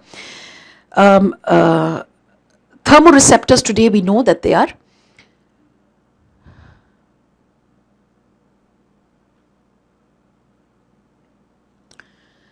Dibrugarh, would you call rods and cones what type of receptors? You've already done slow adaptation, slow and rapid, fast adaptation of rods and cones. So you know that, isn't it? They do adapt, but much more slowly. So these are all rapidly adapting receptors are the ones which I've told you. That is your Pacinian corpuscles, Meissner's corpuscle, and the hair end organs. These are encapsulated nerve endings. Okay? So next, let's see and thermoreceptors. Thermoreceptors also become slowly adapting receptors. Let's have a look at thermoreceptors. Now, a little more detail about the thermoreceptors. Now, as far as thermoreceptors are concerned, thermoreceptors, they are divided into warm and cold thermoreceptors. They are receptors meant for warmth and for cold. Right? Warmth and for cold. Now, as far as warmth is concerned, the receptors for cold are much more numerous. Receptors for cold are much more numerous. These are less in number. The warm sensation is conducted by only C type of fibers. Cold is conducted by A delta and C. A delta and C. And we have already discussed this A delta and C. We've already discussed that.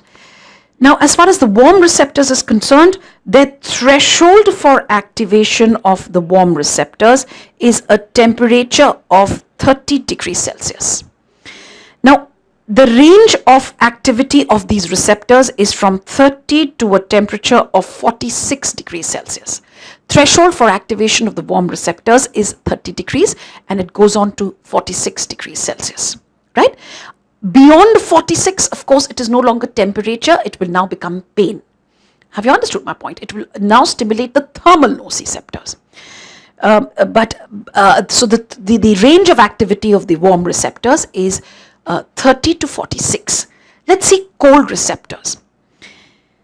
Now, at a temperature of 40 degrees, more than 40 degrees Celsius, these cold receptors are inactive. But at 40 degrees Celsius, their activity begins to start. And the activity increases as the temperature decreases. Right? These are cold receptors. Karam sir, dekho 42 pe I told you are the thermal nociceptors which get activated. So between 42 and 46, you have heat receptors as well as the nociceptors which are getting activated. Have you got my point? There is an overlap. There has to be. It isn't clear cut कि यहाँ पर ये खत्म हो गया, यहाँ से ये शुरू होगा. There has to be some degree of overlap. Like you'll see now. See this very carefully. More than 40 degrees Celsius, cold receptors are inactive. Now, as the temperature decreases, the activity of the cold receptors increases. The maximum activity of the cold receptors is seen at a temperature of 24 degrees Celsius. This is the time where you have the maximum activity of the cold receptors, right? And as the temperature decreases further from 24, the cold receptor activity decreases, right? And less than 10 degrees, now cold becomes a local anesthetic. Cold is a local anesthetic. Have you got it? So there is again, if you look at this now, again there is an overlap, right? 30 to 46, warm is getting activated.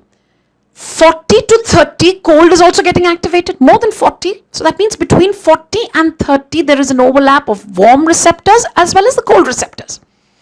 Have you got my point, right? The threshold for activation of the warm receptors is 30 and they are activated till a temperature of 46. Beyond 42, we've already discussed, even the thermal nociceptors start getting activated. And beyond 46, it's only the thermal nociceptors. Cold receptors are inactive below 40 degrees Celsius. At 40 degrees Celsius, their activation starts. Their activation is maximum at 24 degrees Celsius. Thereafter, their activation starts falling, and less than 10 degrees Celsius, cold has become a local anesthetic. It is no longer the cold sensation, cold has become a local anesthetic, right? So this is your thermoreceptors. Now a little more about these receptors, and there are something known as TRP channels. TRP channels. And what does TRP stand for? This is the transient receptor potential channels. Transient receptor potential channels. Mangalore, hang on. I still have to do pain in detail with you. I'll be doing fast and slow pain pathways, as well as a lot has to be done on pain. Not to worry. Relax. Okay. So TRP, transient receptor potential channels. What are these transient receptor potential channels? These are a family of excitatory channels. These are a family of excitatory channels. Yes? Now these transient receptor potential channels are meant for multiple sensations, right? Now these transient receptor potential channels, if you've got older editions of Genong and latest edition, there are differences. So I'm going to give you what is given in the latest edition. TRP channels family, it's a broad family of excitatory channels. And these channels are meant for pain, that is noxious stimuli, noxious mechanical stimuli, for instance. These are meant for temperature, pain. These TRP channels are meant for pain. They are meant for temperature. They are meant for intense heat, cold, right? Then they can also detect chemicals. Chemicals such as histamine, bradykinin, capsaicin. Capsaicin is present in chilies, right? H plus, they can detect, they can respond to these chemicals. So pain, temperature, chemicals. These are what these TRP channels are made of. Now these TRP channels have got a number of subfamilies. They have got a number of subfamilies, and let's see which are these subfamilies. Number one, you've got vanilloid receptors. Vanilloid receptors. So vanilloid receptors, different types of vanilloid receptors. There is TRPV1, there is TRPV3, there is TRPV4. Yes, these are your vanilloid receptors. And these vanilloid receptors, they respond to intense heat. They respond to acids. They respond to chemicals such as capsaicin. Intense heat for acids and chemicals. These are your vanilloid receptors.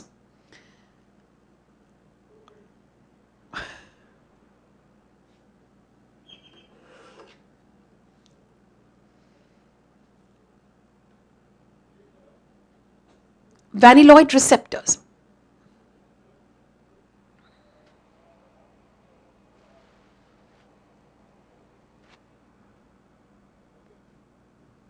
Right?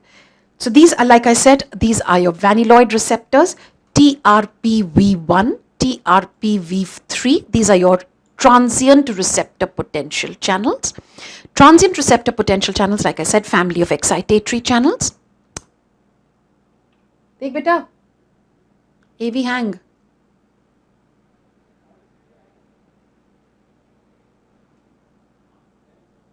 Still hanging. Hang हो गया सब कुछ. Severe hang. Notepad hanging. Okay now. Oh. Notepad hang only now. जरा देखो अब्बास.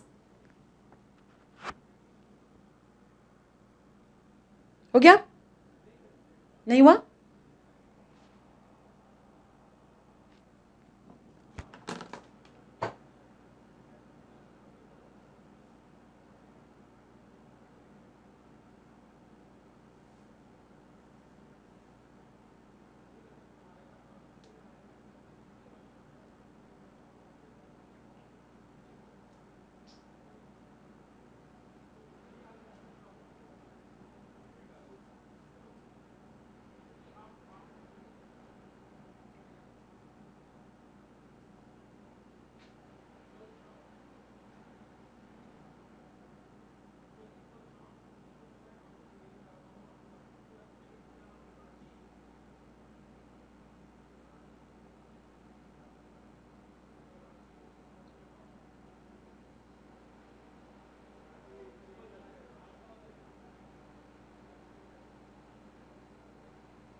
चलो शुरू करें. All right. I hope everything's fine now and connectivity issues are sorted out. Yes. Okay, fine. So let's see. We were doing TRP channels, and remember I said these are transient receptor potential channels. Transient receptor potential channels, a family of excitatory channels, and like I said, they are meant for multiple different types of sensations. Yeah, thank you, Alikar. This is pain, temperature, chemicals. Dehradun, don't worry about it. There is, I'll try and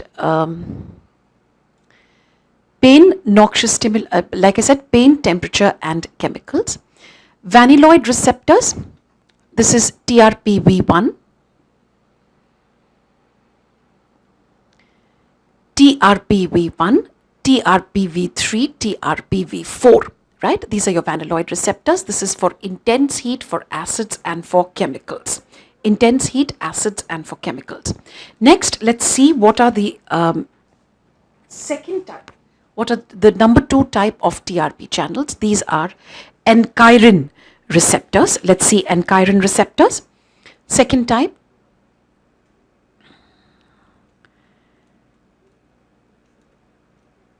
encheirin receptors. Now, encheirin receptors are meant for, Vishakhapatnam, I'll just answer. Now, encheirin receptors, these are meant for, again, pain, noxious stimuli. They are meant for cold and for chemicals, right? Encheirin receptors, pain, which is meant for noxious stimuli, cold and for chemicals. These are encheirin receptors. You have examples like TRPA1. TRPA1, these are your encheirin receptors, right? Number 3, you have what are known as acid sensing ion channels. Acid sensing ion channels. Acid sensing ion channels, these are meant for obviously detection of H+. In other words, if H+ is the stimulus, H+ will stimulate acid sensing ion channel, and H+ will also stimulate TRPV1 receptors. TRPV1 receptors. We've already discussed that. If you remember, we said that the TRPV1 receptor is meant for intense heat, for acids, and for, so remember, whenever there is acid, it will stimulate the acid sensing ion channel and the TRPV1 receptor. Number 4, we also have something known as purinergic receptors. Purinergic receptors. These are meant for, this is P2X and P2Y. This is meant purely for pain. Right? For example, now pain, if the stimulus is pain, noxious mechanical stimulus, it will stimulate TRPV1. It will stimulate TRPA1. It will also stimulate P2X and P2Y receptors, and this is with the help, there is release of ATP. So purinergic receptors are meant mainly for pain. So pain, like I said, vanilloid receptors, encheirin receptors, and purinergic receptors, right? Number 5, another type of channels which are present, TRP channels, is menthol receptors. Menthol receptors. See, nothing, I haven't repeated, I haven't really done much, just see this here. We said there are different types of TRP channels. There is number 1, the vanilloid receptors, which are meant for intense heat, acids, and chemicals. Yes. Then I did with you the encheirin receptors. Encheirin receptors are,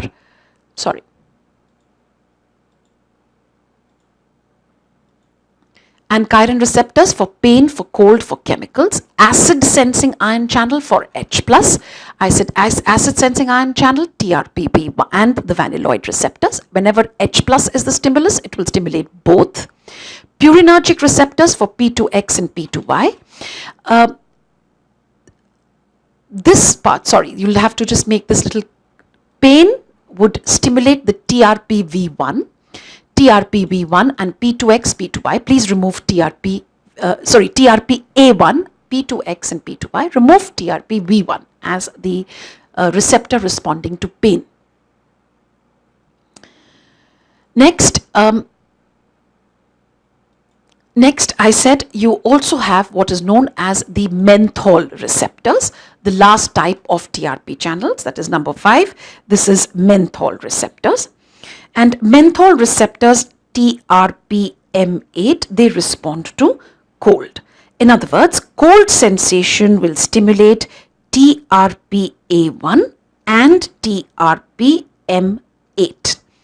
Menthol as well as encheirin receptors. So the questions that can be asked from here are, vanilloid receptors are meant for intense heat, A, intense heat, B, chemicals, C, acids, then your answer becomes, and D, all of the above, then it becomes all of the above.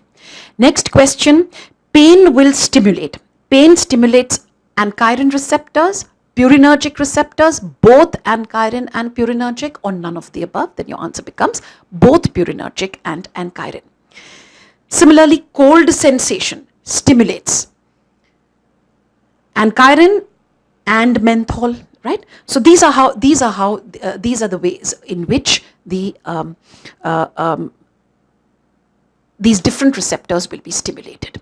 Now, Mysore says, what is the role of ATP? What is the role of ATP here is ATP acts like a chemical which mediates the pain, that is, or it acts on P2X and P2Y. It's like a neurotransmitter which is responsible for pain, right? It is a chemical which, so release of ATP causes, now this ATP acts like a nociceptive agent, pain producing agent. It acts on P2X and P2Y and produces pain.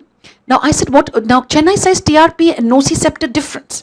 See, all TRP channels are not nociceptors. Have you understood? When we spoke about nociceptor means it's a pain receptor. And for pain, I told you two main channels, that is TRPA1 and purinergic. The others are not meant for pain. So pain and nociceptor, pain and TRP channels are not synonymous. One of the sensations mediated by TRP channels is pain. In all painful situations, are all these receptors getting stimulated? Again, Hyderabad, it depends upon what is the main reason for pain. Is it a burn? Is it a thermal burn? Is it just a mechanical painful stimulation? Is it a sort of a damage to, is there a damage to the skin? So it all depends upon which is the stimulus which is responsible for, which is producing pain, right? So this is as far as, now Vishakhapatnam says, aren't all the channels linked with, aren't all the receptors linked with? Definitely. But these TRP channels, like I said, are specific for these sensations. And TRP channels have got different types of sub-families which are meant for different sensations, right? So this is as far as your, these are your different, like I said, TRP, transient receptor potential channels. Now, just a little, I know you all are getting anxious about how we'll complete the course and I should go fast and all that. See, just a small request, let me go at my own pace. That makes me a little, otherwise I become very stressed out that I have, that I need to increase the pace. So please let me go at my own pace, a pace which I'm comfortable with. And number two, we'll be only doing up to CNS today. We have another 3-hour session on the 5th of September between 4:30 and 7:30, or 4:30 and 8. So on the 5th of September. So again, I will announce it at the end. So today we are only doing CNS, right? I want to be satisfied that today that CNS you all do well. So that is my aim today, and that is exactly what we are going to do. We are going to do CNS as well as we can, because like I said, this is always a topic which scares a lot of us, yes? So let's try and we'll focus on CNS, so don't worry about the rest. Haldwani, of course, class will be earlier than 9. We'll be finishing earlier than 9. Let's see how it goes, okay? On the 5th of September, between, I think you have some other class till 4:30, so between 4:30 and 8:30. 4:30 and 7:30, 8:30, right? So these are your, like I said, these are your TRP channels. Any specific locations? Not really. They're widely distributed over the skin, right? Widely distributed over the skin. Thermal receptors, thermal sensations, pain receptors are coming from all over the skin. So there is no particular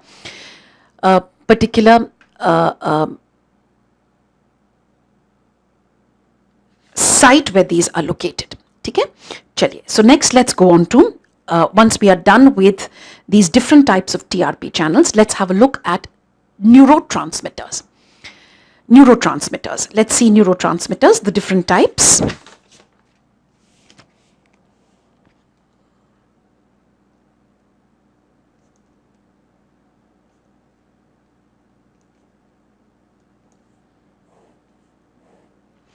Now, neurotransmitters, Neurotransmitters are divided into two types. Neurotransmitters are divided into two types, and that is there are small molecule. Concentrate, guys. This is important. Please concentrate and don't get distracted by sending messages to each other, right? Ludhiana, I said TRP channels are located everywhere, all over the skin, isn't it? Because pain. What are these receptors meant for? Pain. They are meant for intense heat or cold. So these sensations can be felt all over the skin. So there are no specific locations for the TRP channels. Right? Now, neurotransmitters are divided into small molecule rapidly acting neurotransmitters, small molecule rapidly acting neurotransmitters, and large molecule slowly acting neurotransmitters. Large molecule slowly acting neurotransmitters. So small molecule rapidly acting and large molecule slowly acting. Now the small molecule rapidly acting neurotransmitters are divided into four classes. Class 1, there is only one neurotransmitter in class 1, and that is acetylcholine. Acetylcholine. Class 2 are the amines. And the amines are obviously norepinephrine, epinephrine, histamine, serotonin, dopamine. So these are all your class 2 neurotransmitters. These are your amines. Norepinephrine, epinephrine, histamine, serotonin, dopamine. The third are amino acids. Amino acids. And in these there are glutamate, aspartate, glycine, and GABA. Glycine and GABA. Glutamate, aspartate, glycine, and GABA. Glutamate and aspartate are rapidly acting neurotransmitters. Glycine and GABA, these are, glutamate and aspartate are your excitatory neurotransmitters. This is excitatory. Glycine and GABA are your inhibitory neurotransmitters. So these are your amino acids, right? These are class 3. Class 4 is a gas. There is again only one neurotransmitter here, and that is nitric oxide.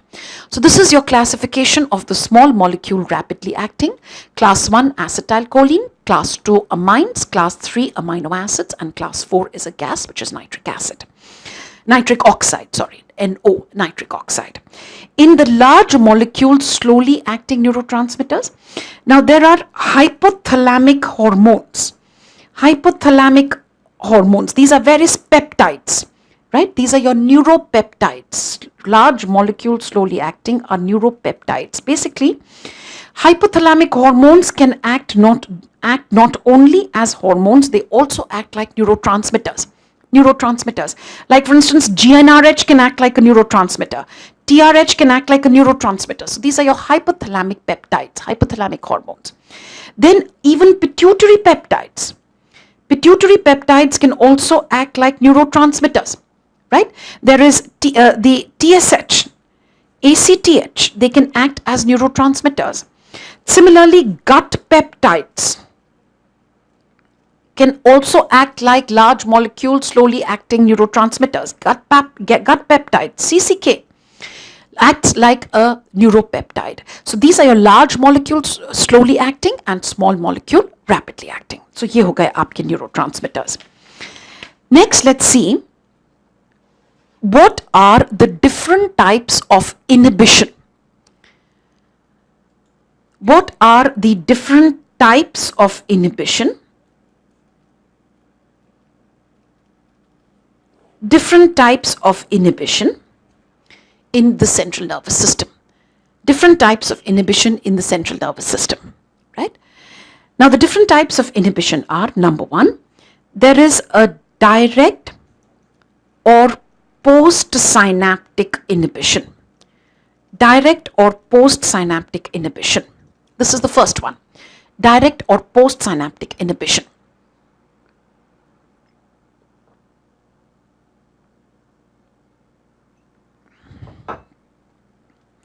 Direct or postsynaptic inhibition क्या है? Over here, neuron A This is neuron A. This releases, this is neuron B. There's a synapse between the two. Now neuron A releases an inhibitory. Neuron A releases an inhibitory neurotransmitter, and the inhibitory neurotransmitter secreted here is glycine. And this, see, inhibitory neurotransmitters are only two. There is glycine and GABA. Glycine and GABA.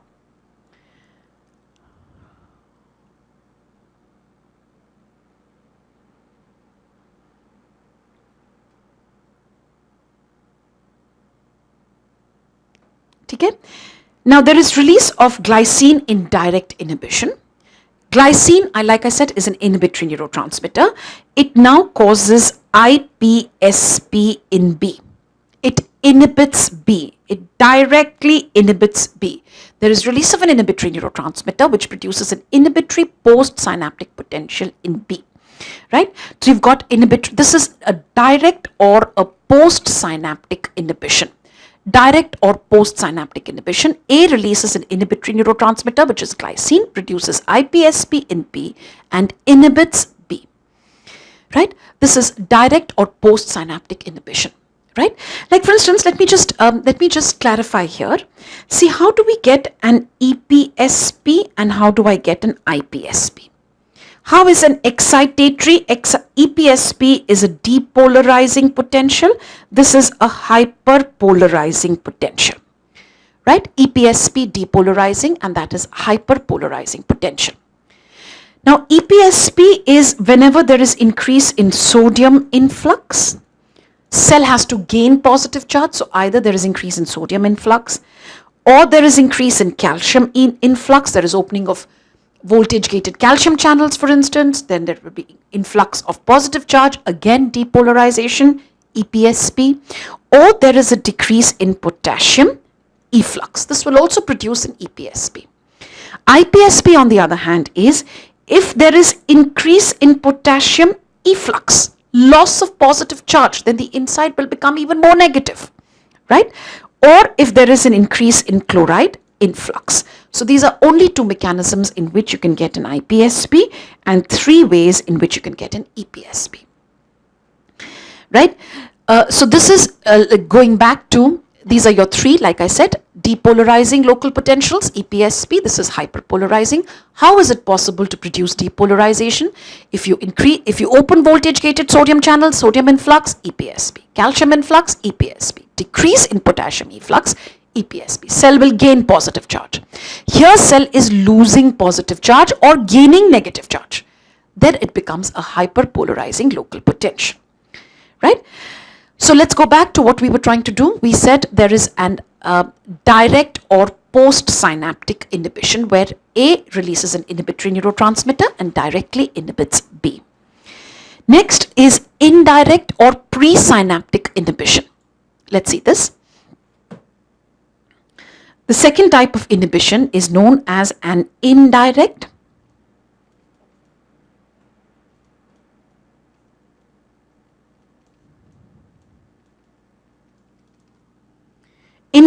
or presynaptic inhibition. Now what happens in indirect or presynaptic inhibition? This is neuron A. Neuron A normally releases an excitatory neurotransmitter and it excites neuron B. It releases an excitatory neurotransmitter and excites neuron B. But there is a small inhibitory neuron. This is neuron C. And the synapse that is forms with this is neuron C. This is an inhibitory neuron. This inhibitory neuron forms an axonal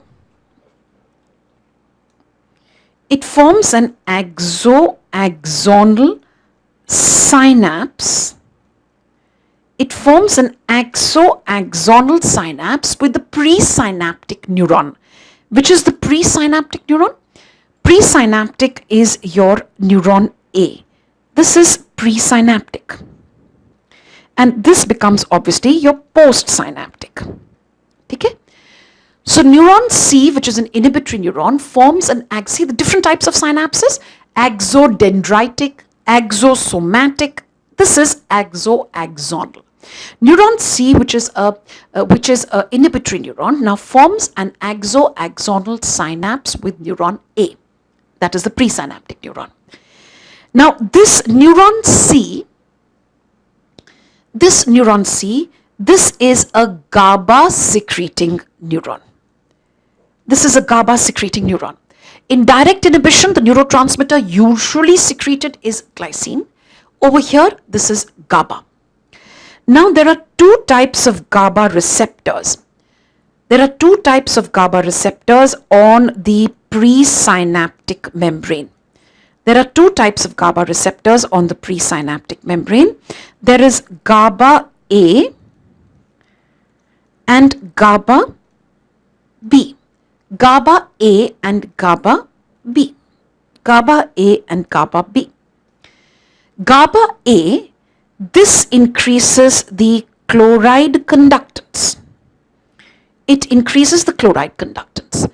GABA B increases the potassium conductance. GABA A increases chloride conductance. GABA B increases the potassium conductance. So when there is increase in chloride conductance, more chloride comes into the cell. This now causes more chloride comes into the cell. Increase in chloride conductance money. Now you have entry of chloride.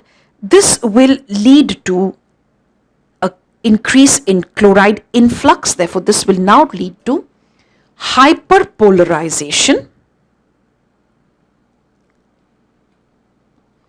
Increase in chloride conductance.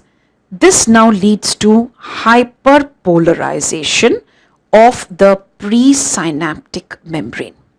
Hyperpolarization of the presynaptic membrane. If there is increase in potassium conductance, this also leads to hyperpolarization of the presynaptic membrane. See, if there is increase in potassium conductance, means there is opening of potassium channels, potassium starts leaving the cell, loss of positive charge. Again, hyperpolarization of presynaptic membrane. Either an increase in chloride conductance or an increase in potassium conductance, either way, this will lead to a hyperpolarization of the presynaptic membrane. Right? Now what's happened? Let's see this. GABA has been released over here. This produces hyperpolarization of the presynaptic membrane. Now, when the normal excitatory impulse reaches here, remember there was a release of an excitatory neurotransmitter from the presynaptic membrane. Now what happens to the release of that excitatory neurotransmitter? This release of the excitatory neurotransmitter is now decreased.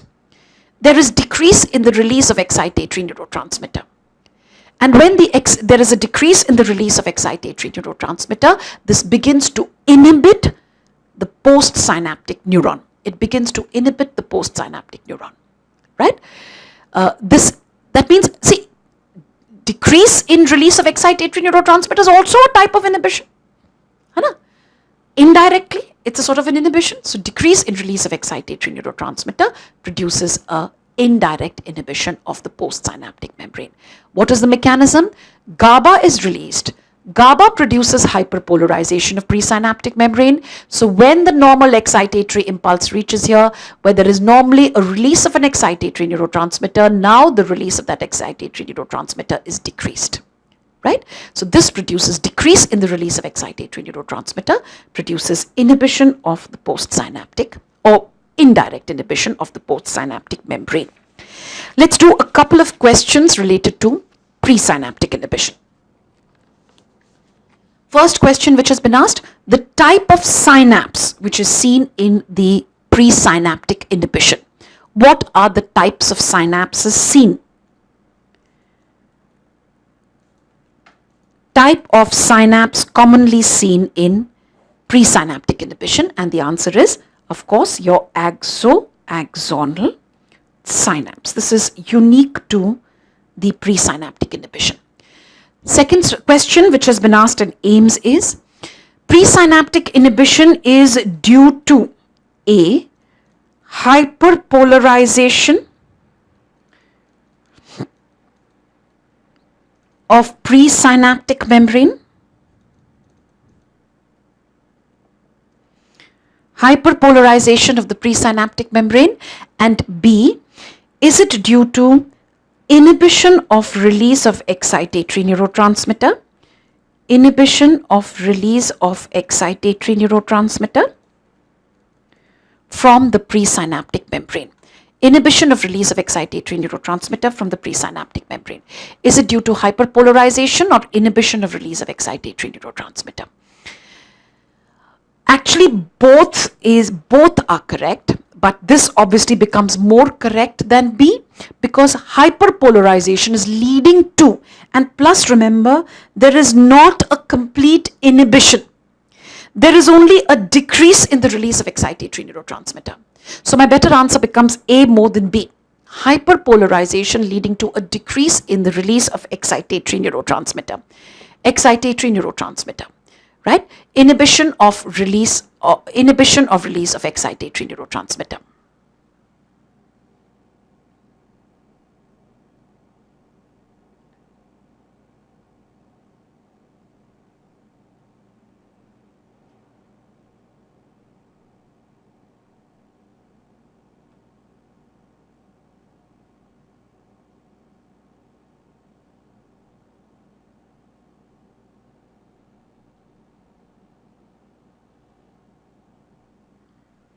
Right. So we were discussing this. What is it due to? Is it hyperpolarization, presynaptic inhibition? Is it due to hyperpolarization or inhibition of release of excitatory neurotransmitter? So the reason why I said A more than B, because see, hyperpolarization leads to hyperpolarization of the presynaptic membrane causes a decrease in the release of excitatory neurotransmitter. Isn't it? This decrease in the release of excitatory neurotransmitter is because of the hyperpolarization, right?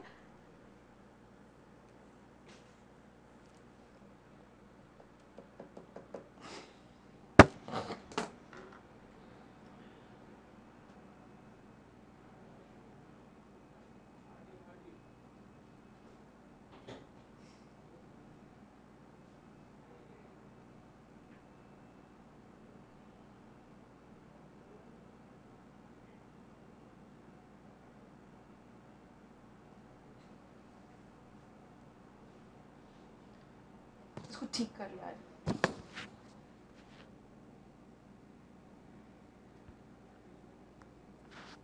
A better than B because of hyperpolarization leads to a decrease in the release of excitatory neurotransmitter. One important place where we see presynaptic inhibition, this is in the motor pathway. So let's just see this and let's try and understand it.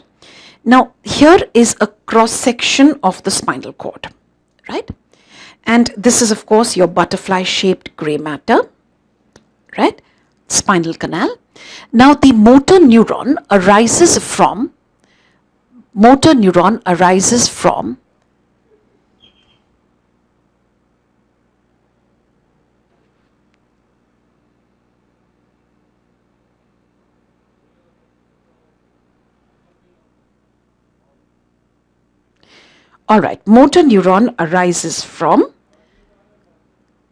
the anterior horn. Motor neuron arises from the anterior horn of the spinal cord. Now, this is your A alpha motor neuron or the lower motor neuron or what is also known as the spinal motor neuron. This goes and supplies the muscles and this is what is responsible finally for contraction, right? So this is your A alpha. I'm trying to give you the example of presynaptic inhibition in the motor pathway. So A alpha, and the tract which controls this lower motor neuron is the corticospinal tract. Corticospinal tract controls this lower motor neuron. Yes, this is the corticospinal tract arising from the cortex going towards the spinal cord. Now this controls the lower motor neuron. Okay? I'm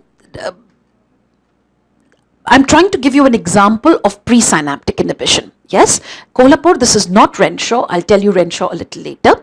This is A alpha, lower motor neuron, spinal motor neuron. This is under the control of upper motor neuron. Upper motor neuron, of course, like we said, is the corticospinal tract. Corticospinal tract. Upper motor neuron releases an excitatory neurotransmitter. This excitatory neurotransmitter is glutamate.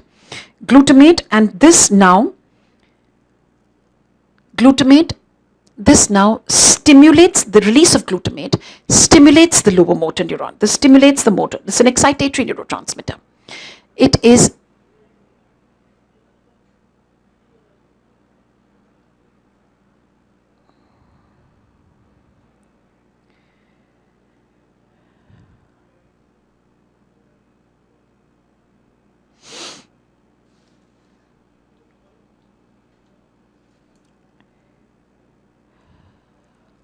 Ludhiana, I managed to finish this in 2 days is mainly because I'm not interrupted. That is the reason. Here, the systems which take me 3 hours have taken me 5 hours. That is the reason, right? Okay. So, this is glutamate manages to excite the upper motor neuron, releases glutamate and excites the lower motor neuron, right? There is one small neuron, inhibitory neuron, which now forms an axo-axonal synapse with the presynaptic neuron.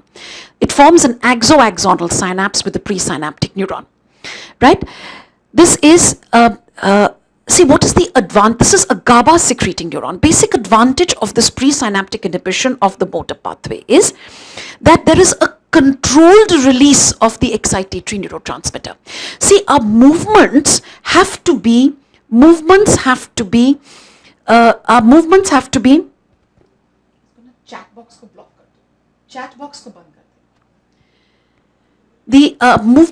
to be fine and well controlled. Yes. And how does this happen is this presynaptic inhibition, it produces a decrease in the release of excitatory neurotransmitter.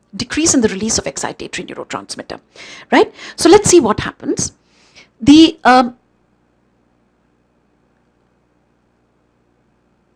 Now in tetanus, what happens in tetanus toxin? What happens in tetanus is tetanus causes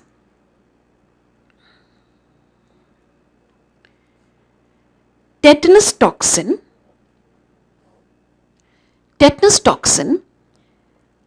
when there is a wound on a peripheral part, there is release of tetanus toxin from the clostridium. This tetanus toxin travels by retrograde axoplasmic transport. I mentioned retrograde axoplasmic transport, and this tetanus toxin now inhibits this presynaptic inhibition. It inhibits the release of GABA from this neuron.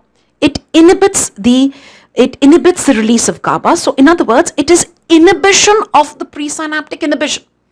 Now 2 negatives make a positive. When 2 negatives make a positive, now what happens? There is an increased passage of impulses from the upper motor neuron to the lower motor neuron. And what is the type of paralysis produced in tetanus? This causes what is known as a spastic paralysis. There is huge release of now, the release of the excitatory neurotransmitter is not, there is no inhibitory control on the release of the excitatory neurotransmitter. So huge amount of glutamate is being released. This stimulates the lower motor neuron, and the type of paralysis produced in tetanus is spastic paralysis, right? So tetanus toxin inhibits the presynaptic inhibition. It inhibits the presynaptic inhibition. It, in fact, how does it inhibit the presynaptic inhibition is it acts on synaptobrevin.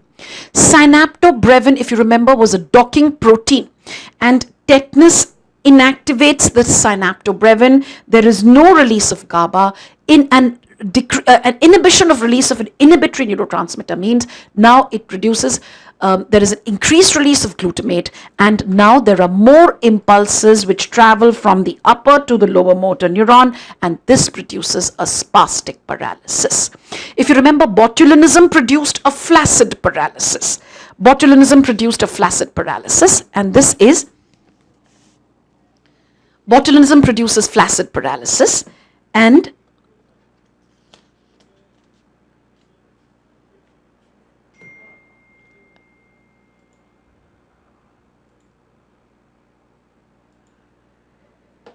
the action of botulinism was on the neuromuscular junction, where it inhibits the all three docking proteins, syntaxin, synaptoprevin, SNAP25.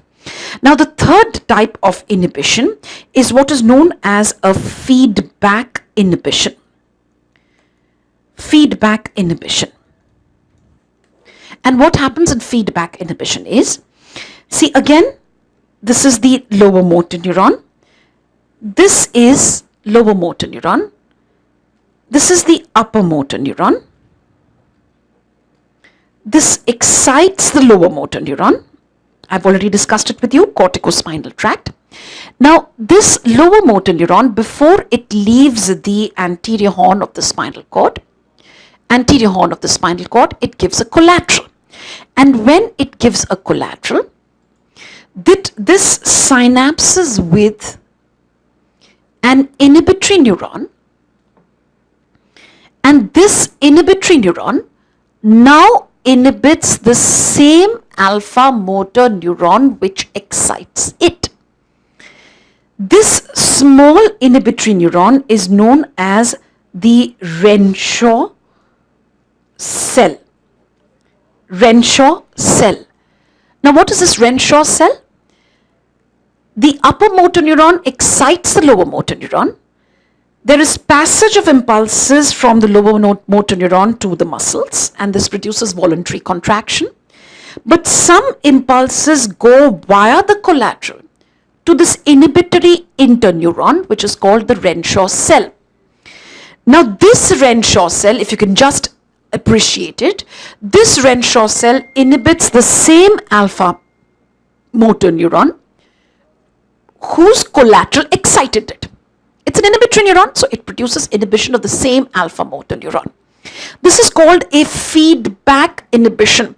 An advantage of this feedback inhibition, advantage of any feedback is a good control.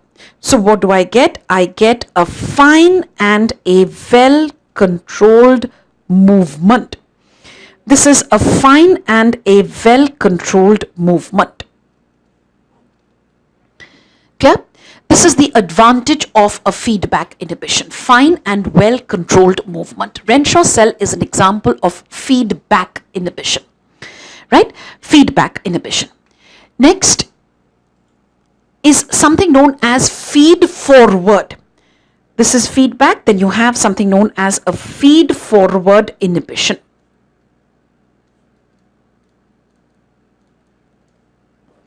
Feed forward inhibition. This is A normally excites B. A normally excites B, but B inhibits C. This is feed forward. A ने B को excite किया, B ने C को inhibit किया. This is a feed forward inhibition. And the example of feed forward inhibition is what you see in cerebellum. Cerebellum. In cerebellum, the granule cell excites the basket cell. Granule cell excites the basket cell, but the basket cell inhibits the Purkinje cell. Granule cell excites the basket cell, but basket cell inhibits the Purkinje cell. So it's a feed forward. A ने B को excite किया, B ने C को inhibit किया. This is your feed forward inhibition. The fifth type of inhibition,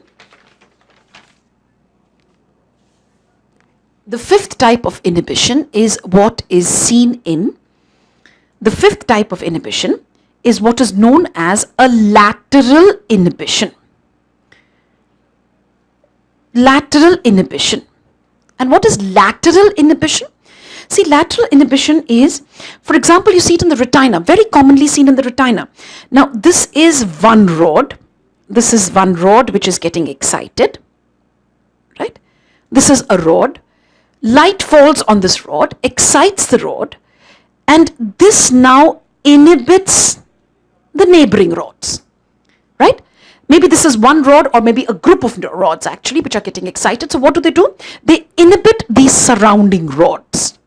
What is the advantage? If there is inhibition of the surrounding rod, now this improves the contrast, isn't it? See, when you want to improve the image quality on your phones or on the television screens, you improve the contrast. And this is exactly what lateral inhibition is doing.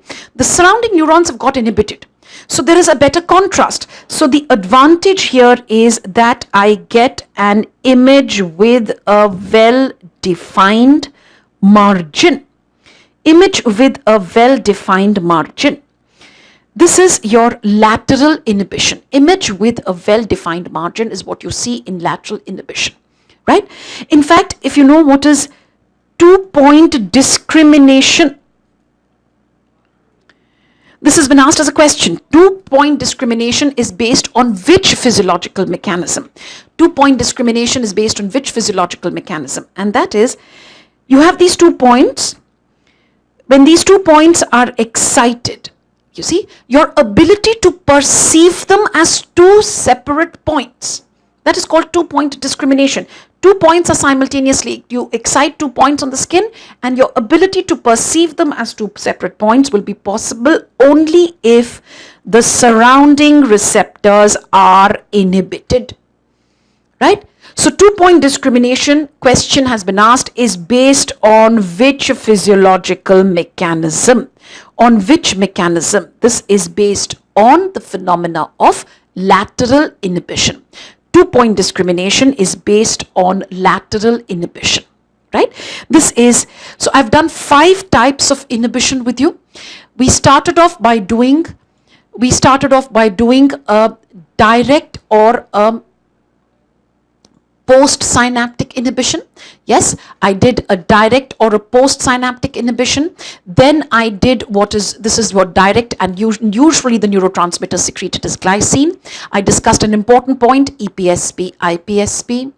Next, I did what is indirect inhibition. This was due to release of GABA. Axonal synapses are important.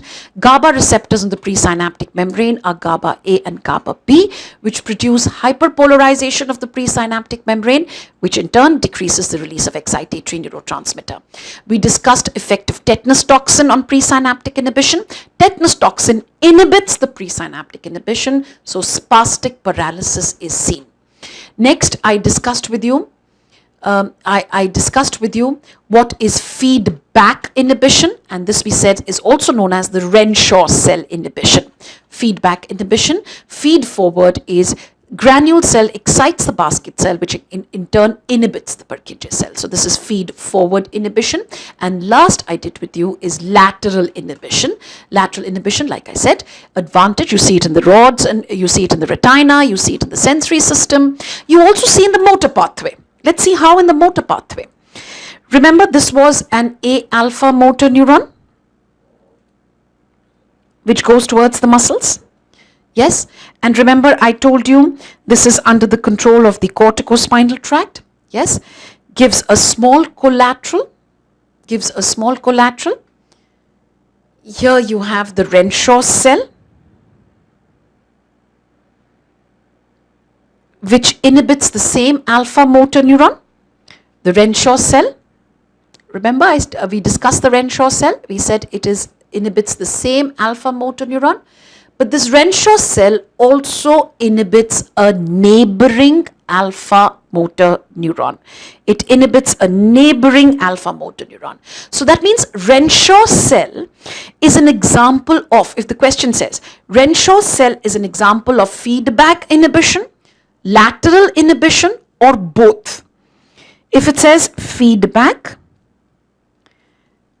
lateral, or both, then my answer is both. But if only feedback and lateral is given, then my answer is feedback inhibition. Have you got my point? So Renshaw cell is an example. So see, have you seen lateral inhibition? How? Because it inhibits a neighboring A alpha motor neuron. Not only the same alpha motor neuron, that is feedback, but also a neighboring A alpha motor neuron. So this is known as Renshaw cell is an example of both feedback as well as lateral. both feedback as well as lateral. So these were the different types of inhibition. Let's now go on to laws of sensory physiology. What are the laws of sensory physiology? And the laws of sensory physiology, number one, are the Bell-Magendie law.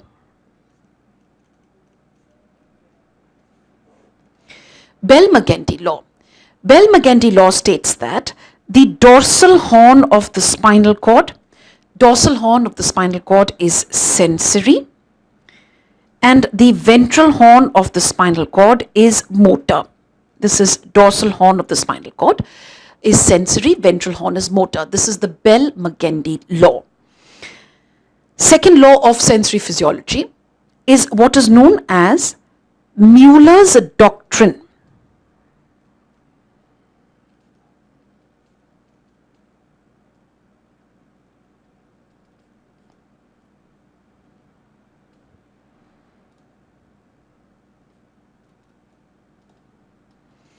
Mueller's doctrine of specific nerve energies. Bell-Magendie law, then the next is Mueller's doctrine of specific nerve energies. This states that a receptor, a pathway, and the area of brain stimulated, a receptor, a pathway, and the area of brain stimulated, this is specific for each sensation. Right? The receptor, pathway, and area of brain stimulated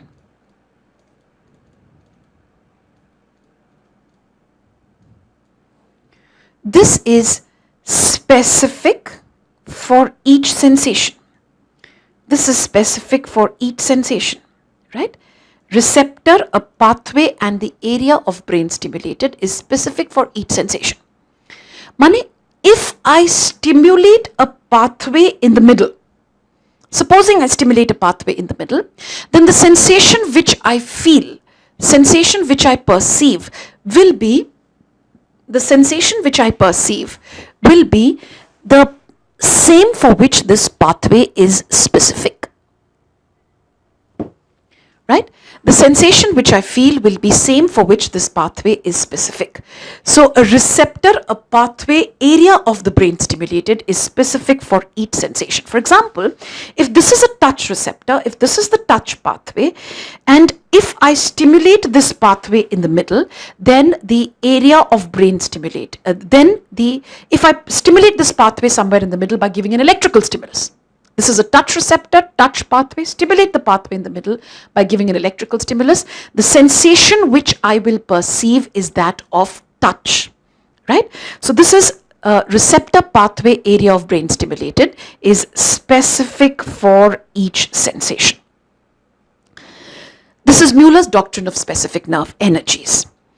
The next one is what is known as the law of projection.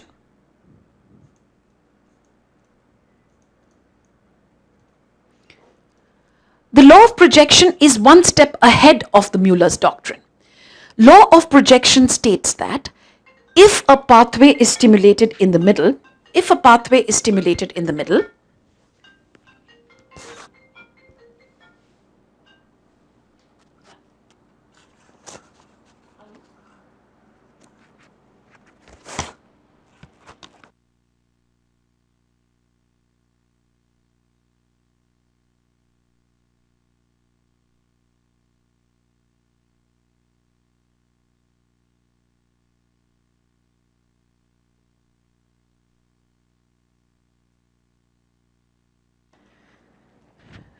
I said that the Mueller's law of projection. What is law of projection? It states that if a pathway is stimulated in the middle, the sensation appears to be arising from the site of receptor. That is called the law of projection. Right? What is law of projection? See, what was Mueller's doctrine? Mueller's doctrine said that if I stimulate a receptor in the middle, then the sensation, if I stimulate a pathway in the middle, the sensation perceived is that for which this pathway is specific. Now, law of projection states that if I stimulate a pathway in the middle, this is the receptor, this is the pathway, it goes to the brain. If I stimulate the pathway in the middle, sensation appears to be arising from the site of receptor. That is law of projection. And law of projection is what is responsible for the phantom limb. Phantom limb. See, what is phantom limb? Here is a fresh amputee. This is an amputee here. Now, his nerve has also got sectioned along with the limb. Nerve is also got sectioned. Now, the cut end of the nerve is being stimulated by inflammatory chemicals. Now, it appears that the sensation is arising from the site of receptor, which is the non-existent foot. This is called law of projection, and this is the phantom limb. Right? Phantom limb is described or is explained on the basis of the law of projection. Right? So this is your, and the most common sensation that the patient complains of, he complains of pain in the non-existent foot. Pain in the non-existent foot. Right? This is your phantom limb. Phantom limb, pain in the non-existent foot, right? After this is your, like I said, phantom limb. Let's see the next one, the fourth law of sensory physiology.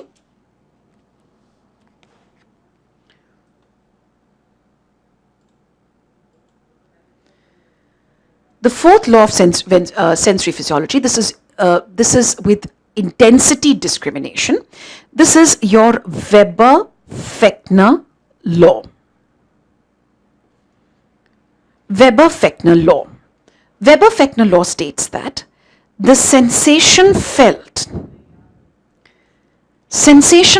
is proportional to log of intensity of stimulus. Log of intensity of stimulus. This is your sensation felt is proportional to log of intensity of stimulus. In other words, S is equal to K log of I. K log of I. This is where K is a constant. K is a constant. This is for intensity discrimination. Sensation is not proportional to intensity but to log of intensity. See, what is the log of 10? This is 1. Log of 100 is 2. Log of 1000 is 3. Money? When I increase the intensity has increased from 10 to 1000. There's a 100 times increase in intensity. 100 times increase in intensity. But the sensation has increased by, the sensation felt has increased by 3 times. Sensation felt has increased by 3 times. 100 times increase in intensity and the sensation felt has increased by 3 times. Yes, so this is the Weber-Fechner law, where sensation felt is proportional to the log of intensity, or sensation felt is equal to K log of I. This is Weber-Fechner law. See, this becomes extremely important. You are able to see in candlelight and you can see comfortably in bright sunlight, which is thousands of times increase in intensity. If the sensation felt also increased with intensity, it would have created a lot of problem for us. Have you understood? Now it is sensation that we feel is proportional, the sensation that we perceive is proportional to log of intensity. Have you got it? So pain, for example, take the example of pain. If pain sensation increased by 100 times and the intensity increased by 100 times and the sensation we felt also increased by 100 times, तो problem हो जाता. Now we know that though there is increase in intensity by 100 times, the sensation that we perceive has only increased by 3 times. So this is your Weber-Fechner law, right? Next, let's see. The last law for intensity discrimination is the Stevens power law. Stevens power law. Stevens power law states that